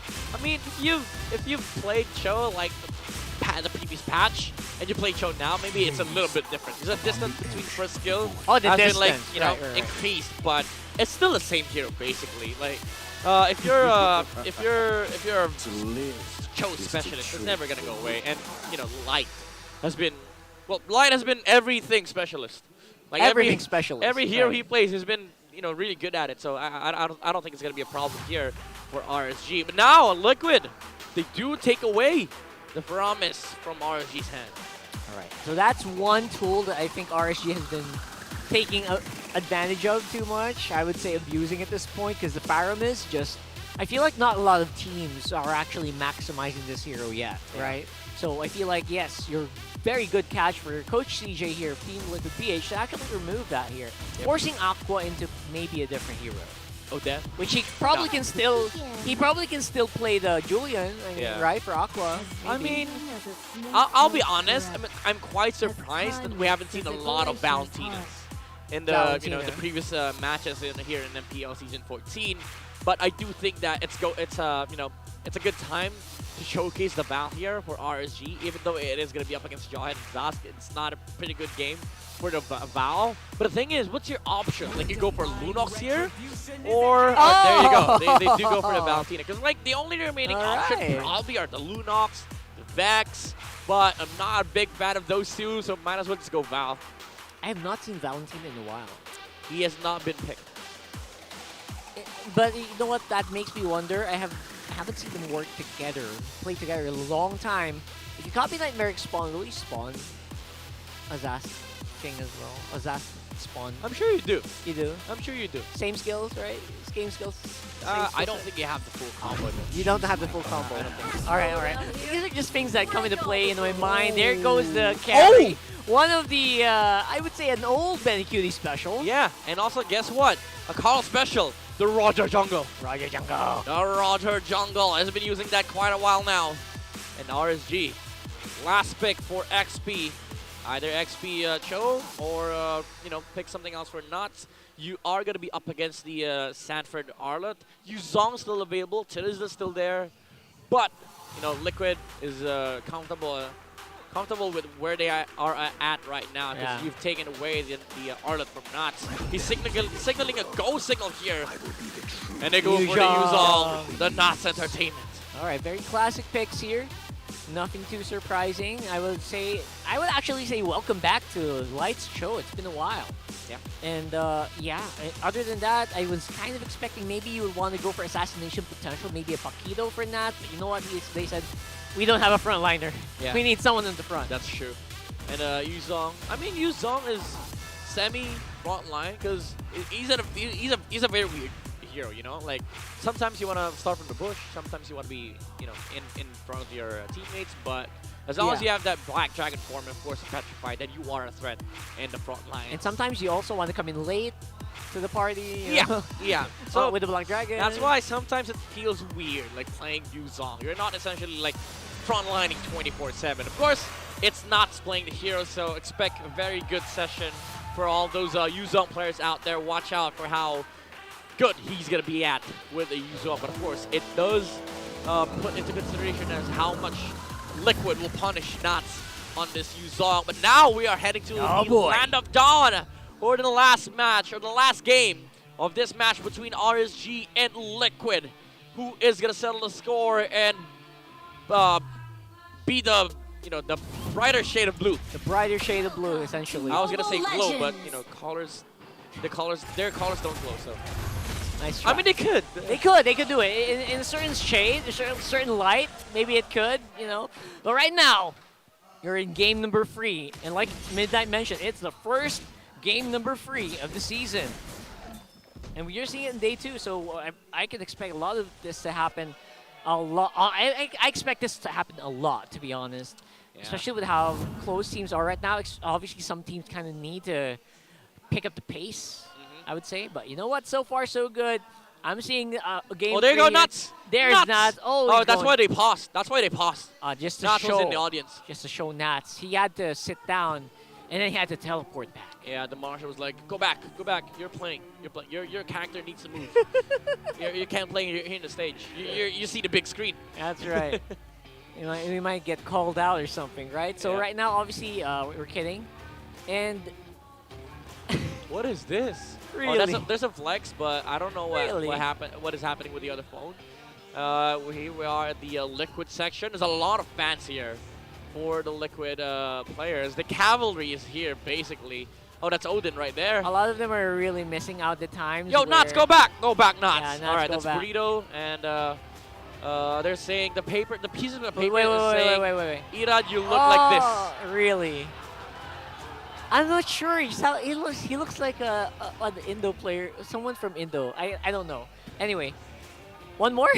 Actually, I'm thinking of the same thing. He looks like Skylar. Skylar. He looks like Skylar. Skylar. Either that or Sekis. Anyway, no, whatever. Sekis does not look like that, bro. No, he doesn't. Sekis all right, does not look whatever. Like that. Sekis is unique. Sekis, his look is very unique. All right, we are at the RSG section. I miss this. I honestly miss this. Rise, Lay, GG, RSG. Yeah, I miss this when they were shouting this. Oh, there's the guy too. Like, is that the guy? What's his catchphrase? No, I don't think that's not him. That's not him. Yeah, it's a lookalike. I thought it was. Was that guy? Yeah. That's how you know. That's how you know, guys. He's not here today, so he's not here sad today. to say. But I mean, it's Saturday. Maybe he has work. Maybe. Or classes. I don't know. Yeah, but right now, missing everyone here in the MPL arena, and yeah, we're in the new MPL arena, by the way, if you guys are wondering. Yeah, we are in the Green Sun Hotel. Let's Coach Duggan. No, I'm just kidding. It's the referee signaling the continuance of this game. Again, 1-1 is the score. This is the final game of this match. And again, we're talking about how proficient Cho can be here. And less room for error, maybe, compared to maybe a very linear Tyrant's Revenge from Akufra. He has more leeway to maybe flicker this out. Yeah. Obviously, I can expect more kill potential from RSG in at the later parts, maybe like level 5, level 7, if he combos well with how Irad rotates around the map. Yeah, it's sort of like a flashy way of engaging with the Julian and the Cho. Because the thing is, you have to be positioned well. Compared to a Kufra, Kufra's more direct and honest. Like, you just press the skill and look for the direction. But the thing is, with flashy heroes also comes the ability to outplay.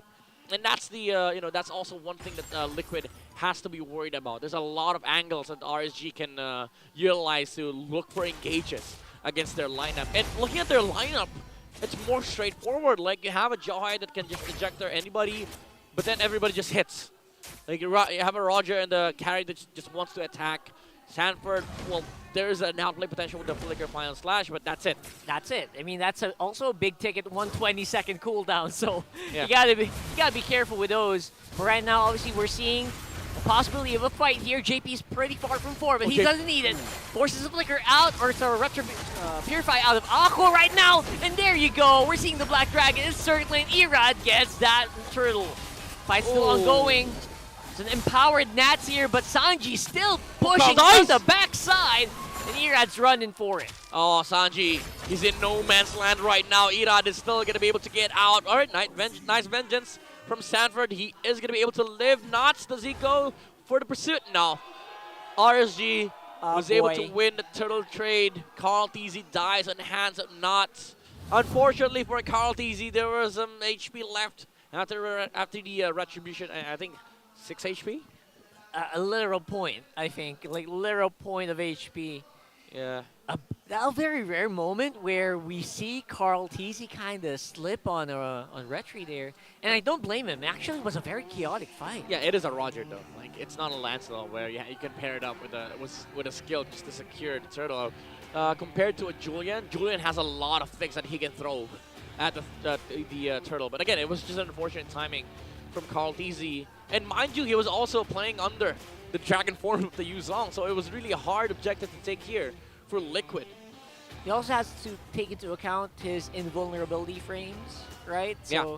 And the Julian's invulnerability frames. Yep. So that was a tricky trade. And in the end, as you can see, it was KarlTzy, Irad rather, who took out the win in that turtle fight. Now, I don't even know what that means. The question is, whether or not that will be enough to actually tilt them in one way, because as you can see, the gold lane trades are actually pretty even at this point. So, I mean, most objective fights, even if it does put a swing on the other side, they can always just reset that and look for fights in the gold lane. Because at the end of the day, whoever takes more objectives, especially in the early game, like towers, it does mean like you're losing out resources because you're losing part of the map. So it's not that like game breaking or anything. You can still. That's okay, Sanji. I've give that a 4, by the way. Maybe 4, 3 for me. 3 for you? That's not Yeah, you like the number 3, huh? Eh, So does Woomy. No, bro. Anyway, sorry, but you know what? The Nats multiverse guy. He's like a 9.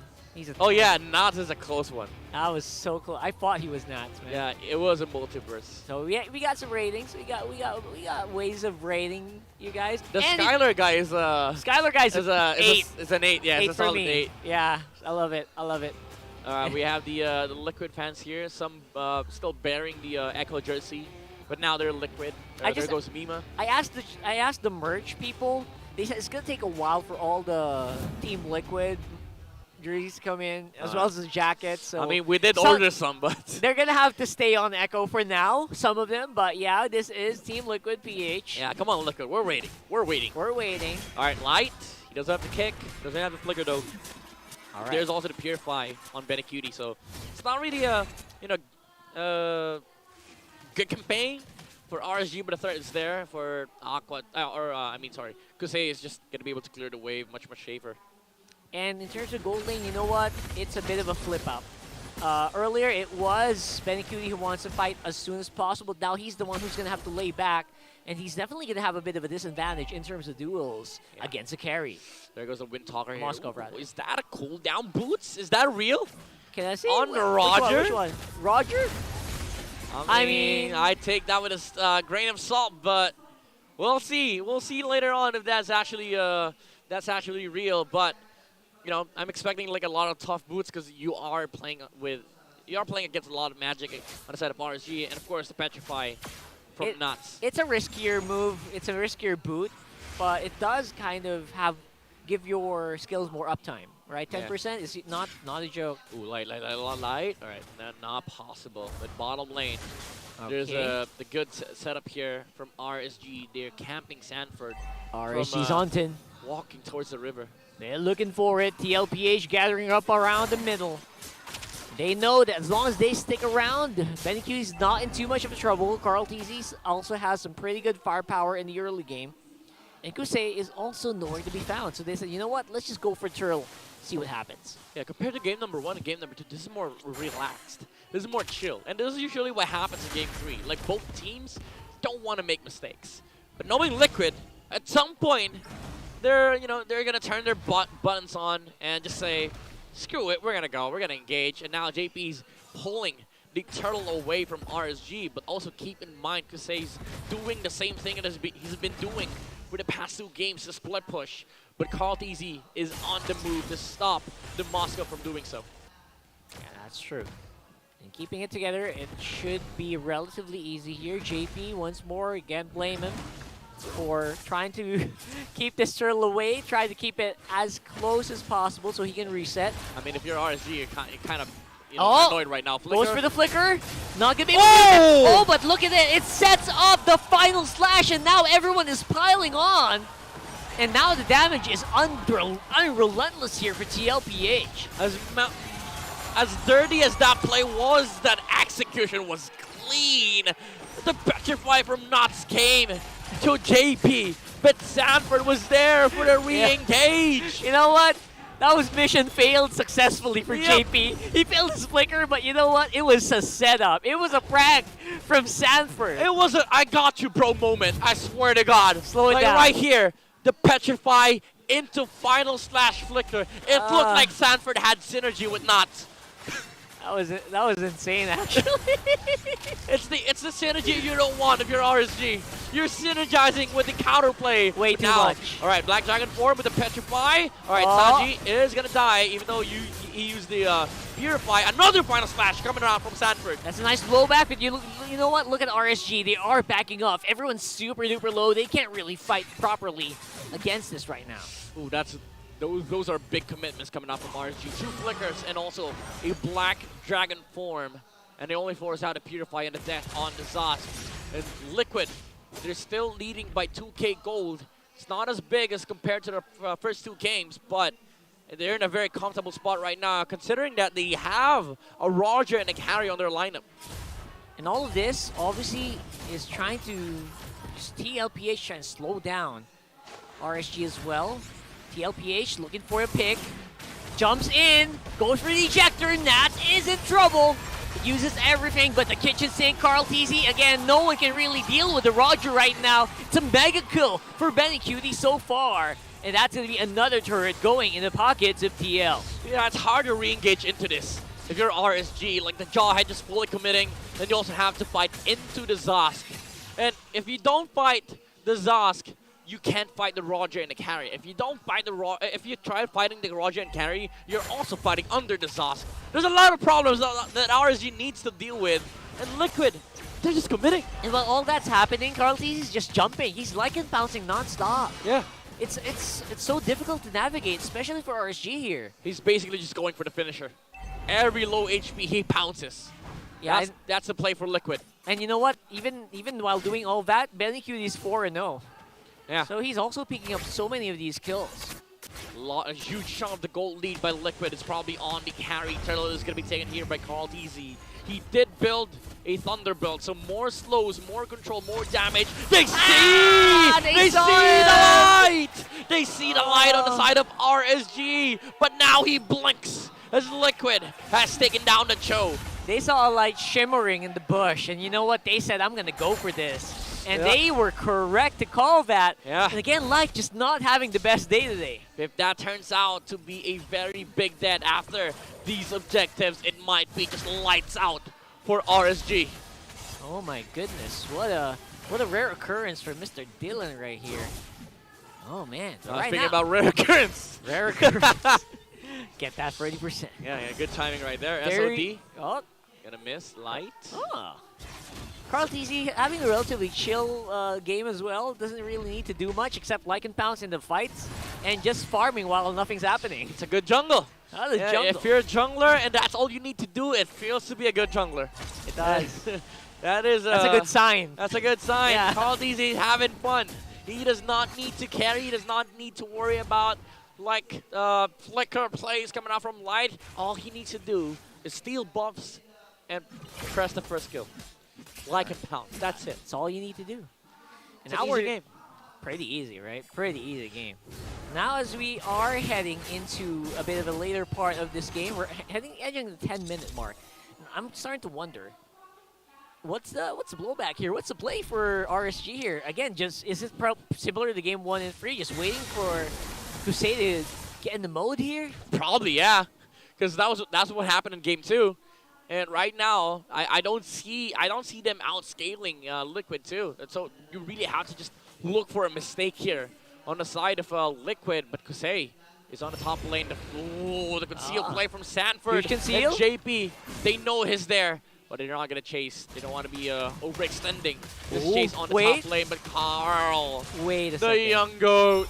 Did they force that SOD? Probably. So they can lord freely? Oh my goodness, this is such a high level play.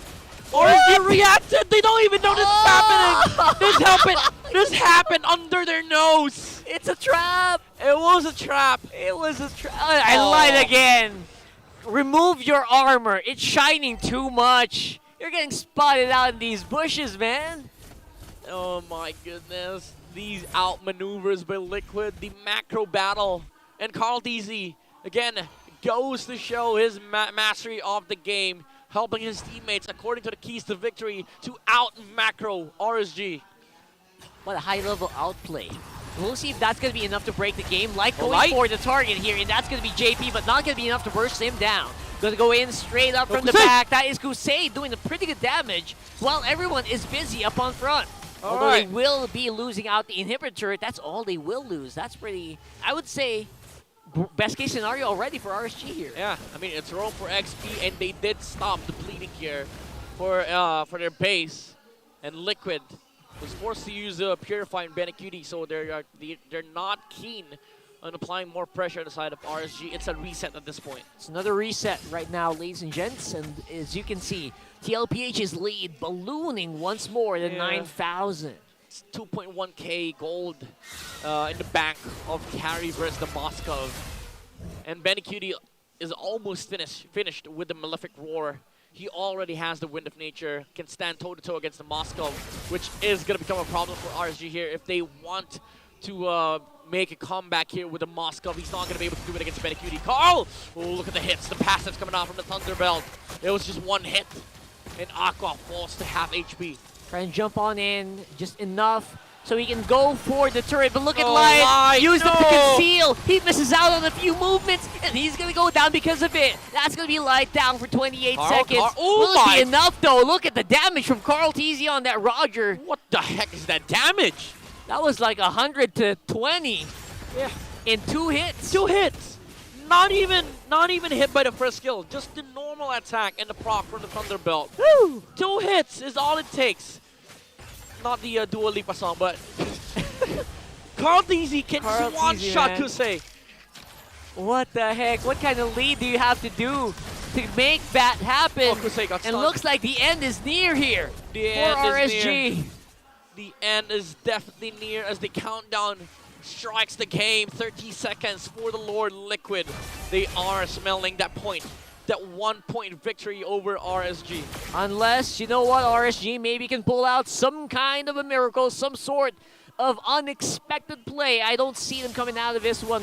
But right now, at least they are still alive. No minions on the base means TLPH can't touch it. But only for now. You know, I just realized how heated this match is. Rock hard. I didn't even notice a monitor in front of me. I've been watching on the TV this whole time. Same There's here. There's a monitor in front of me. I SOD cannot. in front of Liquid. They see it. But Light gets taken out once again. Another final He's slash. actually going to go down, and Nats gonna fall mid-air here. 2 members remaining, not gonna be enough to clear. Aqua takes out the Nightmare Explode. Carl! And a dash on out, but KarlTzy is fearless. He is flying in. And he's gonna be able to do some damage, but not quite. Oh, the and again, TPs. we are gonna be waiting for the Lord, waiting for the minions to actually walk in. The That recall. could be it.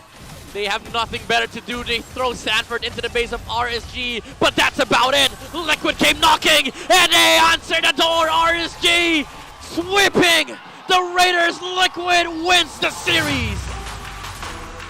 Huge reverse sweep for RSG 2-1. The Cavalry gets their first point in the opening match for Liquid. Getting the 1 point on the board here on the very first week. And RSG on the back of an amazing game number 1. They didn't finish the job, and Liquid has been able to take the point away from the Raiders. Amazing performance from both squads.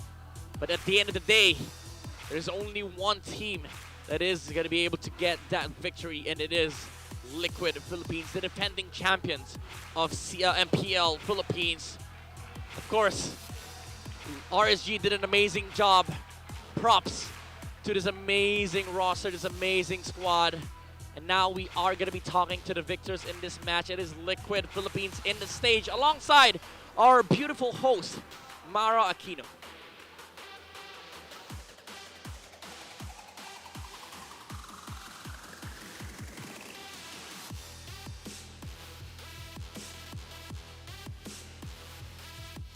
All right, everybody, once again, give it up for Team Liquid Philippines. Congratulations.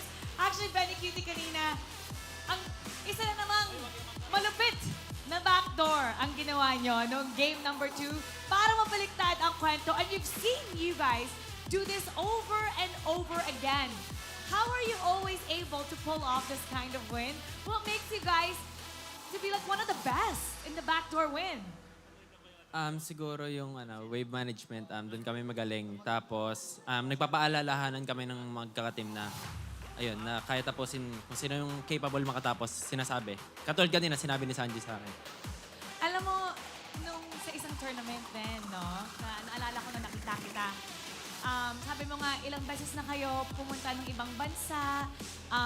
You mentioned that it was hard as a dad also, kasi may time na si Wanwan, parang dahil 3 weeks ka nawala, parang hindi ka na na-recognize. You were back for 1 week, nung na-recognize ka niya ulit, tapos umalis ka ulit para sa isang international competition. Kamusta ngayon na nakabalik ka? Sobrang happy po. Ayun, na nakapag-spend ako ng time with family. Ayun, sobrang saya. Nagpapahinga pa ba kayo? Nagpapahinga pa ba kayo? Hindi na. Hindi na. Rekta na po, rekta na. And I'm glad you're back with family, and I believe it's all worth it. And the whole world knows what you guys are capable of. Thank you. Na ito naman para kay Sanford, ikaw naman. Oh, wow! Alam ko mahilig ka mag-shopping, may gold. Matagal na po. Matagal na. Ang dami niya kasi mahilig siya mag-shopping every time nandun siya sa international tournaments. Okay, maganda ang ipinakita. Show. Game number 2. Nung una mo itong ginamit, sabi mo, kailangan pang i-polish. Ngayon, with your win sa Game 2, paano mo mararank yung performance mo with Show? Ano pa lang po. Siguro, wala, mahina pa po eh. Kulang pa. Oh, kulang pa yun? Kulang pa. Alam mo, kausap ko yung panel kanina, and sabi nila, magaling, magaling. Bakit feeling mo kulang pa? Yung po magmataas eh. Okay. Okay. Alright. Okay. Eto. Oh, now it's time to reveal our MVP of Game 3. Who do you guys think it is? Sino? Okay, let's take a look at the screen. KarlTzy! Karl, eto. Ito. Pwede bang painitin ko yung tanong? Okay. Sige lang po. Gusto ko malaman. Lalagay mo yung sarili mo, ha? Ano ang ranking mo sa best junglers? Mag-rank ka ng mga best junglers. Siguro po, top 3 na lang po muna. Okay, top 3. Sige, top 3. Okay yun, okay. Number po 1. kasi, number 1 po sa akin si KarlTzy. Parang kung i-compare niya siya sa akin, parang andito siya, tapos parang andito pa lang ako. Si Kyle. Okay. So, nandito siya. Nandito Tapos ka pala. yung mga sumunod naman na nasa baba, mga nandito pa lang. Okay.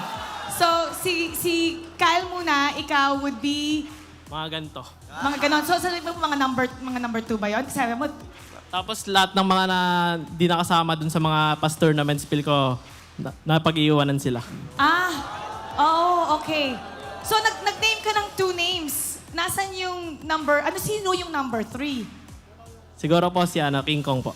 Si King Kong. Nasaan si, Sino po? Nasaan ba? Okay. Nasaan yung rival mo? Okay. Sabihin ko na nga, nasaan si Irad? Siguro po mga top 5 ko po. Or baka nasa ibang bansa na po ulit.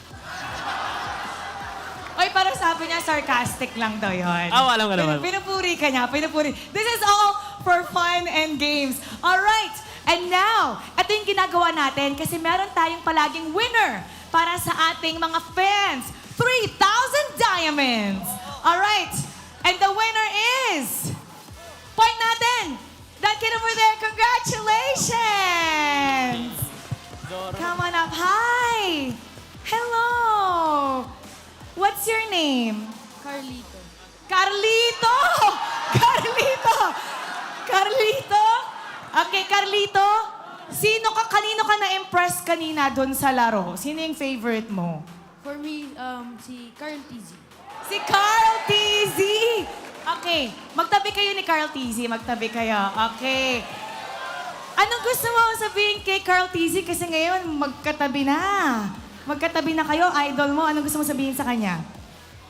To be honest, this is my first time here, but I'm so excited na napili din ako. Tapos, katabi ko din yung mga idols ko na nanalo din dito. Anong hero mo sa ML?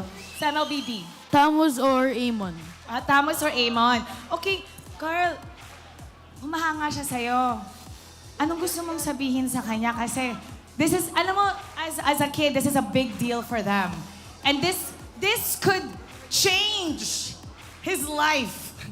What do you want to say to him? Tagalog lang kaya ko, ha? Tagalog. Siguro, focus ka lang muna sa studies mo. Tapos, practice lang lagi kung gusto mo mag-pro player din. Congratulations for the 3,000 diamonds! Alright, wait, tabi ka kay Karl, okay? Kukunin ko tong mic. Magbabaw kasi yung team. I'm gonna give you this opportunity. Magbaw katabi ng winning team with your idol. Alright, Team Liquid Philippines, you may now take your bow. And take your walk of victory! Si Carlito ang nag-lead ngayon sa Team Liquid Philippines kasama ang kanyang idol na si KarlTzy. And it's very evident why you would look up to such a guy, one of the best junglers in the world. Pero ngayon, pag-uusapan natin nangyari sa ating game number 3, kaya babalikan na natin ang ating panel. Pasok! Yo, we just wanna say dito sa Infinix Game Tambayan, we approve of Carlito and we approve of Carlito the Great. Dalawa sila eh, Carlito the Great. That was such a cute moment. I love Nakita that. na natin yung younger goat. Oh, the younger The goat. younger goat.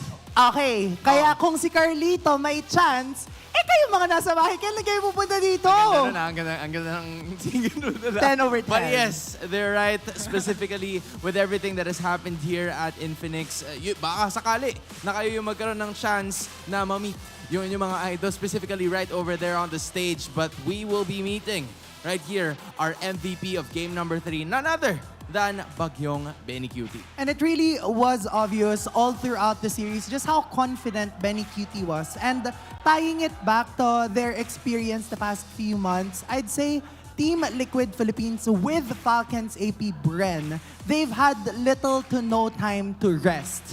But they made sure na when they come back here in the MPL Philippines, talagang pinatutunayan nila na parte ng training nila. Play na play. play na play. Larong-laro. Yes. Yun talaga. And no, kung titignan natin, this pick the carry from Benny Cutie because this is a double marksman meta. I'd say sobrang fragile nung pagkakagamit ng lineup na to. Mostly because of the fact na there's Natsus Yuzhong na we haven't seen for quite a while. There's also Lights Chu na definitely the goal is to invade the back line of Team Liquid Philippines. But still, yung composure ba ng side ng Team Liquid na alam nila when to be able to attack their opponents because of the fact then siguro na naka-purify itong si Benny Cutie. He was so confident and damaging the frontliners of RSG Philippines to the point na kahit sino, and we all know that Carry is a tank shredder, kahit sino kayang-kaya niyang bigyan at every single point in time. But still, gusto ko lang din naman bigyan ng props both JP and Sanford for their performance. Absolutely. Hindi ko alam kung kayo lang, pero kasi kapag nag-rank game ako, minsan may opportunity sa akin na bumili ng throw immune. Lalo na kapag may Joed ako nakakampi. Kasi merong mga times na nang totrol yung mga Joed. Yung babato ka sa kalaban. But then, here, nakikita natin na there were moments wherein JP was throwing Sanford to the opponent for him to get a better positioning. And yun yung kailangan eh. Especially since this is an Arlot. The flicker plus a final slash combination, those were necessary since siya lang din naman yung may crowd control mechanic amongst all of them. Yes, there's a crowd control mechanic from the ultimate coming from JP's Johed as well as Sanji kapag tumama yung dalawang bolt. But then ultimately, the goal is for Sanford to have at least 2 to 3 clean final slashes. And yung first skill niya, yun yung makakapag-secure na kaya nilang i-burst down yung mga members ng RSG Philippines. And again, this has been the trend, no? Almost all of the games here in the MPL since yesterday, the moment na mapanghawakan yung early game, yung kind of momentum na yun, yung tinatransition nila coming into the middle stages as well as the late stages. Kaya naman nakikita natin na hindi talaga nagkakaroon ng in a way siso kasi nakikita natin na pinaninindigan nila kung ano man yung gold lead na meron sila. Alam nila na kapag gold lead natin, hindi na natin kailangang bitawan kasi mas madami yung items natin. Meaning, mas madami yung damage output na kailangan nating i-deal out sa ating mga kalaban. Kaya naman yung pagkakapatong-patong ng skills from the side of TLPH, they were more than enough to catch RSG Philippines off guard. Especially now, considering na nawala sa pick ng RSG Philippines yung Faramis, na for the past 2 games, I'd say yun yung isa sa mga nakakapag-glue sa lineup ng RSG Philippines. Kasi ang nangyayari for TLPH, lahat sila pasugod, pasulong. Parang pasulong, kod! Tama. Ganon yung ginagawa nila. And one way to stop that is especially to have a hero na makakapagbigay ng second chance, and that's a Faramis. Since wala yun dito in this game number 3, it has been, I'd say, easier for TLPH to take control of the backlines and even the frontliner. Kahit sino, parang yun na yung goal. And kapag nag-rank game again, merong time talaga na ang magiging call ng roamer or ng XP laner nyo ay kahit sino kaya na natin kasi nag-peak na yung damage output nyo. And that's what TLPH did. Kung may pasulong ka, dapat meron ding pulutong hinto. Di ba? Kailangan alam mo rin kung paano tumigil. Yes. But in this situation, this is TLPH, Team Liquid Philippines, na gaya nga ng sinabi ni Benny Cutie, wala pa rin silang pahinga at tuloy-tuloy sila. In this kind of situation, what even motivates you? You've been part of so many international tournaments. Ano pa bang sinusubukang habulin ng kupunan ng Team Liquid? Ako, for me, of course, apart from the motivation na pagandahin yung sarili-sarili nila ng mga kanilang buhay, pati na rin, of course, yung para sa mga upcoming families nila, nandiyan pa rin naman yung pride of being named the best. Ang dami pa nilang gusto patunayan. Even Carlito. Sanford. Like Sanford. A lot. Sanji, everyone want to solidify their status dito sa larangan ng MLBB. And at the same time, ang hirap din kasi magpahinga. Nakita naman natin na nung medyo tumigil mag-assassin yung mga ibang junglers ay nahirapan mag-adapt, bumalik ulit sa assassin meta. But this time, dahil nga arangkada yung Echo, yung TLPH, I mean, bumabalik na yung luma nilang form eh. You know, just like what you were saying, Auntie, off broadcast, di ba? Isang linggo lang siguro ng diferensya na tumigil ka. It would make quite a big difference. Pero ayun nga, Sila, Yun na nga. hindi titigil. Hindi. Tayo, titigil muna tayo, panandalian lamang. Wait Kasi lang. mamaya ay magkakaroon na naman tayo ng ating third matchup. In behalf of Anti, Aningan, and all of the casters, my name is Hans Kelra. Magbabalik ang MPL Philippines.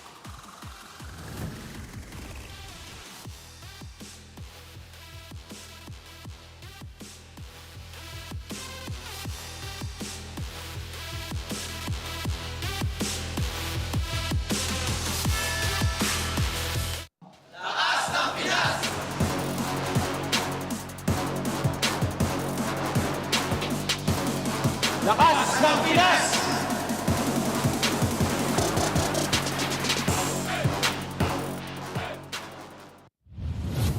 Skin na libre lang, yung 4 na skin. Tapos, meron pa siya yung pagka 500 na yung total skins mo, umihilaw yung loading screen. So, yan. Siguro yung recent career ko ngayon para sa akin, parang ulit from the scratch ulit kasi bagong kami, bagong team, tapos new journey kasi bagong bagong org din. So, yun, sana maging successful lahat, tapos yan, champion tayo.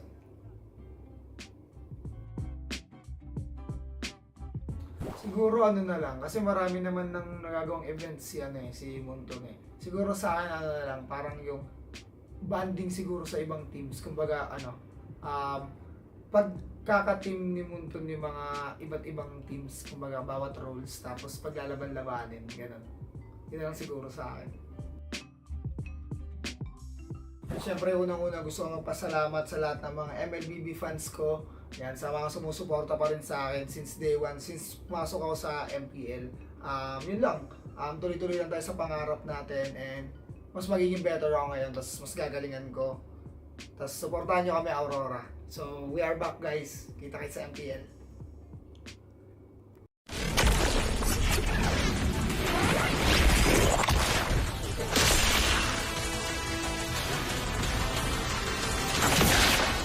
Strike first and without mercy.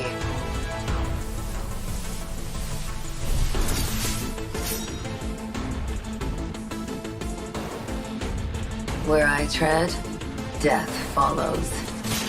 Enjoy your last breath. Deploying smoke. Going dark.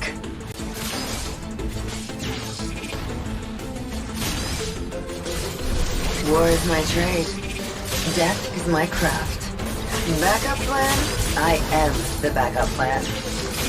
My destiny is what I make of it.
There's no time to chit-chat.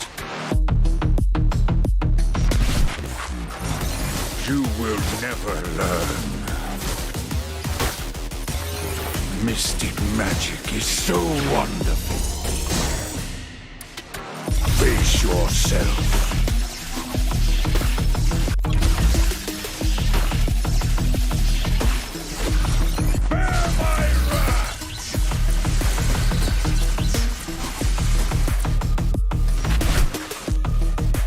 Imagination is the driving force of the energy.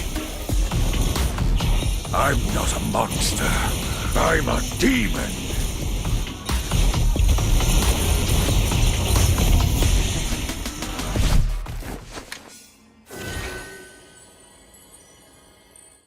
Get 8 gigabytes of all-access power. To do it all. Plus only TikTok to scroll and share non-stop.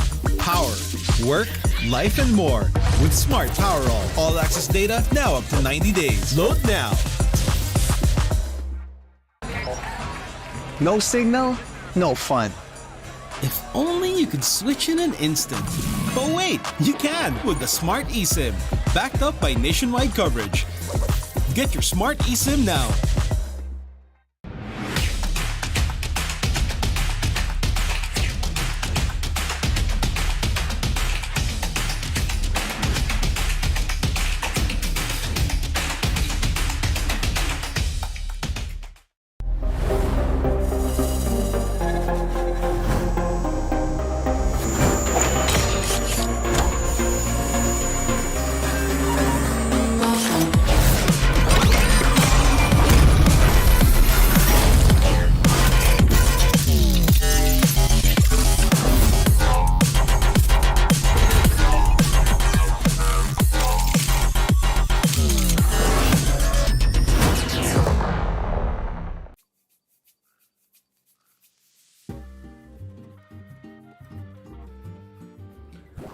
Ang una kong paglalaro ng ML is nung nag-champion ni Archangel. Ay hindi, bali yung siguro mga season 2. Kasi nag-champion ni Archangel, season 3 siya, pero yun yung 1,000 stars na ako.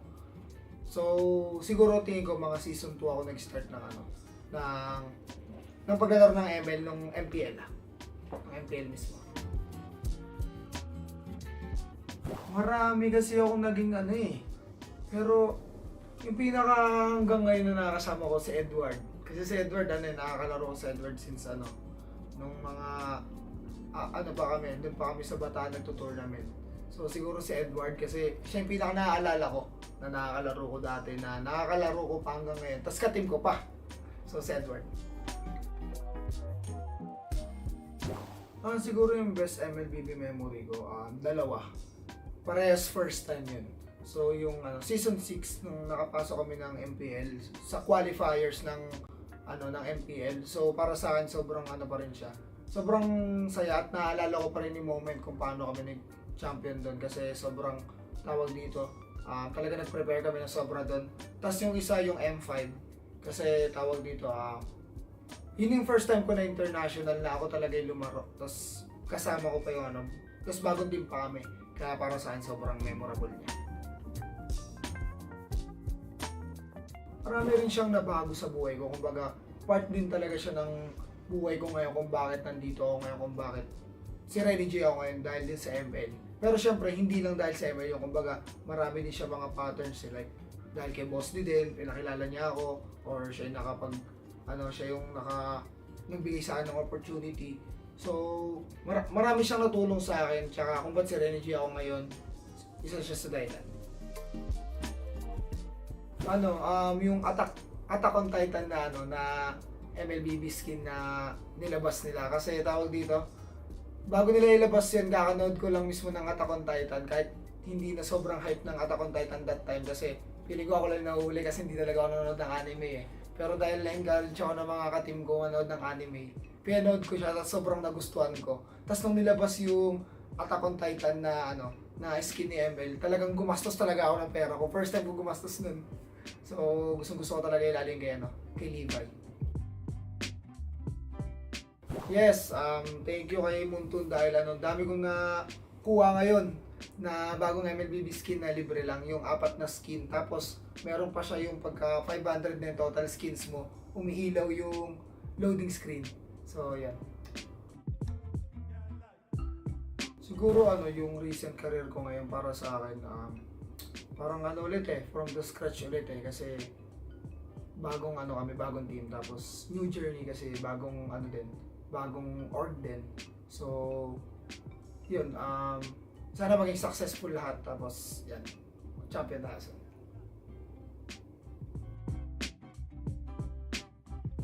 Siguro ano na lang, kasi marami naman ng nagagawang events si Munton eh. Siguro sa akin ano na lang, parang yung banding siguro sa ibang teams. Kumbaga pagkaka-team ni Munton yung mga iba't ibang teams, kumbaga bawat roles, tapos paglalaban-labanin, ganun.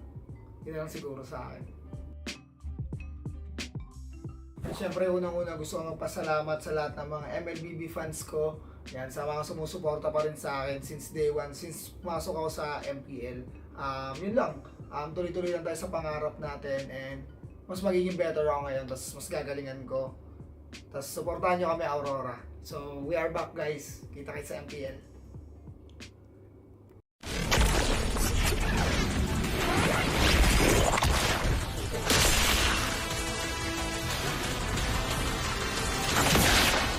Strike first and without mercy.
Malakas, Pilipinas, malakas kahit anong lane, we become the monsters. Malakas, Pilipinas, malakas face the golden sun and repping for the 3 stars. Look at us to the top, no ifs, no buts, winning any game para to sa PIN na yes.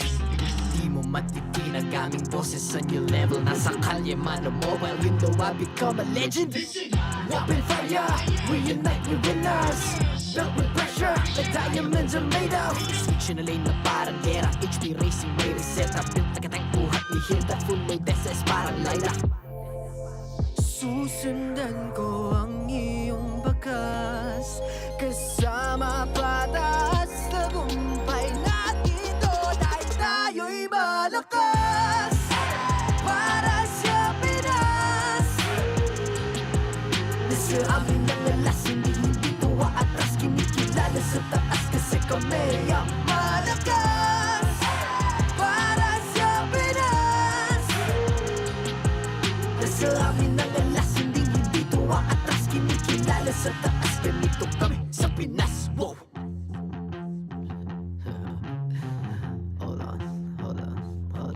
Yeah, malakas ang Pinas.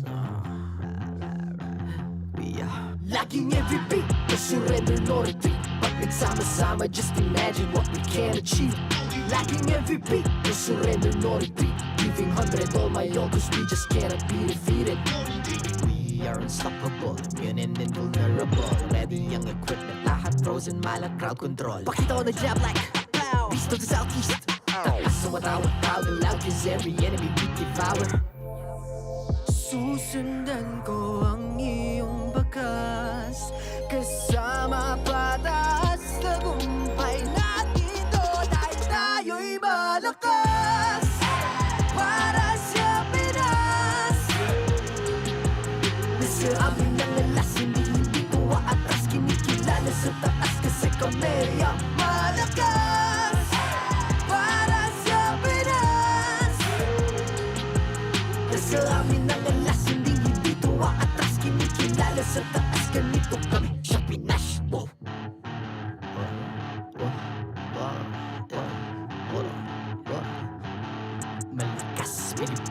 malakas kahit anong lane, we become the monsters. Malakas, Pilipinas, malakas face the golden sun and repping for the 3 stars.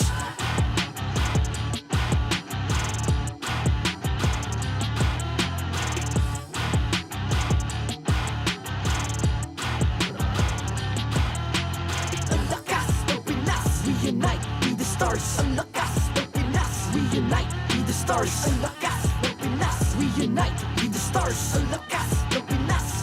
We the stars. Ang lakas ng Pinas, we unite, we the stars. Ang lakas ng Pinas, we unite, we the stars. Ang lakas ng Pinas, we unite, we the stars. Ang lakas ng Pinas, we the stars.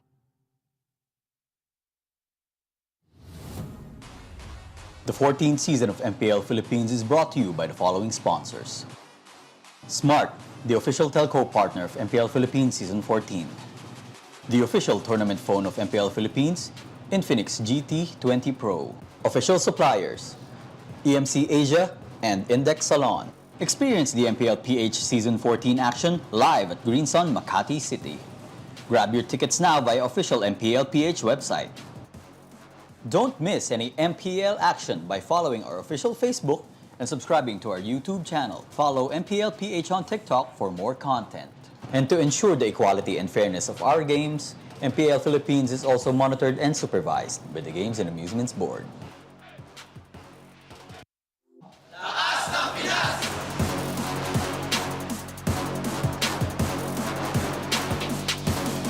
Lakas ng Pinas!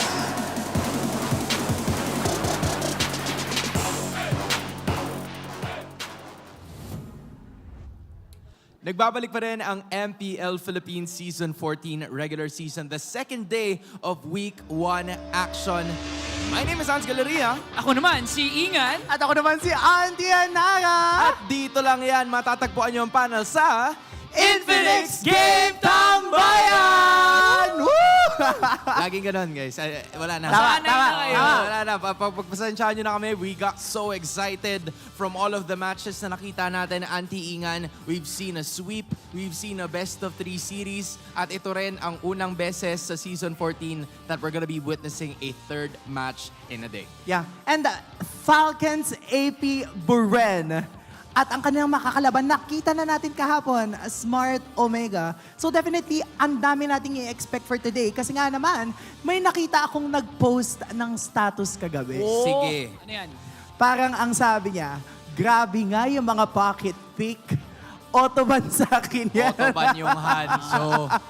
Yung Hanzo ni Andor, yung hapon no? I'm curious to see how things will go. Kasi Ingan, ito yung maganda sa Smart Omega eh. From the past seasons, we haven't really seen Chakno play until a specific week.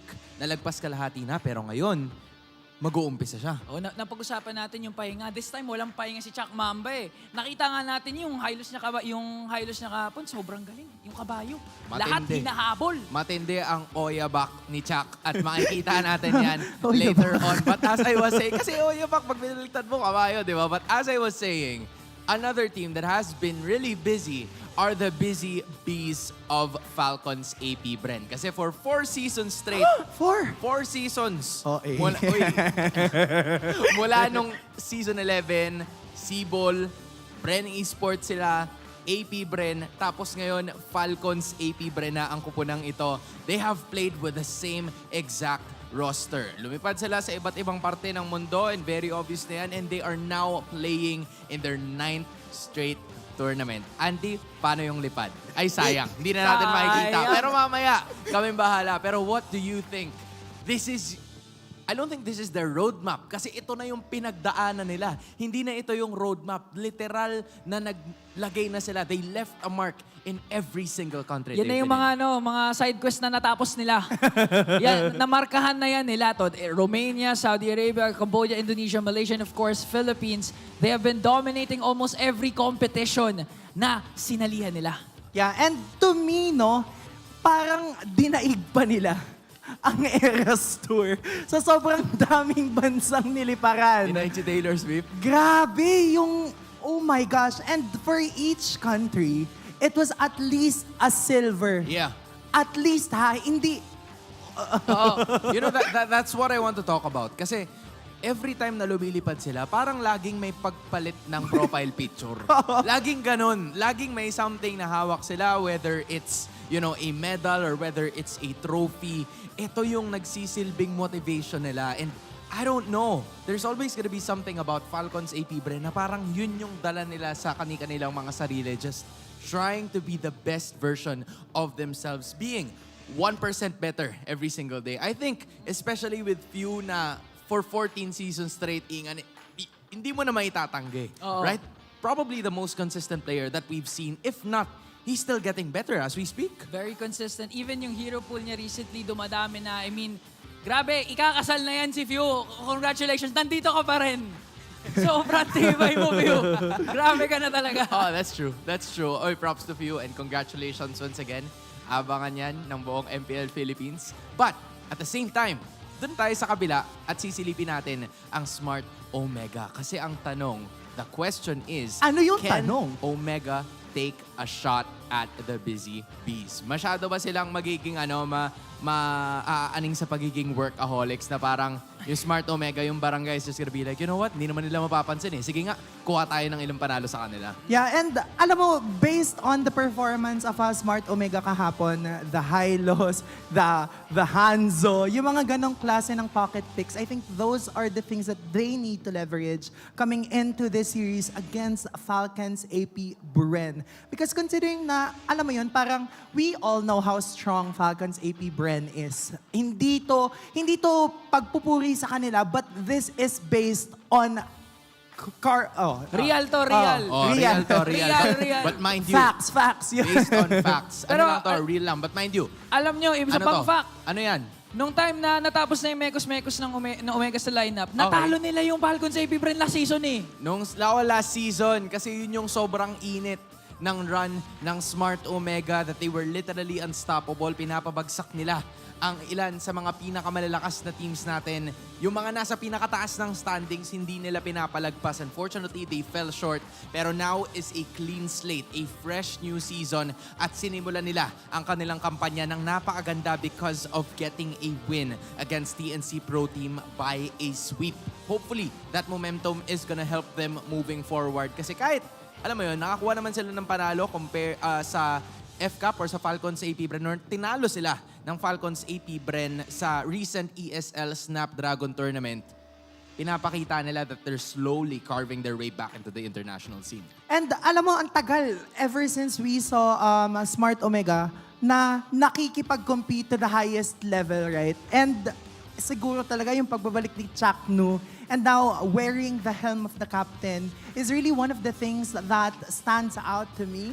Mostly because of the fact na even in the interviews, hindi lang yung gameplay yung pinapakita ni Chakno na nag-mature. Even in the interviews, he knows how to answer questions now. Like, sobrang ganda ng mga sagot ni Chakno. Yeah, I love that too. And Ingan, you probably were impressed by Chakno's gameplays from before, di ba? Pero you can also talk to us about the lineup na meron sila. Kasi hindi na sila nagkaroon ng ganun karaming changes heading into the season, right? Oo, especially yung addition ni Andorio ni Ryota. Na masingit ko lang naalala ko lang kasi na inano ni Mirko, tinirlist niya yung yung MPL. Sabi niya, isa sa mga pinaka-stable, reliable, and magaling na XP laner sa buong mundo ay si Ryota. And with Ryota's, with his stability, nakikita natin nagtatranslate sa gameplay ng Omega ngayon. Yeah, I mean, it's also contrast. Kasi if, Mirko, shout out to that guy, is thinking that napakarami ring mga tao na nagsasabi na they're kinda like thinking that Smart Omega is the lowest in terms of their power rankings, is the lowest in terms of what they would want to have. Kasi sila yung may pinaka-konting changes. Sila yung may pinaka-konti na mga ginawa at adjustments sa kanilang naturang lineup.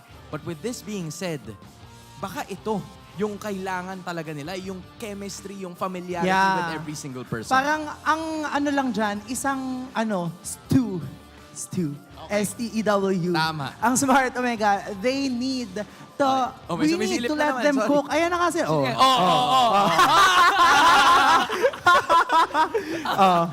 Nakikita na kayo ni Mama. Nakikita na. Dahan. Huwag niyo sirain yan. Si Marco, balik ka dito, Marco. Halika, Marco. Si Marco. Flap, tawagin mo si Hindi mo Marco. na makikita si Marco, si Flap, tsaka si KarlTzy na makikita Hello. mo all throughout. We're gonna be seeing them. We're gonna be seeing Sisilip pa yan. in action. Hindi, okay na yata. Ayan si nandito Kylo. pala sila sa kabila. Andito sila. Pero nakatalikod na sila. But again, Auntie, as you were saying a while ago, familiarity, both of these teams have unlocked Yeah. that. Kasi parehas silang hindi nagkaroon ng ganong karaming changes. Yeah, so yung ganon, no, parang again, we've mentioned this in the previous series already.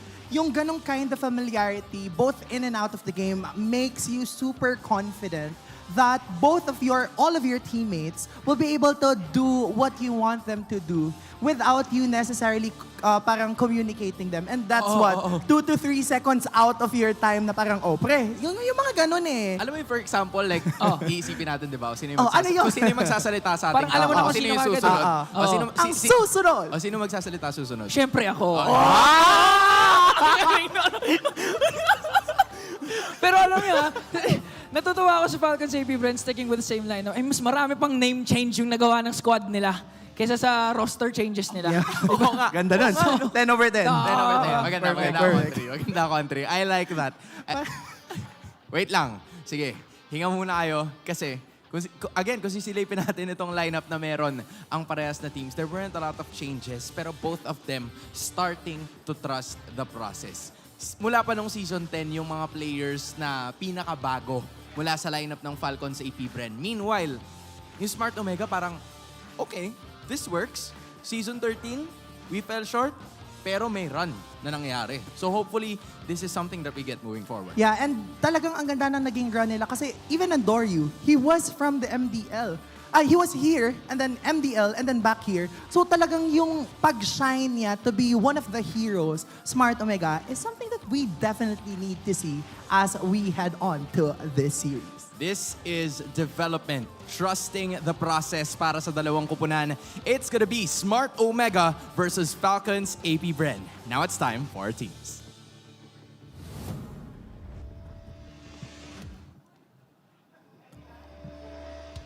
Magsisimula na ang ikatlo at huling laban ngayong araw!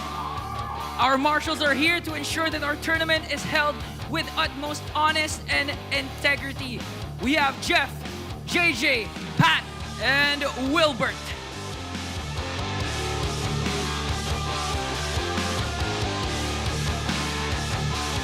Fresh from their first step towards redemption, muling nagbabalik ang barangay para ipagpatuloy ang kanilang tagumpay.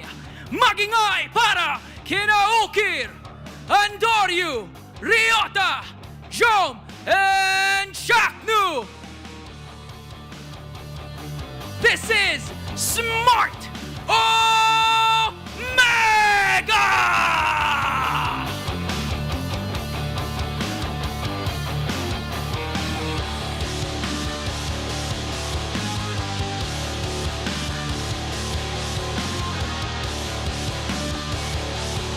At ang kanilang mga kalaban, tuloy-tuloy lang ang laban para sa susunod na kupunan. Walang pagod at walang makakapigil para sa Bees. Give it up for Super Marco, KarlTzy, Fiu, FlapTzy, and Owgwen. Let's give it up for Falcons APBren!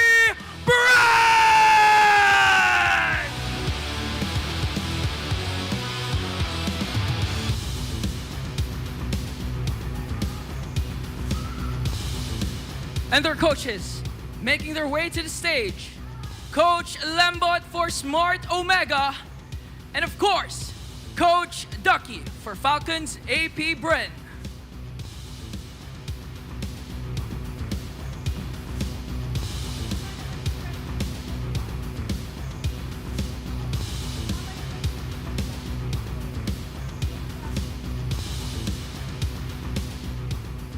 Oras na para sa face-off.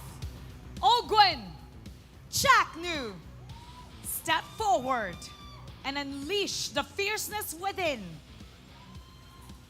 Okay, sinong mauuna sa atin? Step forward. Owgwen, ano ang palag mo kay Chaknu? Kaya ko mag-bench ng 150 pounds. Kaya mo pa mag 150? Ano ang palag mo kay Owgwen? Kaya ko mag-inom kahit kakainom ko lang.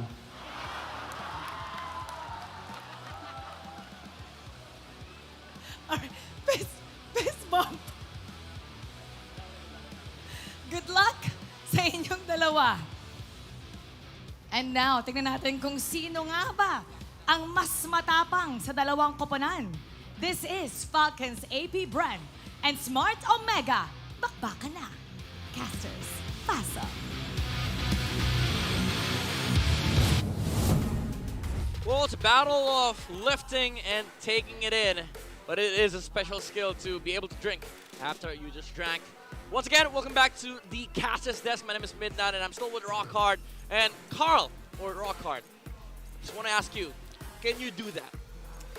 You want me to do it Not right wait, now? not wait. Lift. Okay. I thought I could drink water again, then drink water again. I can Yeah, do but that. not that. Just the lift. Because The lifting? Lifting part. You can lift me. I know Ingan did. Oh, okay.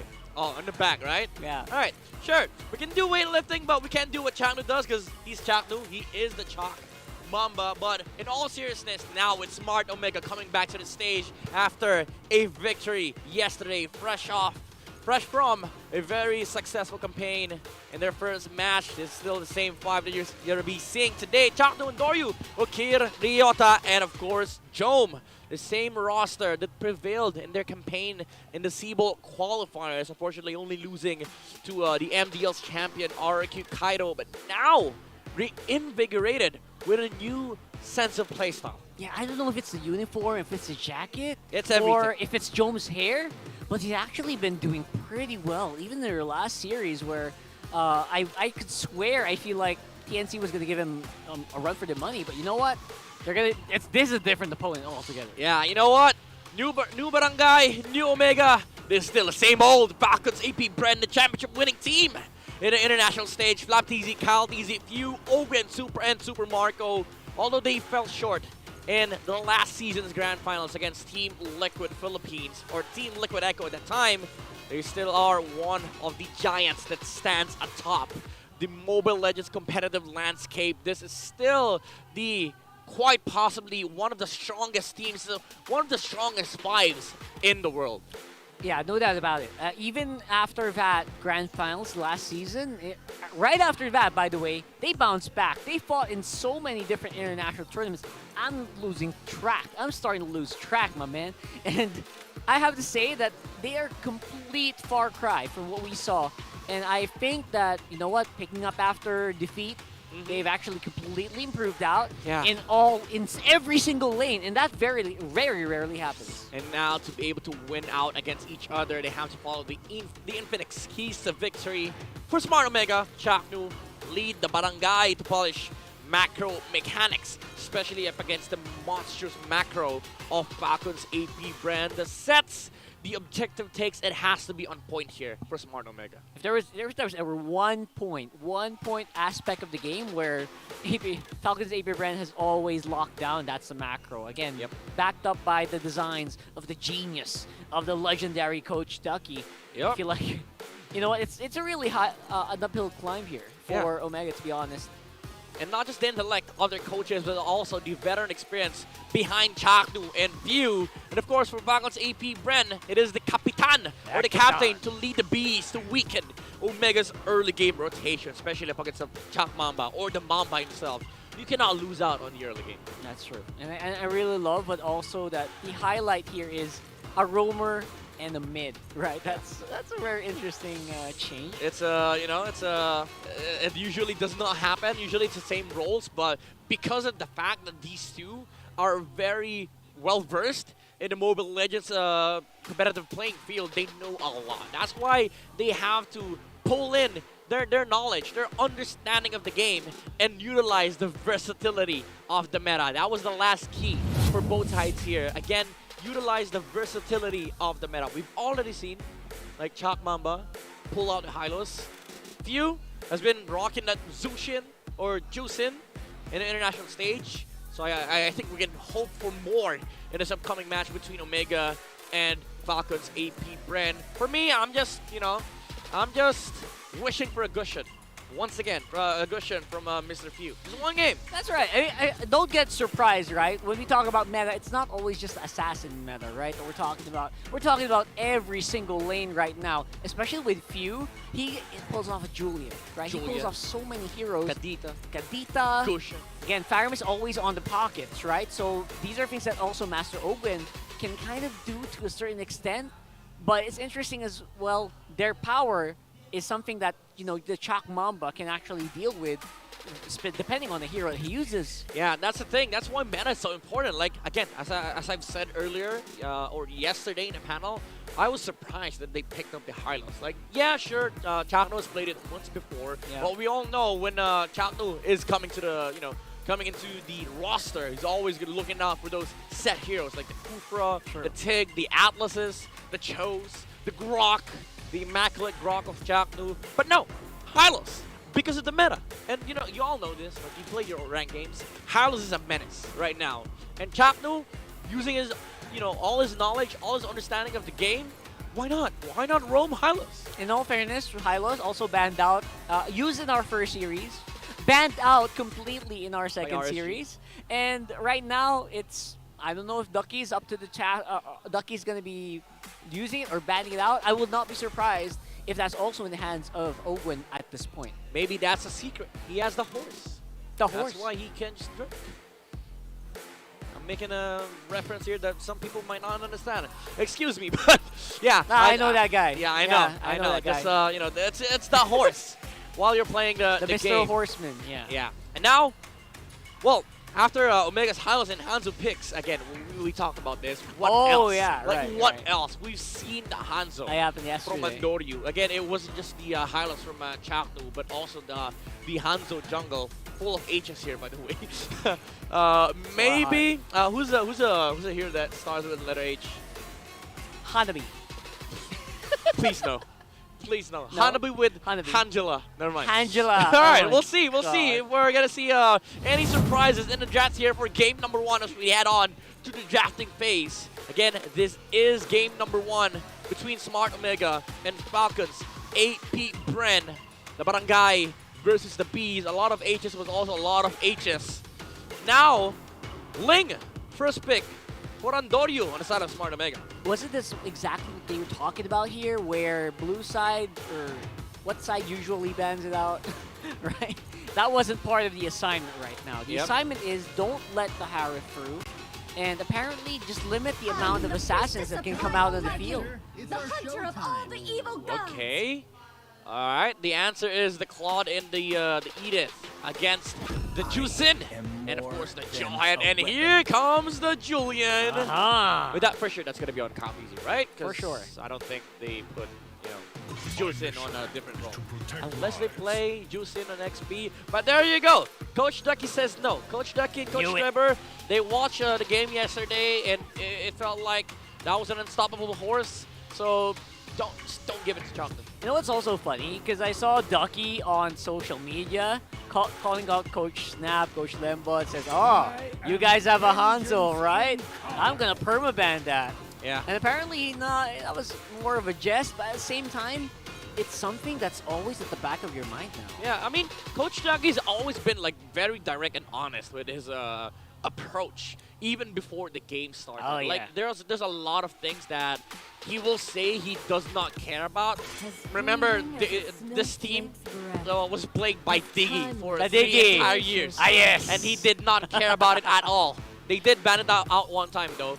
But the solution was Owgwen play Diggy. True OGs will remember. Yeah, true OGs.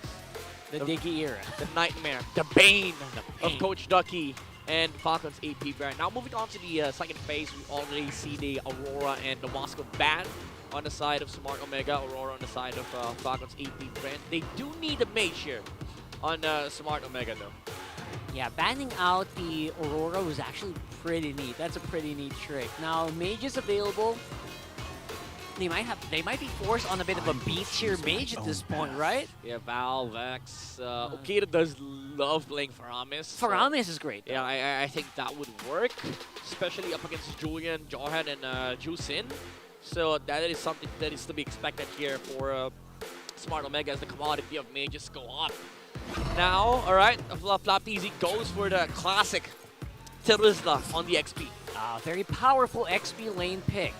You can almost never go wrong with a Terizla, right? Yep, Any draft can fit a Terizla perfectly. Yeah, it does not lose a lot of matchups. It's a very good setter hero. Does a lot of damage. It's very sustainable as well. Yeah.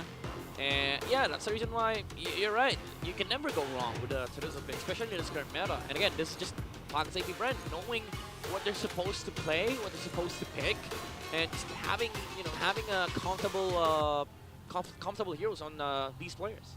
Yeah, right now though, obviously they are still lacking a gold laner.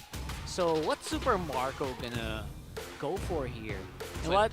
Flip. You know what, Super Marco? I heard talks of him being, you know what, very rarely being mentioned in the gold standard. All he's asking for is to be mentioned or being included in conversation. At this point, I think he already earned it.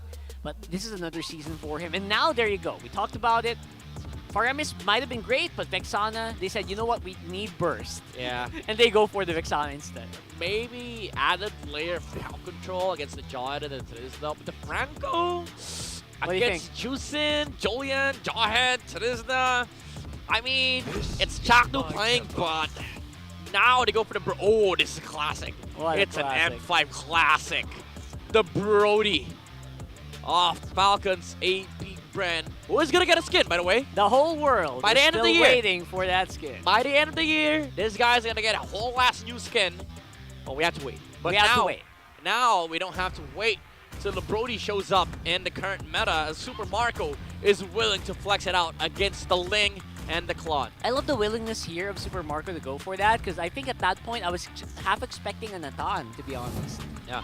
But yeah, I love this. Flint might have also kind of worked, but you might lack sustained DPS, so that's what they're thinking. Yeah. Brody's great with that, and now it's a Chalk Mamba classic. I love it. I always love me some Francos. Always makes up for a great show, but you're right. I also winced when I saw this because I think he might be sorry he picked this hero.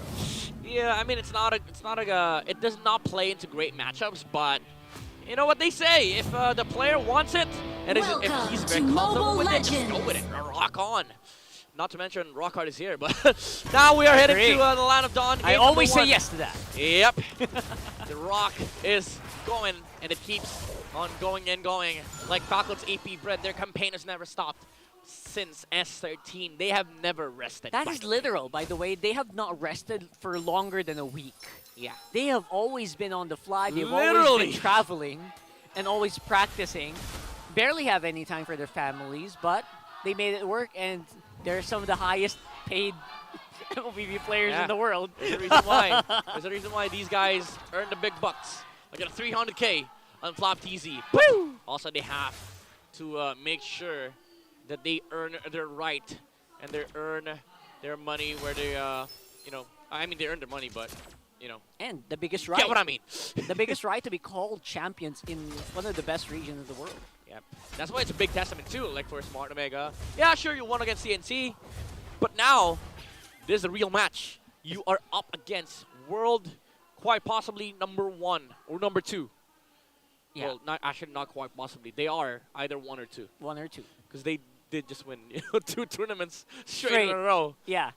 So, obviously, aside from that, we're going to have to look at these hooks. Iron hooks coming in from Chaknu, obviously going to hit few, but also going to be purified. I bet that purified going to be always on the counter here because Chaknu so good on the hook rate for that hero. I bet some people would count the hooks that Chaknu will miss in this game, and they would not be happy with the end result. Because Chaknu rarely misses a hook. But again, look at the gold lane. Super Marco punishing Jome. That's a winning matchup for the Brody. And at the same time, you know what? Chaknu's always going to be in trouble, especially if Owgwen keeps doing this. So much displacement coming out of this duo in the mid. And so for some reason, he's actually going to survive that. All right, that's a wilderness blessing right there.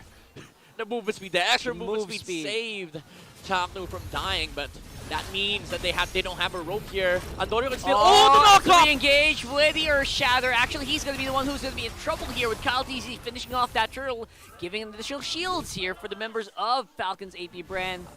I think that was Owgwen that caught the link mid-air for the ejector. Because Andorio was already poised, no pun intended, poised to go to the turtle side, but the ejector came at the right moment and was able to throw the Ling away. Yeah, we might need a replay of that, honestly, but right now, it's going to be a bit of a slowdown here.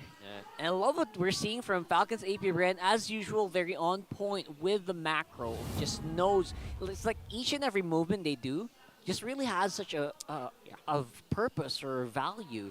Yeah. Even that small movement by a jawhead going straight into their face at the right moment, it really did buy some time. Yeah, a lot of that, time.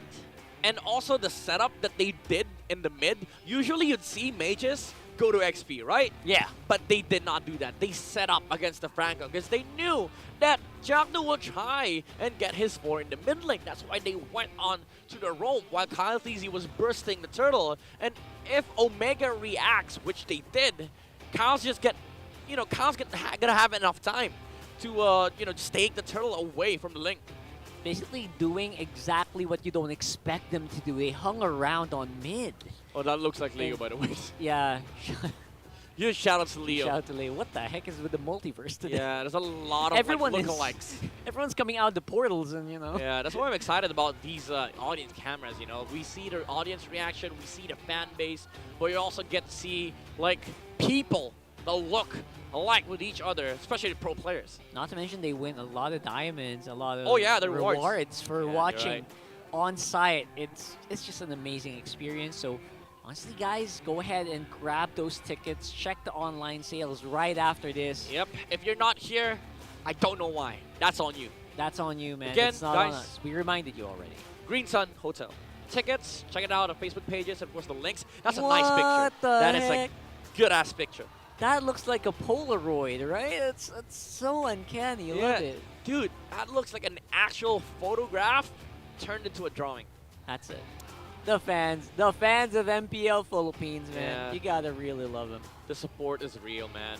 Again, the support and the love goes beyond the boundaries of the Philippines. Yeah, which is which is very true because now we have a lot of Filipino players overseas. Everywhere. They're not just players, right? Coaching staff. They're flying out. On my feed, it's like I'm looking for coach, jungler, looking for coach. XP. Oh gosh. Every day there's a new post. We're filling up the slots on the other regions. Sometimes I think to myself that's a little worrying because at the end of the day, if we keep exporting players, maybe by M10, it's all Filipinos. I don't know. I don't know about you, but it's kind of worrying. It really is, but we have a few years before we have to worry about that. Right now, what we have to worry about is going back into the game because I feel like with the rate that things are going, you know what? This Ling is going to have a lot of, challenges later on, maybe. Tell me. I know. I think you can kind of smell already what's about to happen in the next few seconds. The Terizla, the Brody. it's hard. If they're a Ling, it's hard to go onto a Brody because you have to wait out this. You have to wait for the stun to come out first. And also, recently, I've matched up against a Brody that builds Thunderbolt. Ooh. It's annoying. It's annoying because you get health. He does a lot of insane damage, and it procs with the FCs. I feel like the Brody already has such a high base HP already, right? And if you add on more HP by the Thunderbelt, it's just... It's going to be hard to take down. It's going to be so hard to take down. I get what you mean, man. Yeah, and the thing is, Brody, yeah, sure, you build physical damage on him, but truth be told, he only needs 3 physical items. And then you can just build tank, because you just need to stack up, use ult, kill somebody. That's it. That's a Brody's job. So I think maybe the Brody is a little bit of a feint. Obviously, it's still going to do damage, but most of it might actually come out of KarlTzy and Few on the Sushin. And we're seeing that combo right now in front of our eyes. Ryota forced to use Flicker and the Primal Wrath to get out of harm's way. Look at Owgwen just constantly resetting this purple buff. Andorio, he kind of gave up. Oh, retreat. Oh, too early! He missed. I think there was a 175 HP left. Man, your eyes catch those numbers? I can barely catch I'm a those. jungler. You're a jungler. I have to. Good point. So I have to, because if I don't, I'm going to lose on the purple buffs. but earlier it was like 6. You miss out on 6. KarlTzy missed 6 HP. Andorio missed more than 100. Yeah, there was a huge chunk of HP left. That's problematic, man. Yep. But you know what? At the same time, as long as they're not getting stomped on, no kills happening, maybe they're in a good position. Maybe they're holding steady. Yeah. Jome definitely getting some gold. Did I see a War Axe on the Flap TZ? That's early. That's a big problem for Omega. HP, sustain, and also damage against a lineup that is really scared of damage. Like Smart Omega, they're now happy with the amount of damage that Falcon's APBren currently have right now. Even their main roam tank is not really a tank. It's it's a hero that kind of wants to not show himself as much as possible. All right. Has a flicker in, very decisive here. Nice catch mid-air. What the heck did I just see? That was a literal alley-oop. Yeah, for part memory used by Super Marco, forcing out the BMI and also the dive from FCAP, allowing Super Marco to finish what he started. And Smart Omega, they have nothing, they have no response. Well, the Link is on the top lane, split push, but Marco is still going to be able to take out the tower. It's going to be traded at least, so a tower for a tower, but you have to also remember, Super Marco got some assists, he got some kills, he got some minion gold here. He got a lot, and now FCAP is about to take the purple once again. No. Question is Andorio gonna be able to take this ejector How's your with retreat? the unstoppable Oh, force? he's busy. He's busy with Owgwen. He gets a kill, but he will lose out on his purple. That is a suicide by Owgwen. A worthy suicide, though. Like, It's a worthy. Use the unstoppable force. Nice hook here. And the follow-up, crowd control is almost unbearable, even as a Terizla. That's a good catch. I was about to say a good fish, but, you know. He's fishing. Flop's not a fish, but... Fish teasing. Yeah, fish teasing. Oh, and there you go again! Following it up right after we were just done explaining the Jack Mamba. He's striking twice. It's not the hooks that he was talking about earlier. It was about... it was not a drinks. It was about hooks. He can hook right after he just hooked. Yeah, that's what he did. And right now, still unbearable damage. And Andorio with a turtle and a kill as well onto Owgwen. All right, Smart Omega making it a worthy game for FCAP. They put one on the board. They get the turtle and they get 2 kills right after the sequence from Chaknu, but they're not done yet. FlopTzy is about to die. And I think at this point, there is just a massive underestimation of the damage that can actually come out of the Omega players here. I feel like they think they can take the damage, but when it actually arrives, the crowd control is stopping them from moving so much. Yeah. The layering is pretty good.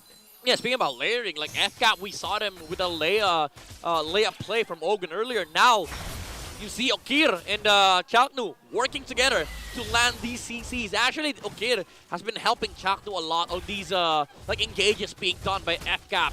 The mini crowd control that the Vexana has, like the Terrify, it sets up for a good hook from Chaknu. That's why it's kind of hard for FCAP to close these gaps, because they know there's always going to be the punish of the chain CC from both the Vexana and the Franco into the Edith. But Super Marco, he's going to fly around here. Andorio feeling more confident, tries to go for the gold laner here, and again misses out mid-air with the torn apart memory.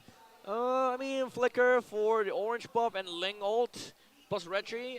Super Marco might take that, but Chaknu flickers in with the Bloody Hunt. Gonna slow it down. Feudo in a pretty good position at the back line. It's FlopTzy who's actually doing a lot of the damage up on front. Now, Ryoda slows him down. Earth Shatter in tow. Defense is on for the mid lane. We got Jome in a pretty good position. And nice throw there with the flicker. Ryoda! They'll be able to just go down in the nick of time. But look at the FCAP members. So many low HP members for Falcon's APBren. This could be bad. This could be. What was that? Kyle! Did he? It was the knockoff from Kyle. The knockoff from Kyle.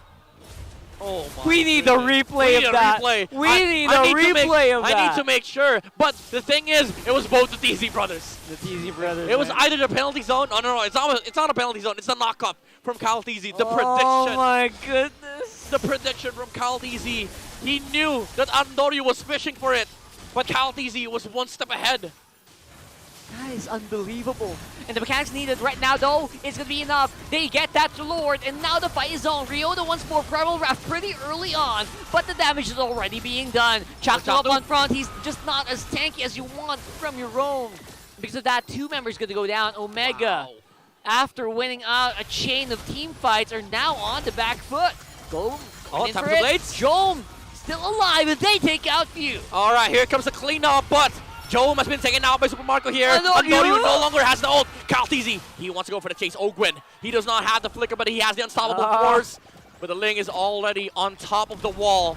But that means FCAP takes Lord and the mid lane turret. Chase is on. KarlTzy with the Winter Crown as well.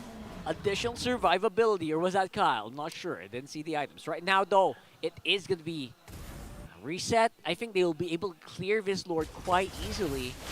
But man, Omega, I feel like, you know what, they were starting to celebrate a little bit, but then they realized, you know what, these Falcon APBren members still have so much firepower. Yeah, Holy Crystal done on the Julian. Look at the damage from KarlTzy. My here comes the goodness! cavalry. Here comes the barangay. And Andorio shuts KarlTzy down with the bite from the Chak Mamba. But the opposition does not want to give up. FCAP takes top lane tower.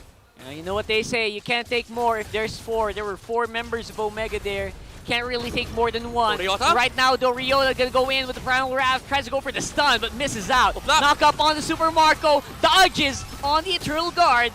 Ooh! And will be able to take out Ukir as well at the end. Cleaning it up, Jome, Chaknu as well.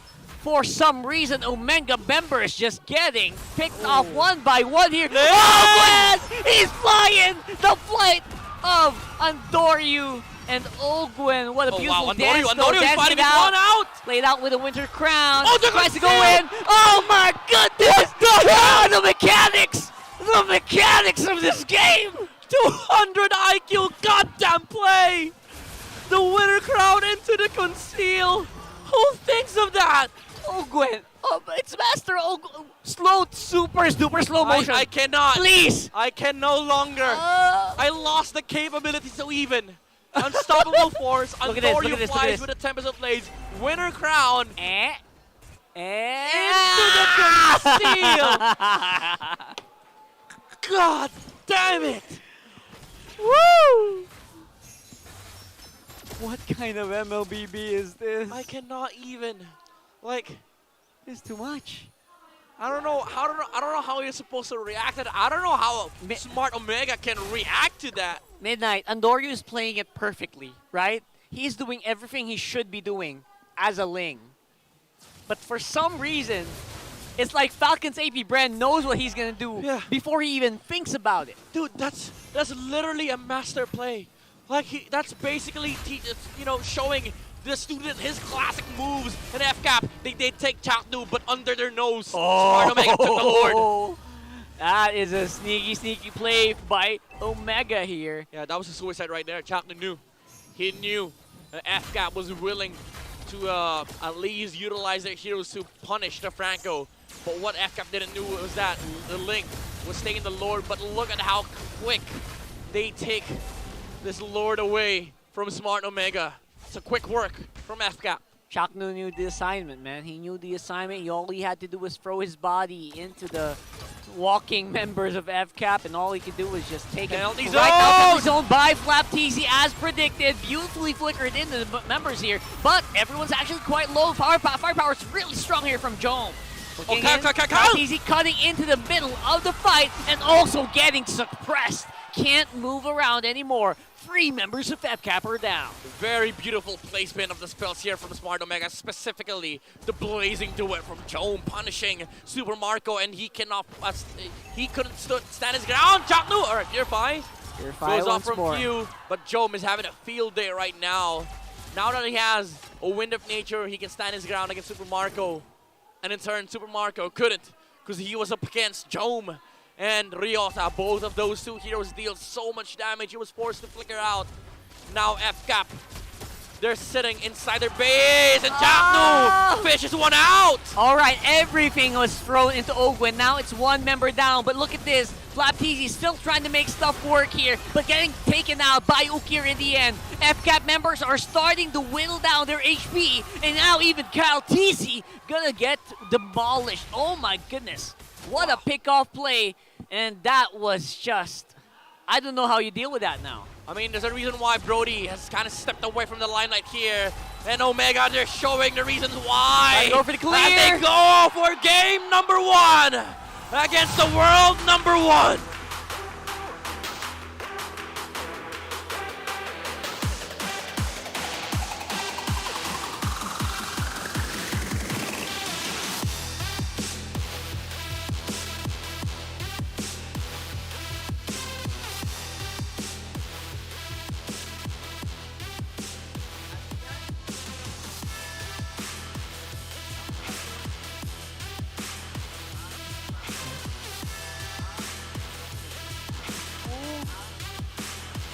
OMG.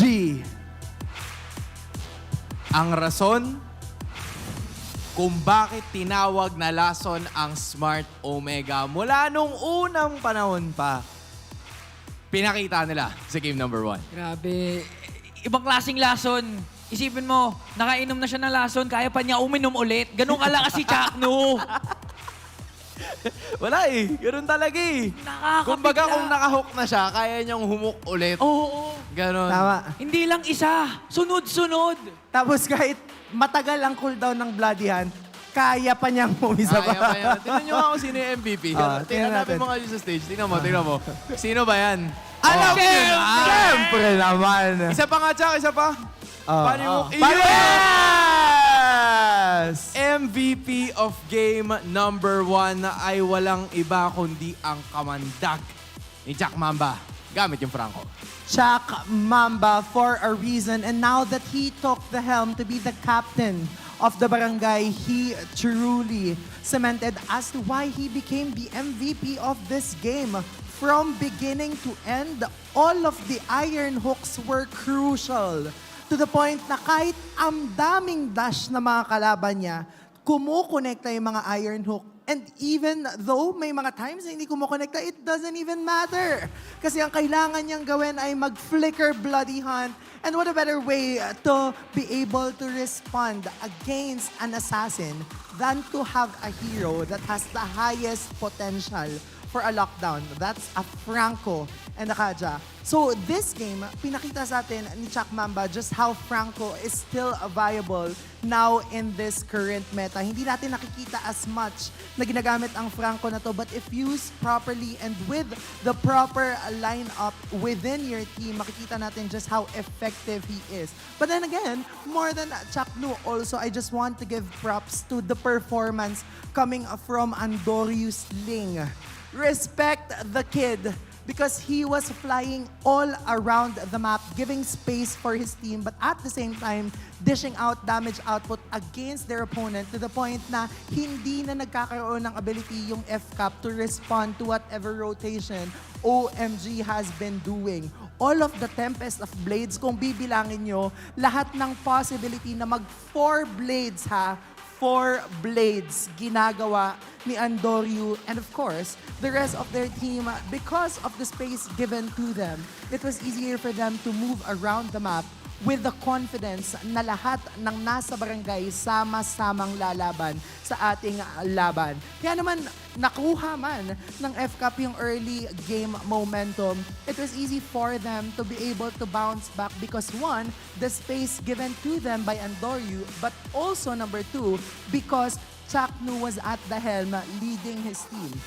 And merong possibility, yes, na i-counteract yung Bloody Hunt coming from this Franco, but Ukir, Ryota, ang bilis nilang naka-crowd control yung kanika nilang makalaban with the Eternal Guard, with the Deathly Grasp, and even yung mga buhat factor coming from this Edith. Kaya naman si Jom, sobrang confident niya na, okay, dive in tayo sa likod kasi yung mga damage dealer as well as yung mga frontliner ng FCAP, bawas na natin. Alam na natin na kaya natin silang bigyan. And again, even in the series that we've mentioned kanina, one of the goals of an assassin is really to rack up as much gold as they could, which is why Andoryu proved to us just why he was able to use the link properly. Kasi nakikita natin na siya yung nagsasplit 4-man lagi yung side ng Smart Omega, and when the time comes, ang gagawin ni Andoryu, siya yung babawas dun sa mga low na members ng side ng FCAP kasi alam niya, wala nang skills, wala nang spells, madali nang i-clean up. All throughout the match, that has been the theme. Nabigay man nila yung first 2 turtles, it doesn't even matter because nakaka-convert sila into kills and nakaka-convert sila later on into spaces given to them by the rest of their team. A Smart Omega is a different beast entering the season 14 of the MPL, and they are just proving to us just why we cannot discount the barangay just yet.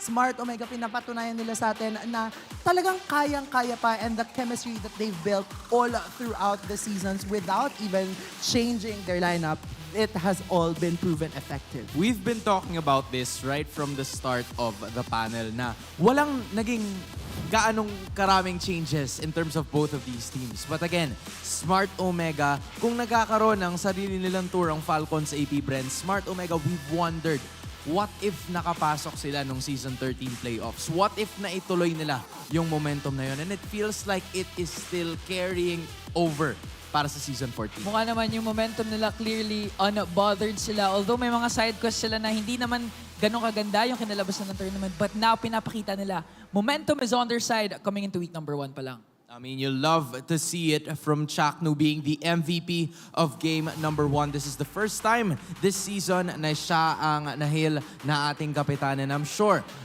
the barangay is ecstatic with this win. But in the same way, you also need to give us your freshest look dahil naghahanap na tayo ng Index Salon Beauties. I wanna see all the Riz Masters, lahat ng mga, may swag. Hindi ko alam kung anong hinahanap natin dito. Pero show us your freshest face. Eh muna kayo! You see it. You see it. You love to see it.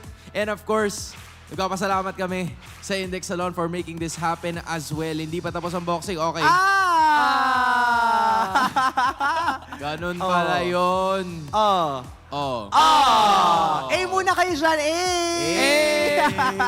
Matik no? Pag natapat, ganun pala kagad yung galaw. But again, Index Cam brought to you by Index Salon. Maraming salamat. And of course, maraming salamat din sa ating audience for participating. And just like what we've seen, just like what we've mentioned, the Lason has officially kicked in. But at the same time, it will also kick in if you become a part of a digital transformation in the world of connectivity. So say hello to convenience, flexibility, and local connectivity with the Smart Prepaid eSIM that is now available for digital delivery through the Smart Online Store for only 99 pesos. Wow! 99 pesos lang! Hindi nalalagpas ng 3 digits. Diba? 99 pesos lang, meron ka na Nag-load ka agad. kanina, di ba? Oo, nag-load ako kanina. Alam mo yan. Matik na matik yan. But before anything else, meron tayong mga kasama dito mula sa ating battle trips. So I am sure that they are ready. Rekta na natin sa kanila. Dana ba kayo? Kayo na to. Oras na para i-feature ang ating battle trips! Kasama natin ang ating community leaders, Nicole and Marlo. Alright, tell us more about yourselves, Nicole. Hello everyone, my name is Nicole Fajardo. I'm a 4th year BSIT student and one of the student leaders from MSLPH. Ikaw naman, Marlo. Hello, good evening everyone. I'm Joseph Marlo Soriano. You can call me Marlo. I'm from the South, Las Piñas City. South. Okay, paano nga ba? Ano bang ibig sabihin sa mga hindi nakakaalam ng battle trips?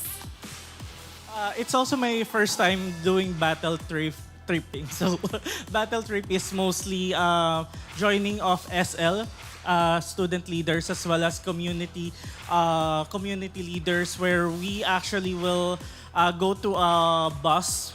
Then, sa bus? Yes, O, in a bus there's tayo. an activity. Ano ba mangyayari?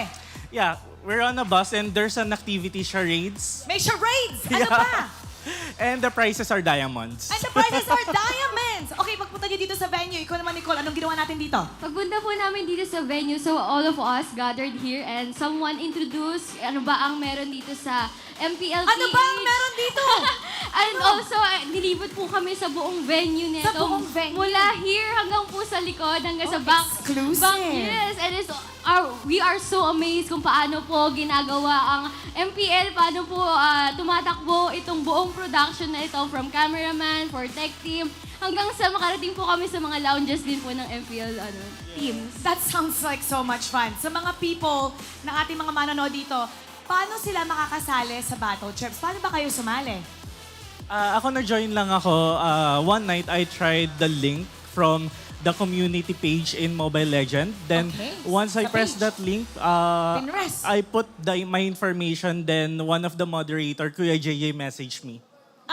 Ganun lang pala kadali. Okay, kapag meron kayo, for example, seeing how everything is backstage, the way the production work, if you got a job, a career in esports, what would you do? What would that be? For me, as a MLBB player, siguro po pwede rin sa future MLBB pro player. But for me, definitely a host like Ate Mara po. A host? Yes. Okay, sige nga. Sample dyan, sample. Okay, kunyari, channel the inner me. Boom. Ayan. Welcome to MPLPH. Nakita na natin kung gaano katusok ang ginagawa ni Jack Mamba sa mga heroes ng APBren. And right now, kung gaano rin kagaling ang Ling ni Andoryu. Ngayon, kaya na ba ng Omega na matapos ang laban na ito? Or babawi ba ang APBren? Ang galing, ang galing. Ikaw naman, parang ako lang. Ikaw naman, anong career? Career is community hero in South. Community hero sa South. Okay, you know what? Ano nga ba ang page ng Battle Trips para makasali sila dito? For us student leaders, Moonton Student Leaders PH. Ayun, Moonton Student Leaders PH. Okay, eto na. Babato na natin sa ating casters. Tulungan niyo ako, okay? Alright, Nicole, channel it. Alright, 1, 2, 3. Casters. Pasok. We have 2 more Akinos now, by the way. Wow, I did not expect to see that today. Yeah, that's it's crazy, but that is what you get if you join these trips today. So if we ever do catch a link of that on social media, go check it out, and maybe someday you'll end up in one of those seminars and maybe be part of MPL. And again, speaking of MPL, we're now back to the second match between FNOP APBren and Smart Omega.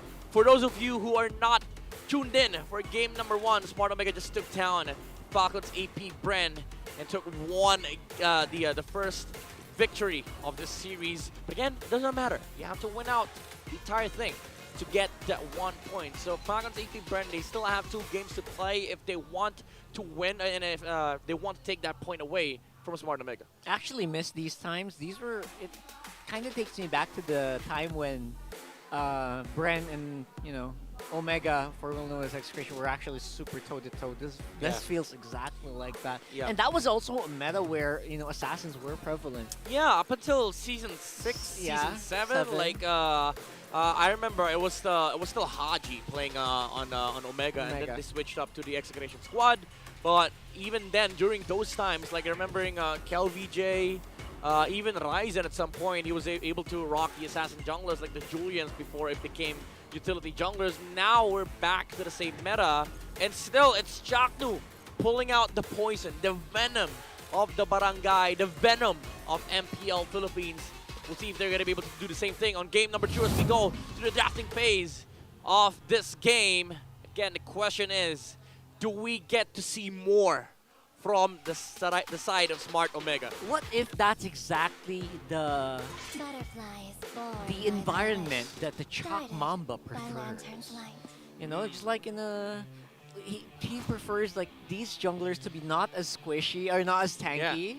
And maybe that's how he makes these things happen, these really crazy things. And it really is apparent, right? He was on point for most of this game. Yeah, I mean, Chaknu thrives in the unknown. Like, he wants to be unexpected. Spicy. He wants to be spicy. He wants to be surprising people But people that are squishy, because people that are tanky, He has a hard time. they don't get surprised at all. Because like Sir, they what's your just soak command? up damage. But even then, now we are considering again the presence of like unorthodox heroes. Like Hylos still is up for the second for both sides. For Falcons APBren this time around, they are first pick. They still take the Zast. Very very normal for them, especially for the past two international tournaments that they've played. This guy has been on the first pick always. Like every time he's present, he's first pick. That's right. And it's really apparent why, right? The amount of damage you can dish out as a Zast, as long as your positioning is good, is really interesting, really scary, to be honest. And so to me, aside from the heroes, it's also very impressive that Omega can do this against a lineup that has been together for like 2 years now, or more. Yeah, 2 right? years, yeah. 2 years of non-stop gaming, non-stop international tournaments, winning out, representing the Philippines in so many. Actually, more than 2 years. Since season 9, we all were like hyping about the Hive getting it out there, like making it with KarlTzy. And now we've seen them. They've conquered. They've done it, and they're still here. And now they picked up the Hayabusa and the Trizda, both on the TZ brothers.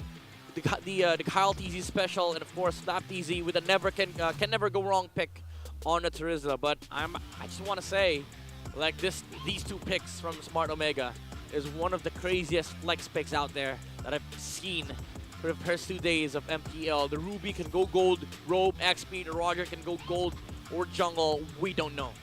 Or you know what? I would just be surprised. I actually won't be surprised if Shaknu pulls this off with a Ruby. At the same time, you know what? Ryota, Now we know. And there you go. Thank you so much for clearing that up. All right, gold Roger, jungle Nolan. But it just cements that Smart Omega is really dependent on the assassin junglers here, the damage junglers for Andoryu, which he was known for. Like when he was playing in an MDL, like people knew he was not a utility player. Yeah. Like there's a lot of games where he underperformed, but when he was able to pick up heroes like the Joys, any The damage Ling. junglers, the Lings, he was able to perform. And I guess that's one of the reasons why Omega, again, we're talking about it like off camera, right? It's not far-fetched to say it's possible for Omega to actually come out with a 2-0 here. Yep. If they play their cards It's right. not far-fetched, especially if Falcons APBren does not ban the Hylos, because I think it is coming. It is going to be coming out. Ryota will have his hands on the Ruby once again and quite possibly take the Hylos for 4th and then Aurora last pick. Actually, please ban it out, right? Because yeah, if you might as well. If you activate Glorious Pathway, it will enable the Nola. It will enable the Ruby to get into the position they want to in a faster, short amount of time, and therefore they can do their jobs properly. Looks like no high loss bans out, and I think Midnight, he smells it coming. He knows it's here. I think it is the horse. Never mind. Never mind. They go for the Aurora first. Wait, what? Huh? Was that a sound of Aurora? I thought that was a Melissa. It sounded like it's not Melissa, someone like a Kagura Nana or someone small. Yeah. Anyway, whatever. Now they take the Aurora up. Maybe because of the fact that they're thinking that Hylos is not going to be an option for Owgwen. Now they take the Claude. So I think Hylos is a go here. Get it? Maybe they want to get it. If they don't, then, Chaknu's probably going to get his hands on the horse. So now they go for the Hylos on the side of Falcons APBren. That's a missed opportunity on the barangay. That's the plan. I don't know if it was worth it to pick an Aurora over a Hylos, but it was perfect for their lineup. Yeah, Chaknu's thinking about it right now. Like, maybe I should have gotten it for myself, but now they go X-Borg. Rio the comfort hero. All right. X-Borg. I mean, it's nice versus the Zask and the Trizda, but you are sort of playing it as well into a Hayabusa and a Claude. That's just a big concern. But matchup-wise, it feels nice. There's 3 heroes that he can play against. Absolutely. But it's just, again, the most important 2 heroes on the side of Falcons APBren. They do counter you. All right, not bad. Not bad for Omega. I guess you didn't need to go that route, but maybe they have a plan with Aurora. I'm not sure, but we'll have to find out. So far, it's been 2 games that people have decided to go for Aurora against Hayabusa in these matchups. And maybe, it hasn't worked in the first time. Let's see if it's going to happen here. Yep, we'll see what is going to be the end result here of game number 2. Whether or not we get taken to game number 3 by Falcons APBren, or we get sent home early by the Barangay as we head on to the Land of Dawn to witness Welcome to Mobile again Legends. another amazing battle between these 2 squads. The testament is definitely real this time around for Smart Omega as they've already taken game number 1. I completely understand though why they would go this route. Omega has historically valued going for comfort instead of like overall like this works better with this. Yeah. They love their comfort heroes. Maybe they're comfortable enough to let go of the Hylos because they've seen the Hylos of Falcons APBren in an international stage. It didn't work that well. So Smart Omega opted to go for a better XP lane matchup this time around against KarlTzy so that they have an answer against Theresa, but KarlTzy. All right, Andoryu was able to steal that Little Wonder against KarlTzy. Right, and to be fair, in the early game, Nolan does beat out damage output of a Hayabusa by a mile, especially with fracture procs, right? So it's not that far-fetched, but at the same time, we might see things change maybe around level 7, level 8, where KarlTzy could make a lot more stuff happen. Yep. Speaking about damage, you've already touched on Andoryu having more damage than the Hayabusa, especially in the early game. But also the constant source of damage from the X-Borg will be a big problem in this turtle fight. I mean, as early as it is now, it's not a big concern, but it's still a lot of like spill damage coming up from Smart Omega. Oh yeah. But your main concern is that, yeah, sure, you have a stronger late game with the Claude and the Hayabusa, but the other players, they're not going to have fun playing against this X-Borg in the later stages of the game. Essentially, the Omega lineup is more mid, right? Mid-game. Everything is mid-game. Like, X-Borg's mid-game, Nolan's mid-game, even the Aurora's mid-game, and the Roger. Ouch. So, there you go. Your scaling is off, definitely better on Falcons APBren. But, if we talk about it, you know what? Let's see what's going to happen. Omega definitely have an advantage, but it's a high loss, man. But it's a horse. It's a horse. It is the horse. Glorious pathway. Yep. Chakdu setting up for a potential punish share from Few on Few with a level 4. He gets the hook. Look at that. that. There purifies out for Few.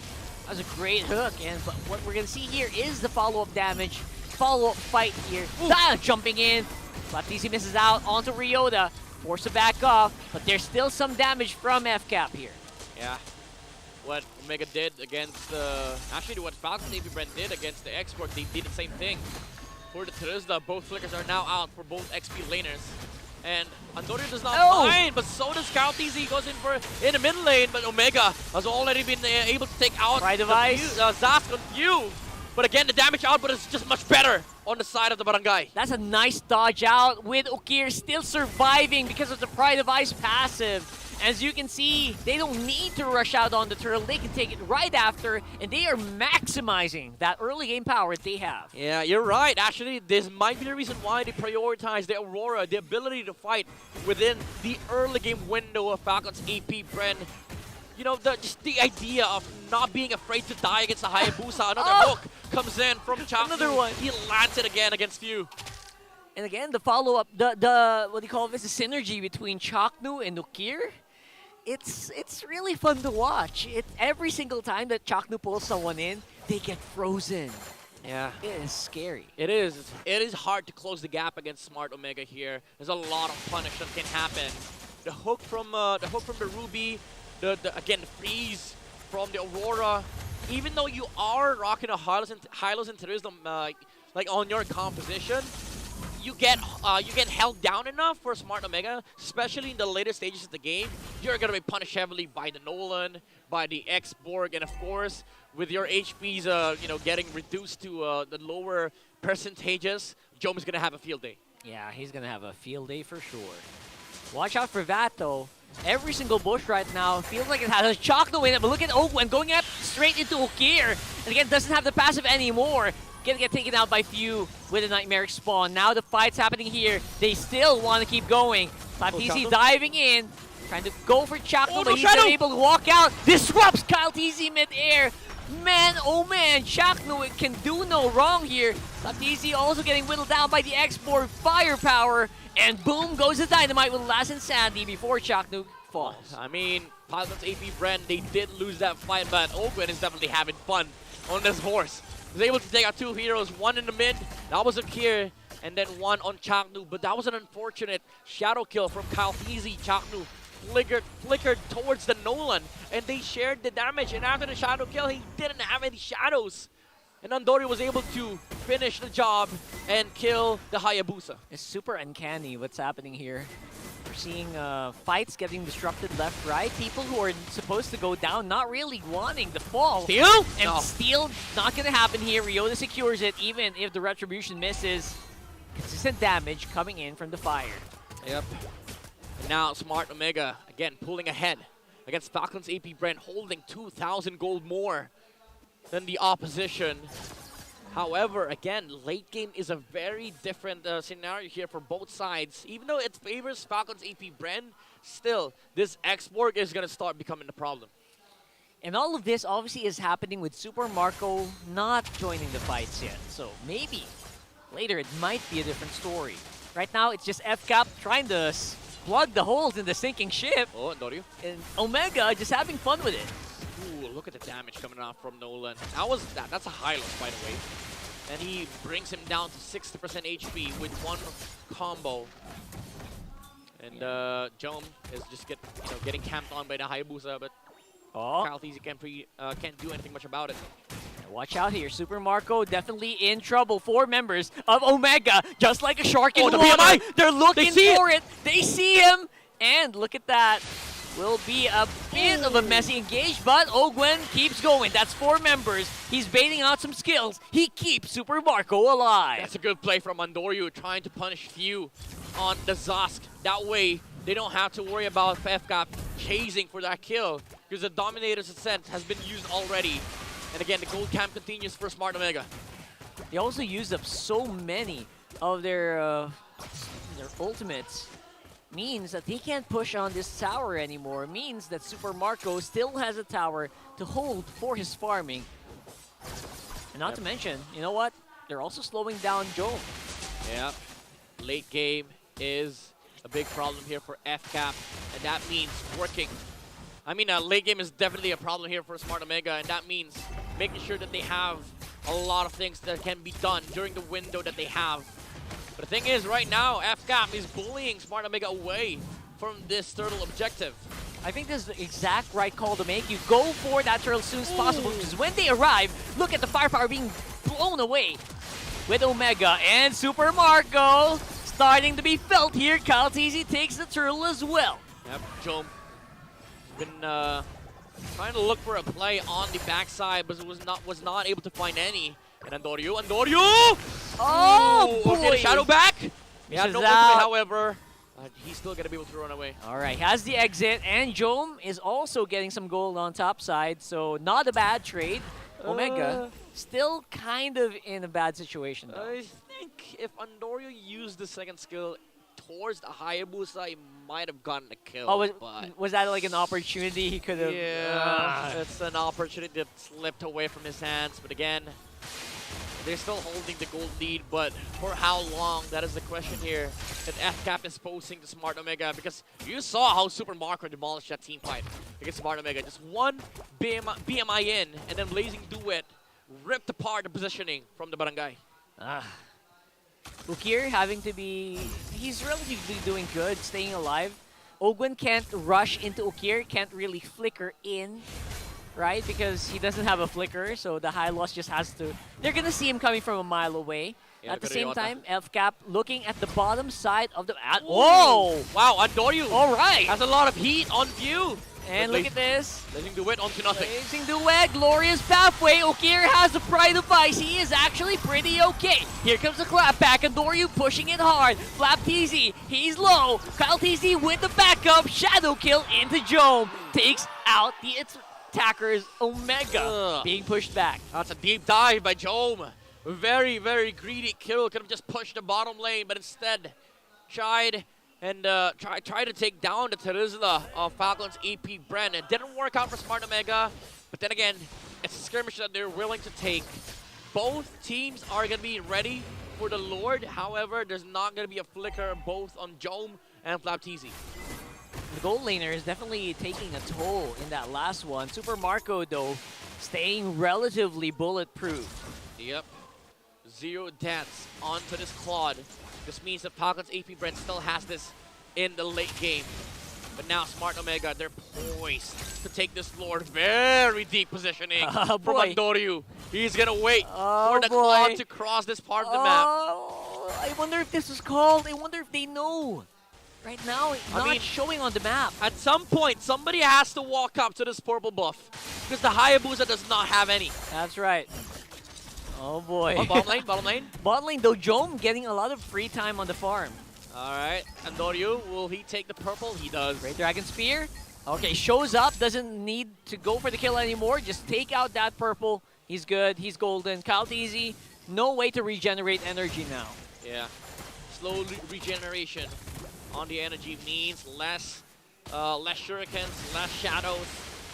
Less fun. Probably less fun, indeed. Then again, all he needs to do is make sure that the Retribution is inserted at the right timing with Smart Omega. Ryota has been holding this Lord for a while now. Yeah, he's been going non-stop back and forth. The Lord, he just wants to do his job, man. Why are you torturing him? Yep, Chapter goes in. He has the immortality. He has a flicker. He has the set. And he is smelling for it. He can't really. He sees it, but he needs to smell it. You gotta smell it. And now, Ryota up on front. They're trying to rush it down. Look at the Firaga armor for Ryota. It's actually quite low. Super Marco close on the sides. Jome, he sees him. He spots him. He throws out the combo. And he misses. Oh, look at Andoryu. Look at Andoryu. And another one for Andoryu. I think he got spotted at Flap here. Yep. Look it up. Oh, Chaknu. He misses on the I'm offended. And that might be the opening that FCAP are looking for. All right, so reset for both sides. Slow push on top lane by Jome. Falcons APBren, they have to send somebody over there to make sure that they deal with it. Ryota is fine, actually, dealing with his Lord alone. Oh my god, look at the job given to this guy. He is doing it so well. Juggling the Lord back and forth, regenerating the Firaga armor non-stop. Yep. Oh my goodness. He does not care if he takes 3 hits. He's just gonna regenerate. Yeah, so quickly. It's Super Marco on the sides. That's free towers. Yeah. So he's definitely gonna take some time before he can reach this. All right, add more defense to the X-Borg. Immortality's now up for Ryota. Oh my goodness, this is just a go signal. They Marco, know. though. They see Marco on the top side. They see Flap. Andoryu on the left. Flap. Taking out FLAPTZ as well. He's 30%. Coming on Share the damage. the Hayabusa. Ryota gets the gist, or the majority, of the shadows. All right, no shadow kill. They know that they have a window here to work with. The Claude is still going to slow push top lane. Smart Omega, they're quite indecisive. They're waiting on too these long. engages. Super Marco is just taking away everything. But now, all right, they finally They commit. fight few. They were looking for few there, and now it's gonna be rushing. They're rushing it. They're going for it, and it's gonna be KarlTzy with a retribution, and that's a non-stop damage coming in from Super Marco from the backside with a blazing duet. Misses out on Hailstone Blast. But look at Andoryu trying to make something happen, but no, he gets denied by Super Marco. Oh, Marco still able to move away from the Lycan Pounds. And Jome and the Barangay gets punished. Andoryu was trying to look for the snipe against the Claude, but Falcons APBren, they take everything. And we're going to watch that again in beautiful fashion. The shadow into the retribution, the shadow of the night. They waited too long. That's the gist of it. Look at They that. did. Super Marco arrived when everyone's just low, and it's a miracle that only one of them died. The wind of nature, the presence of mind from Super Marco. He even stickered after that. I While mean, he that's was how running. his fast. That's how fast his hands are. Oh It's my just a flex at this point. But again, Falcons APBren just took kind of an amazing team fight against Smart Omega. Hawkins. Owgwen. Owgwen's on the side. He knows it can happen any moment. Yeah, looking for a pathway, but the Lord's already finished. Lord's Locked it cooked. out. Andoryu once more in a very peculiar situation. Oh, they see them. They see him. No shadow though. Yeah, KarlTzy is too fast. I don't think he's going to catch him with a fracture combo at all. The fracture combo takes like a second to explode. And yeah, KarlTzy can shadow away at like less time, right? So I don't think he's gonna be able to catch a Hayabusa, even near a bush. Yeah, the attempts, however, is nice coming out from Doryu. Like he always threatens the burst damage coming out from the bushes, but they need to layer it down with the Ruby. But as of now, Chaknu, he's missed a lot of the I'm Offended plays lately. And Falcons APBren, they're starting to build up, to pile up the farm on both the Claude and the Hayabusa. Yeah, what's the call gonna be? We'll have to wait and see for Falcons APBren though. Items look really good. And now they are the ones who are in the lead, although the lead is negligible at this point. There's still a good amount of firepower for Omega right now. Yep, especially with the damage heroes on both sides, like 2 damage dealers, both on Omega and Falcons APBren. At some point, this gold lead is not gonna matter anymore because they're locked on the items that they need. They have the Malefic Roar, 2 Malefic Roars, by the way, on both sides. It's all about the execution and it's all about the engage right now. Trying to deny this purple. This is gonna be really tricky. Taking out Andoryu, got bursted out into oblivion. Reeled up on front, FlapTzy with a beautiful penalty zone. I think that would be all she wrote here. Yeah, that's it. I think that's it. Unless Jom can make a miracle happen, but unlikely, and gonna get whittled down as well by that Hayabusa. And smart Omega, after an amazing game number 1, looking like they're about to fall on game number 2. They still have towers to defend, but there's 2 waves coming in mid and bot. And FCAP, they're still very much healthy. Yeah, Rio has to choose one. Maybe go for it. Firaga armor out, immortality as well. Oh, the hold? For some reason, he buys some time. And he's still alive. All right, never mind. They're not gonna fall yet. Just yet.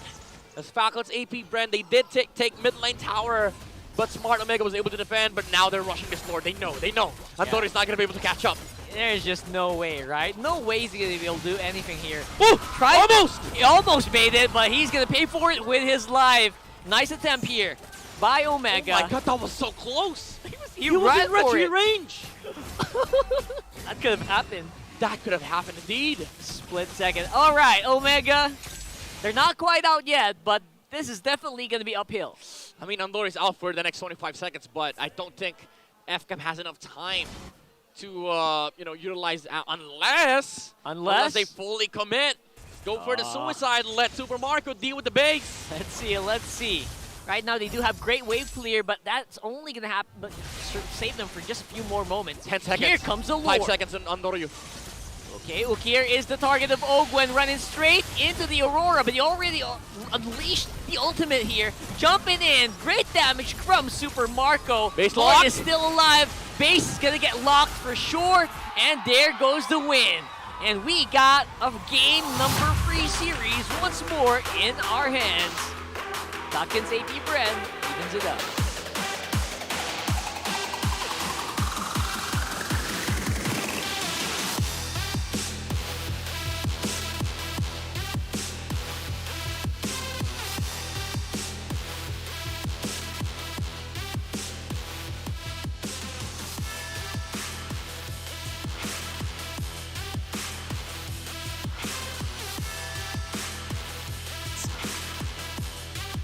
Ang araw na ito na hindi tayo makakakita ng game number 3 for the second time in a row.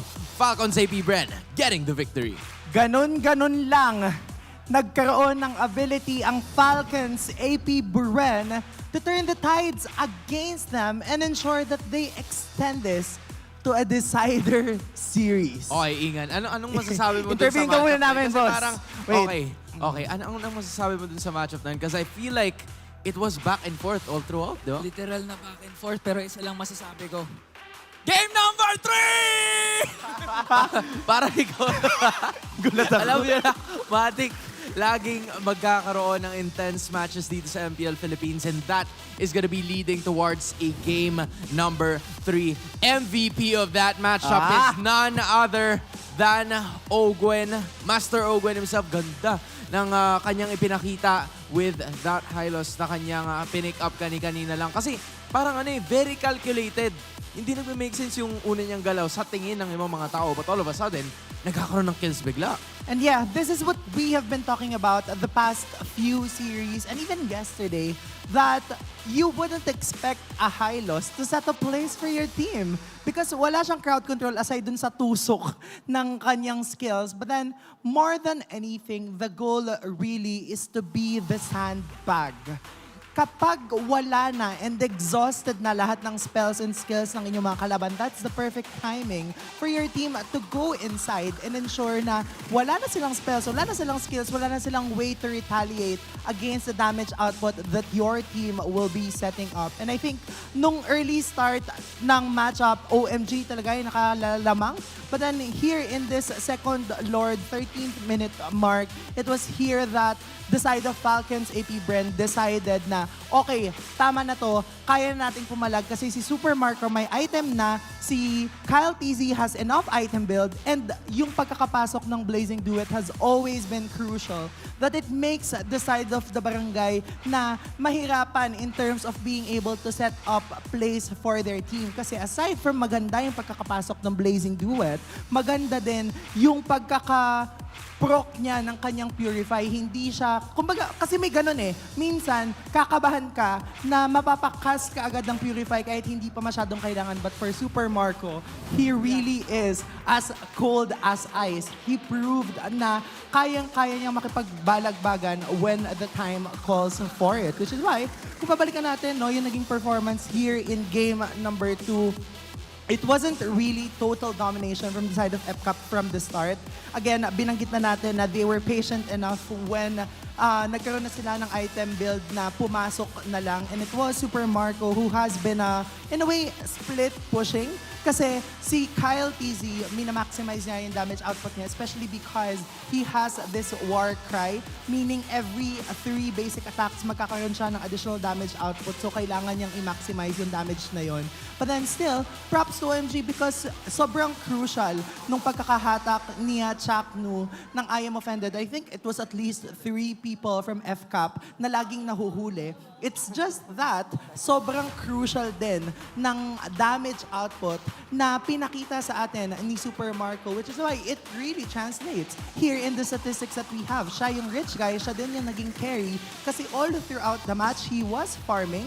But also, when he's done farming, kapag na-push na niya yung weak lane, na kanina kung babalikan natin nung second series, binanggit ito ng Team Liquid Philippines. This is what they are good at, lane management, wave management.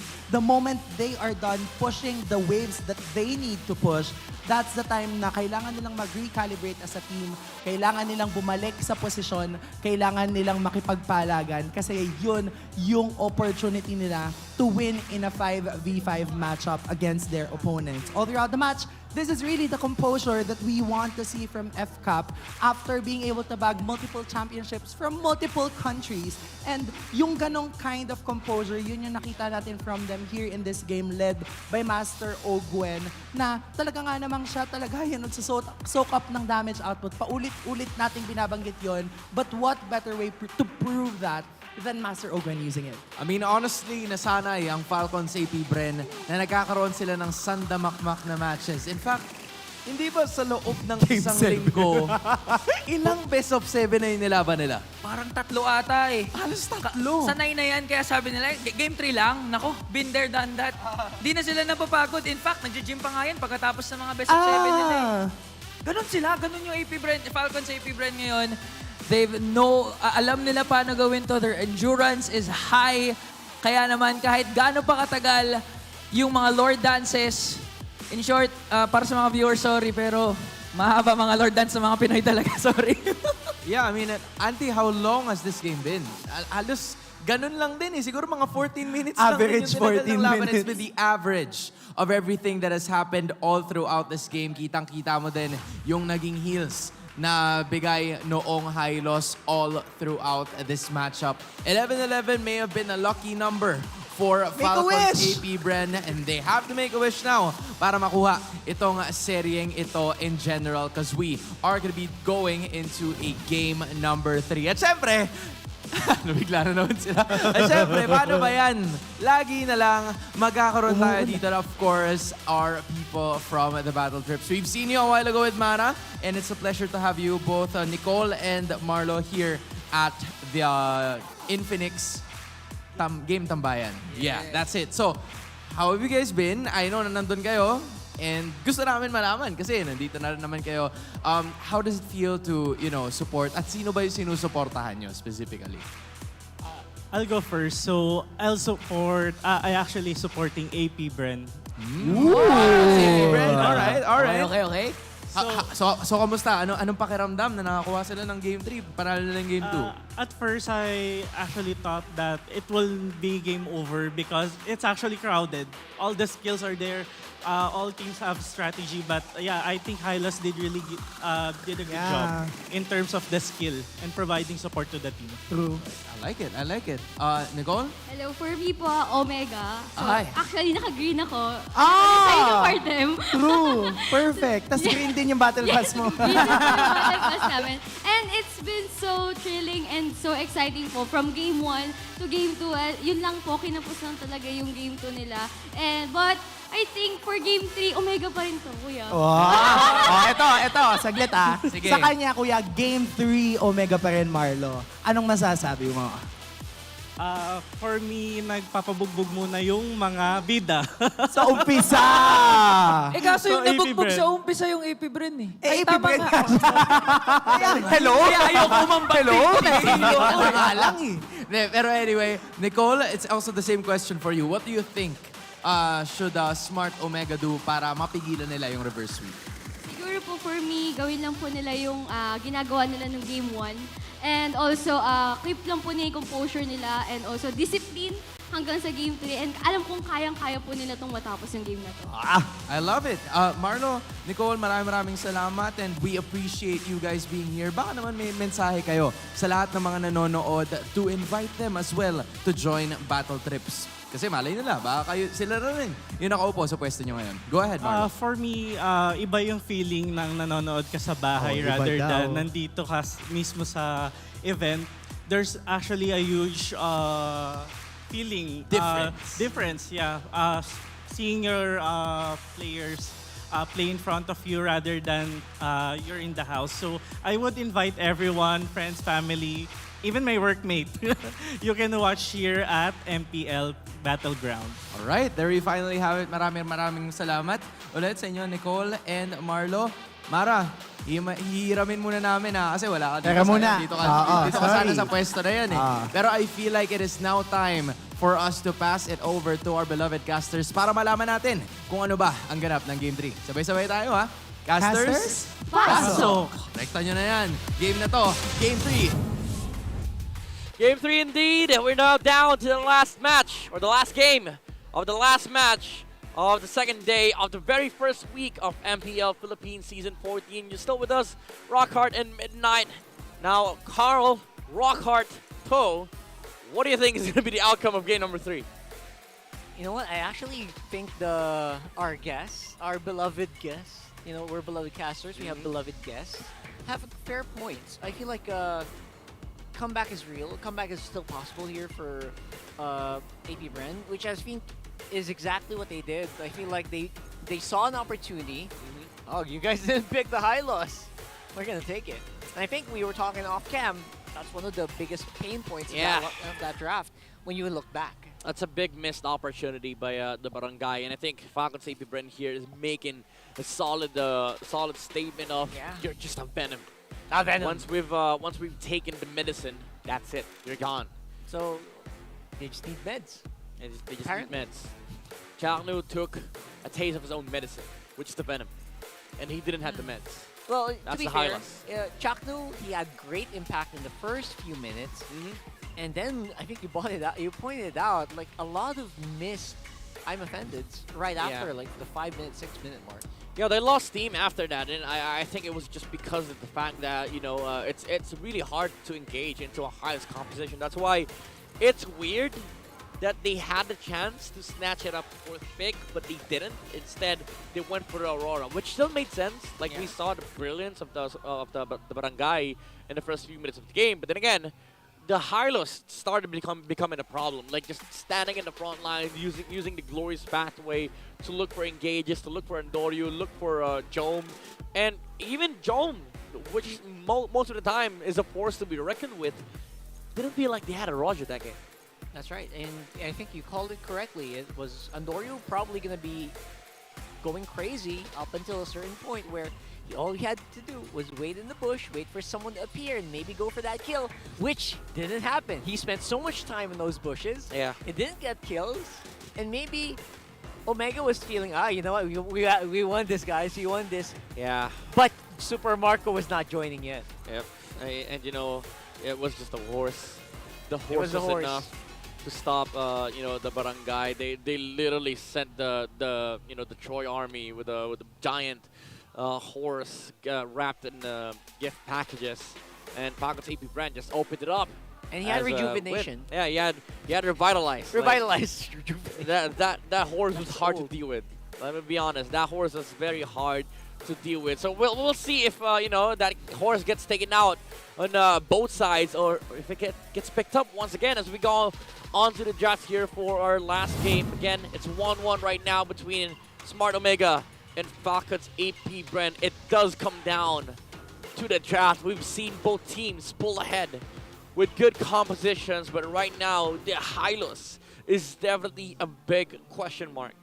If before we had the horse lineup, now we have the horse meta. Yeah, the actual horse. The hunter of all It's no longer the horse of Blacklist International. Now it's the horse of everyone. Ooh.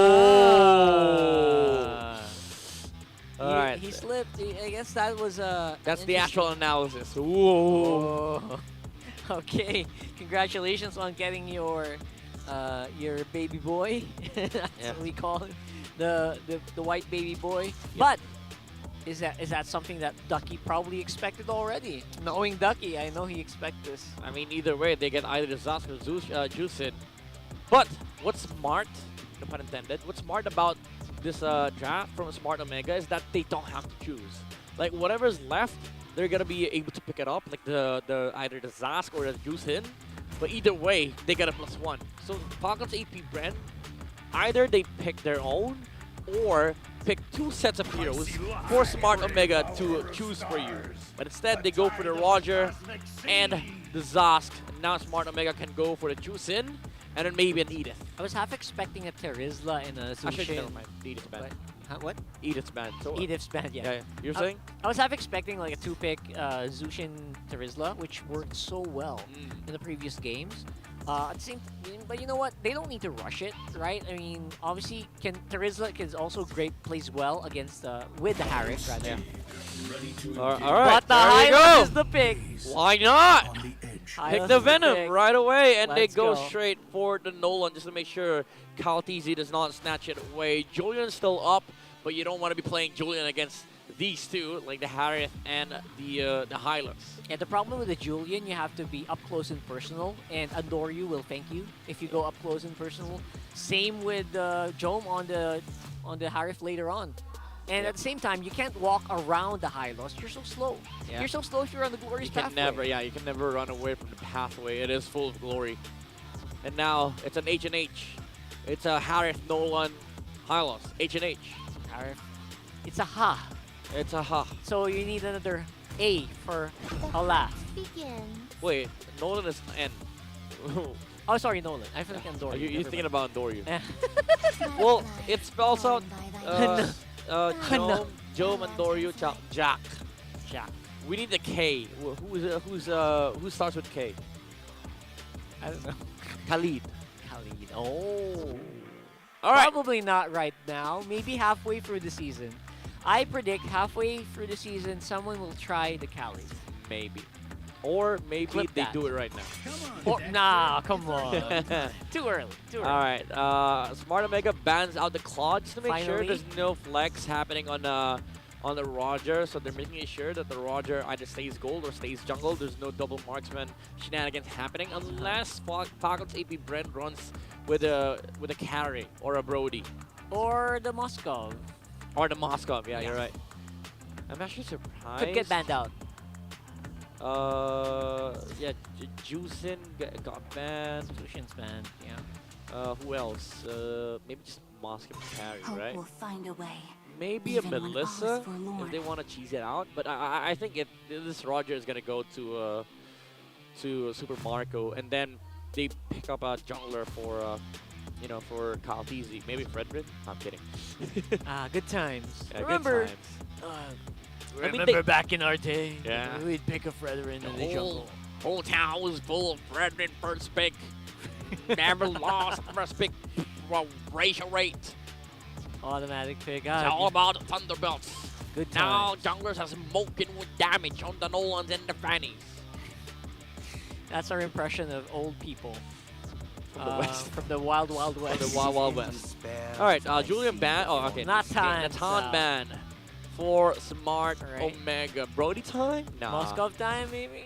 We're still thinking about the Moskov. I feel like that can kind of work well against this lineup. But it's also, again, it's a sticky lineup, right? It's a very sticky lineup if you have a Harif chasing you with a Yeah. Zaman Force. If there's a glorious pathway, easier said than Can done. never go wrong. Terizla, obviously. Can never go wrong. So it puts Owgwen on the Ruby though against a Hylos, which is not fun.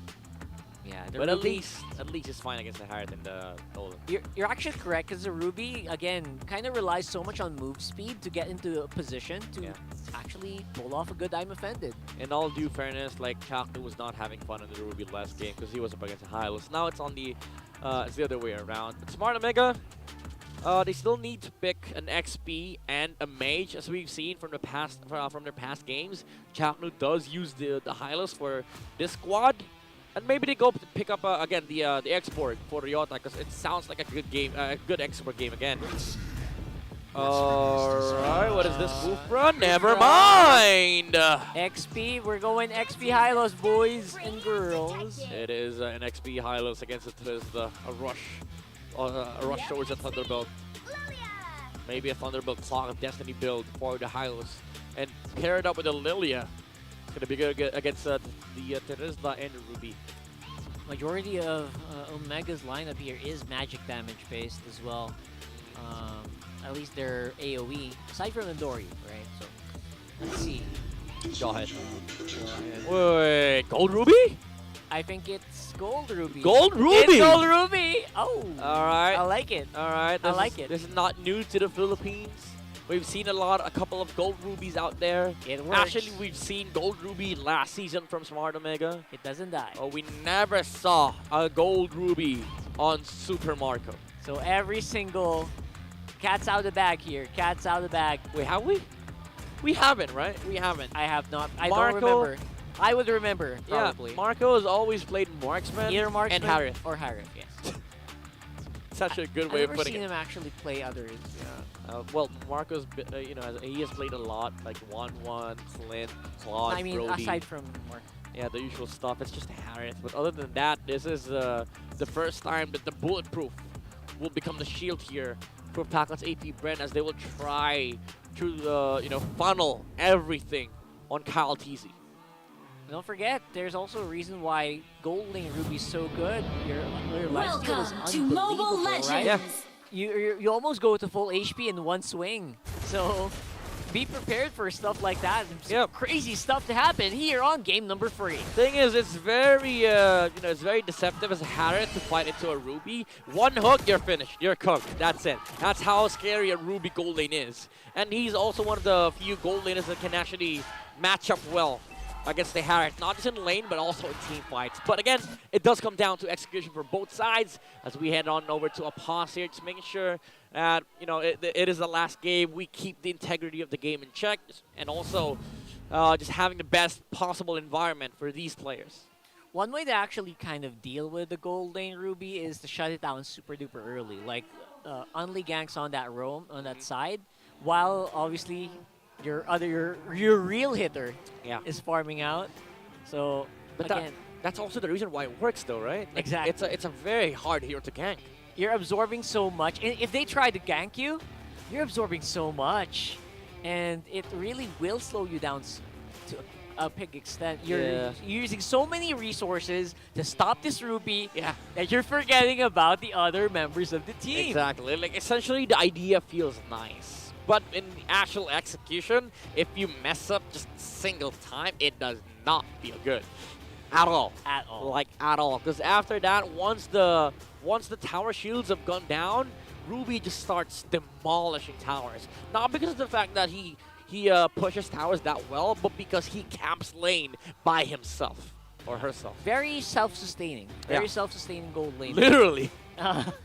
And you don't need to worry about it too much, and you can focus on like bigger objectives, and the Ruby can join in and again feels immortal in the right moments. And to be fair, the reason why it doesn't get always picked up, is because there are certain compositions that makes it work, that can make it work. Yeah, funnel strats, mostly. And now they have a Roger in the jungle, so it does make sense for Falcon's APBren to pull out this kind of strategy.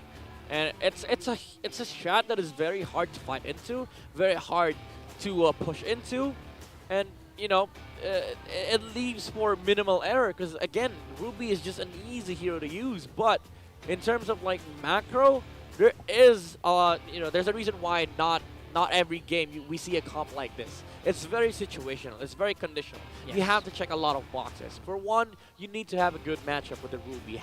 Harith and Moskov probably is okay. Carry's probably your worst matchup because like the carry can just shred you, fall from 100 to 0, but also like the clods. But now again, they saw the Harith being first pick on the other side. It does make sense for the Ruby to just come out. Yeah, and yes, sorry for the nerd out, because just in case people are wondering, and I just hate it when I see comments going like, why are you no marksman? Just, okay guys, okay, just, okay. That's not Ducky, by the way. That's not That's Ducky. not Ducky. He's done his job. The other Ducky is still doing his job. He can pass for his sibling, but no, that's not Ducky. Maybe. He's not a sibling though, I've checked. Alright. So you've done a DNA check. Oh, Changnu! Oh, look at that! Did not land the revenge on the bottom side. Super Marco, however, there you go. As Rockhart has mentioned, that's one way of shutting it down. Gank him in the first few minutes of the game. Yeah, keep doing that until he can barely get out of the tower. but it's hard to do, especially knowing that Falcon's APBren has already anticipated that probably. But Andoryu right now, all he has to do is just keep the pressure up, and the rest of the map will actually follow. Get the damage from the fractures. Unbelievable. Yeah, keeping up the pressure intact on top lane. Whoa. But that is also going to be true Whoa. for Falcon's APBren. The pressure is there on the XP side of the map. KarlTzy is able to take a kill. And the very good thing about that is that it's near turtle. So that's right. He has access to objectives. Straight objective. Andoryu not joining in. He goes for the kill on the few instead. All right, Andoryu, actually both junglers are doing a fantastic job in the early game. And Andoryu already up by 2 kills, but FCAP, they are in the turtle here, and KarlTzy is going to be able to successfully take that turtle. Almost goes into range, but now it's going to be a bit of a problem as Chakdu has nowhere to go but down. And that is going to be pretty good objective and a take for a kill for FCAP.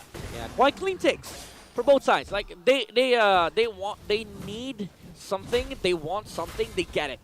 And Smart Omega, as much as you'd love to get that turtle, you're already 2 kills up on the Nolan, which is fine, and you already shut down Super Marco. But that is also true for FCAP.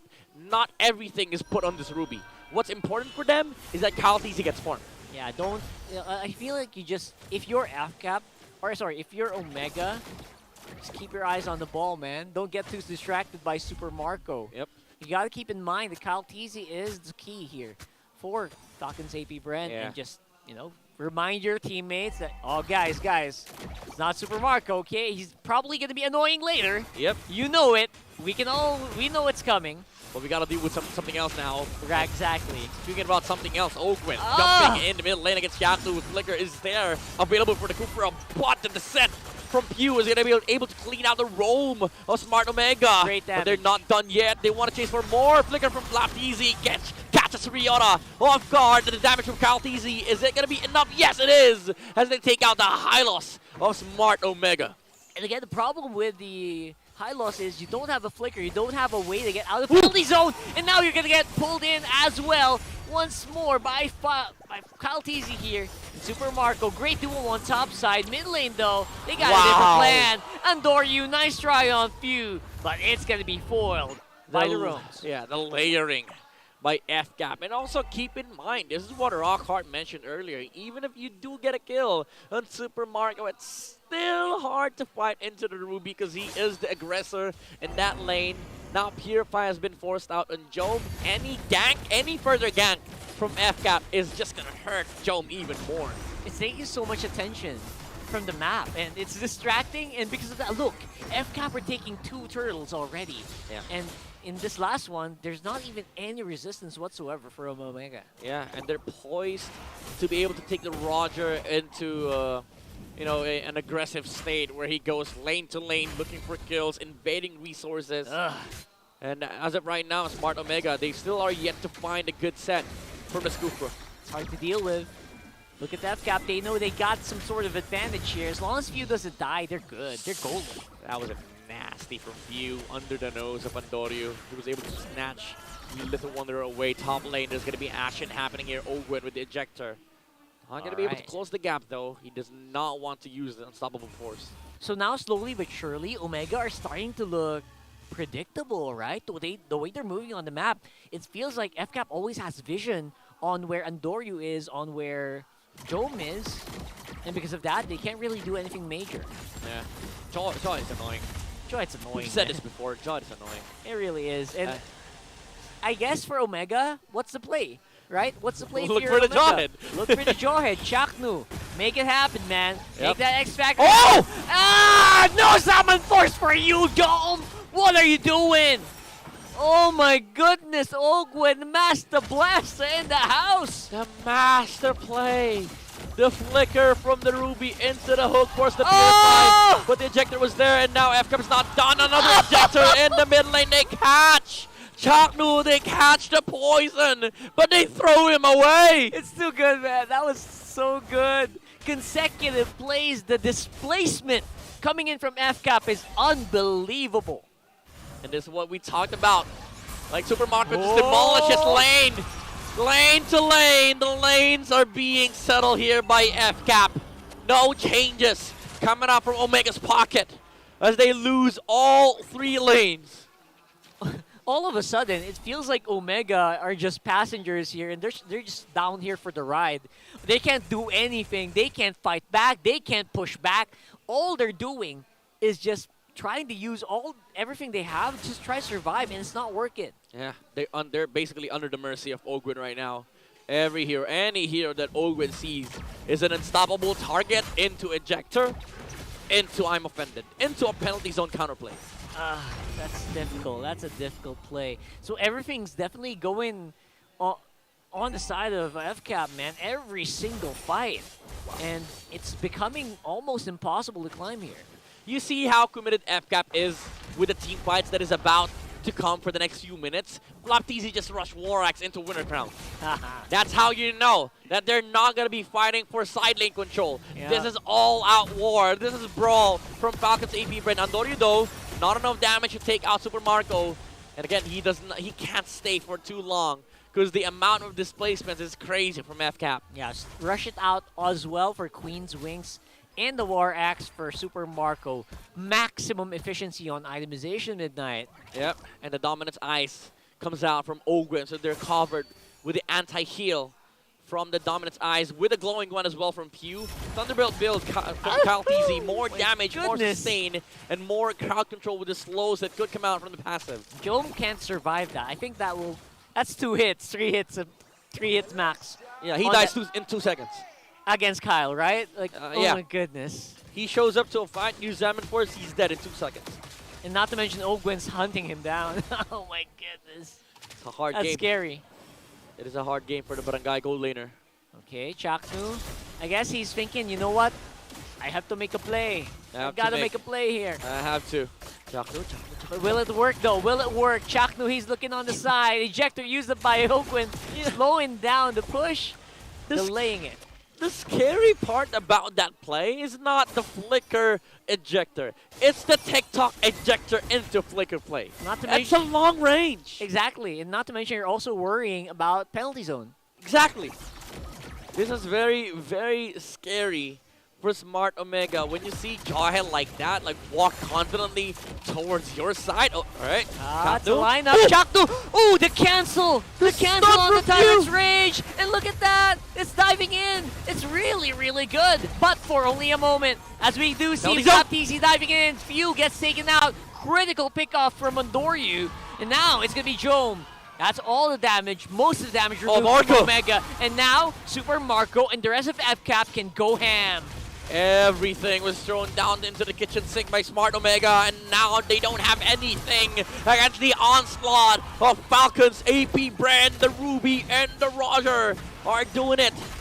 And all the bullets have left the chamber, and now they are left with 9. Okay, Andoryu. Andoryu all alone, trying to keep it alive for Omega. The barangay is on his shoulders right now All to right. keep this map in check. He retreat though. That's crucial information for FCAP. This is a free Lord.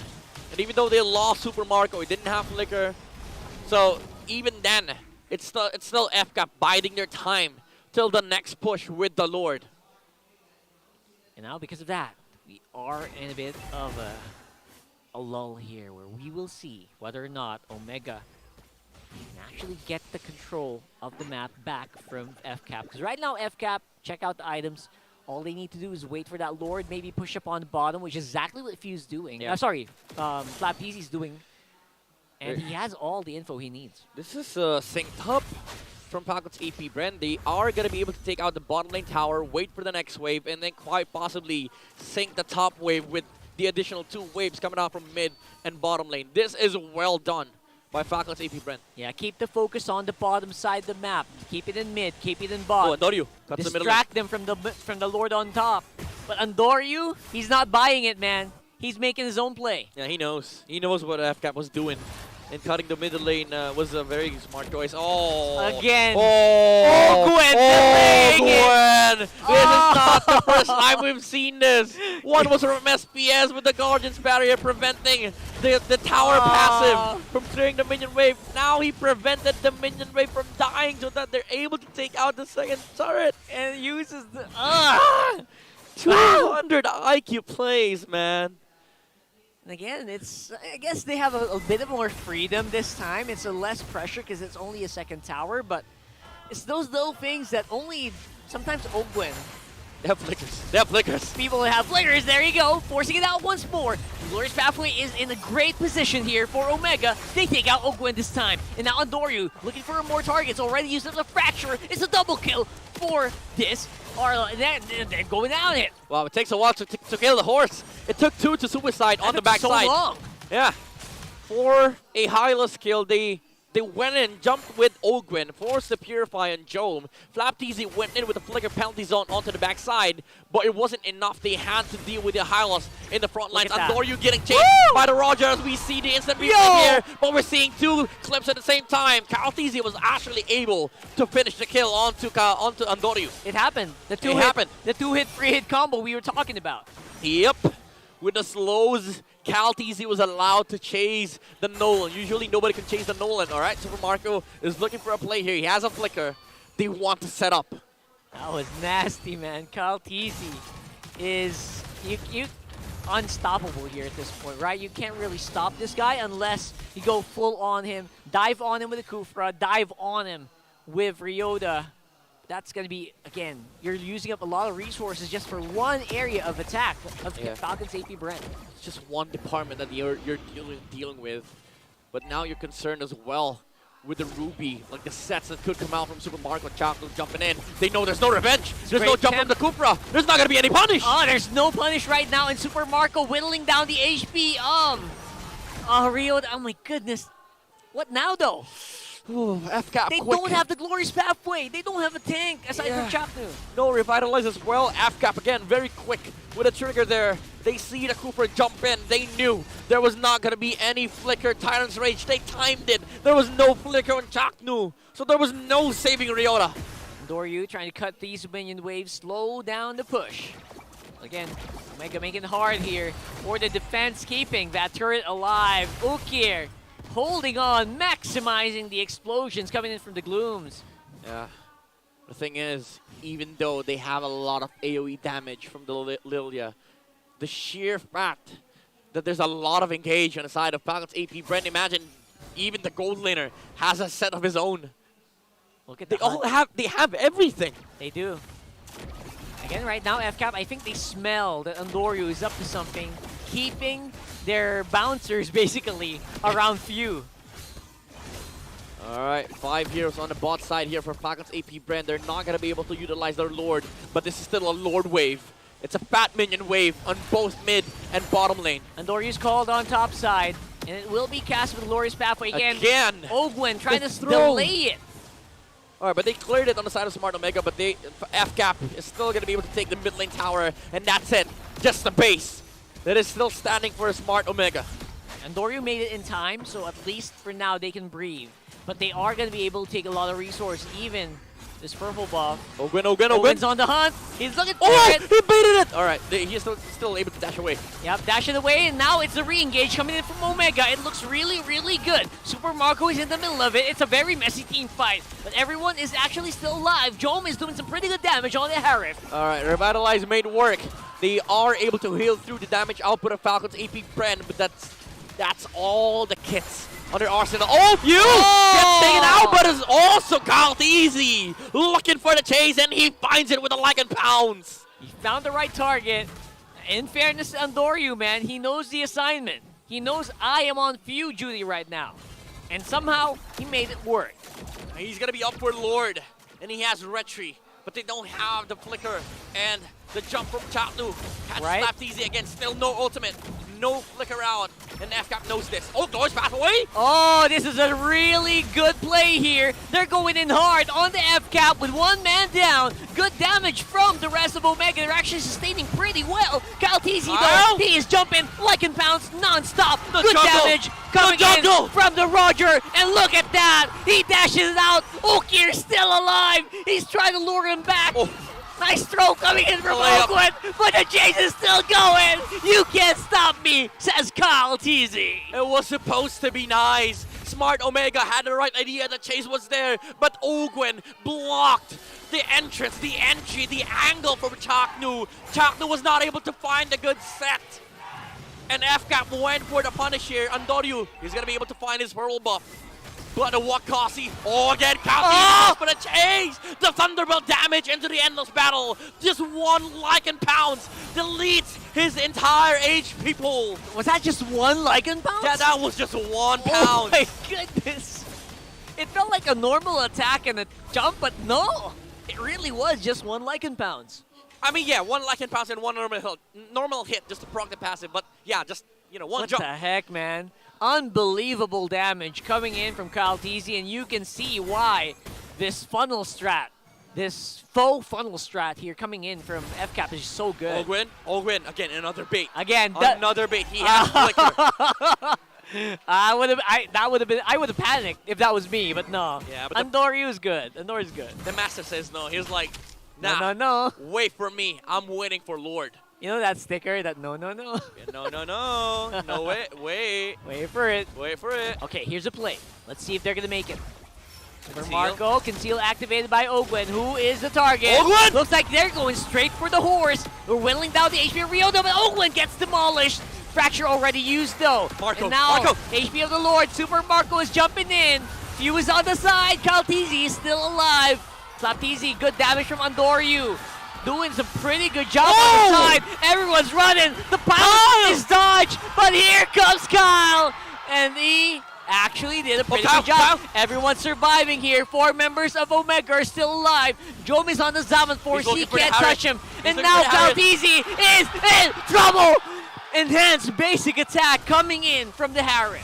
All right, maybe KarlTzy bit more than he could chew, as he wanted to go for the Harris kill, but Jones says no. And the damage was enough to take out the Roger. Oh, my heart. Another replay is coming in with the Infinix replay. Let's watch a team fight once again. The juggle was clear from Smart Omega alongside the heal coming out from the Hylos' Revitalize. And again, FCAP, even though they have the set from the Ruby, everybody was clumped up from Smart Omega. That actually helped because that healed a lot of the damage dealt by Falcon's APBren. At the same time, it also did help that the majority of Falcon's APBren was grouped up as well. So Ukir was doing some pretty good damage using the Lilia. Yeah. At this point, Owgwen might be questioning himself, why throw the horse? Why throw the horse? Because everybody re-engaged after the horse was thrown towards the side of Falcon's APBren. They need to find the right target. They need to find either Jome, either Ukir, or better yet, Andoryu. What's scary is, I'm surprised this mid lane turret is still alive here. Oh yeah, you're right. It's still full HP. It's still full HP. What the hell? No, I didn't notice that. Number 2, it's also really scary that, you know what, Andoryu can actually burst down Owgwen at this point. That is true. He is maxed out. Yeah. And Owgwen is just not that tanky to survive the fracture. It is a jawhead though, you know, again, it just functions. That's the way jawhead works. Oh, conceal. Big conceal play. Clearly a stay. Big play here from Omega. Already used up their conceal. They are also pressuring a lot.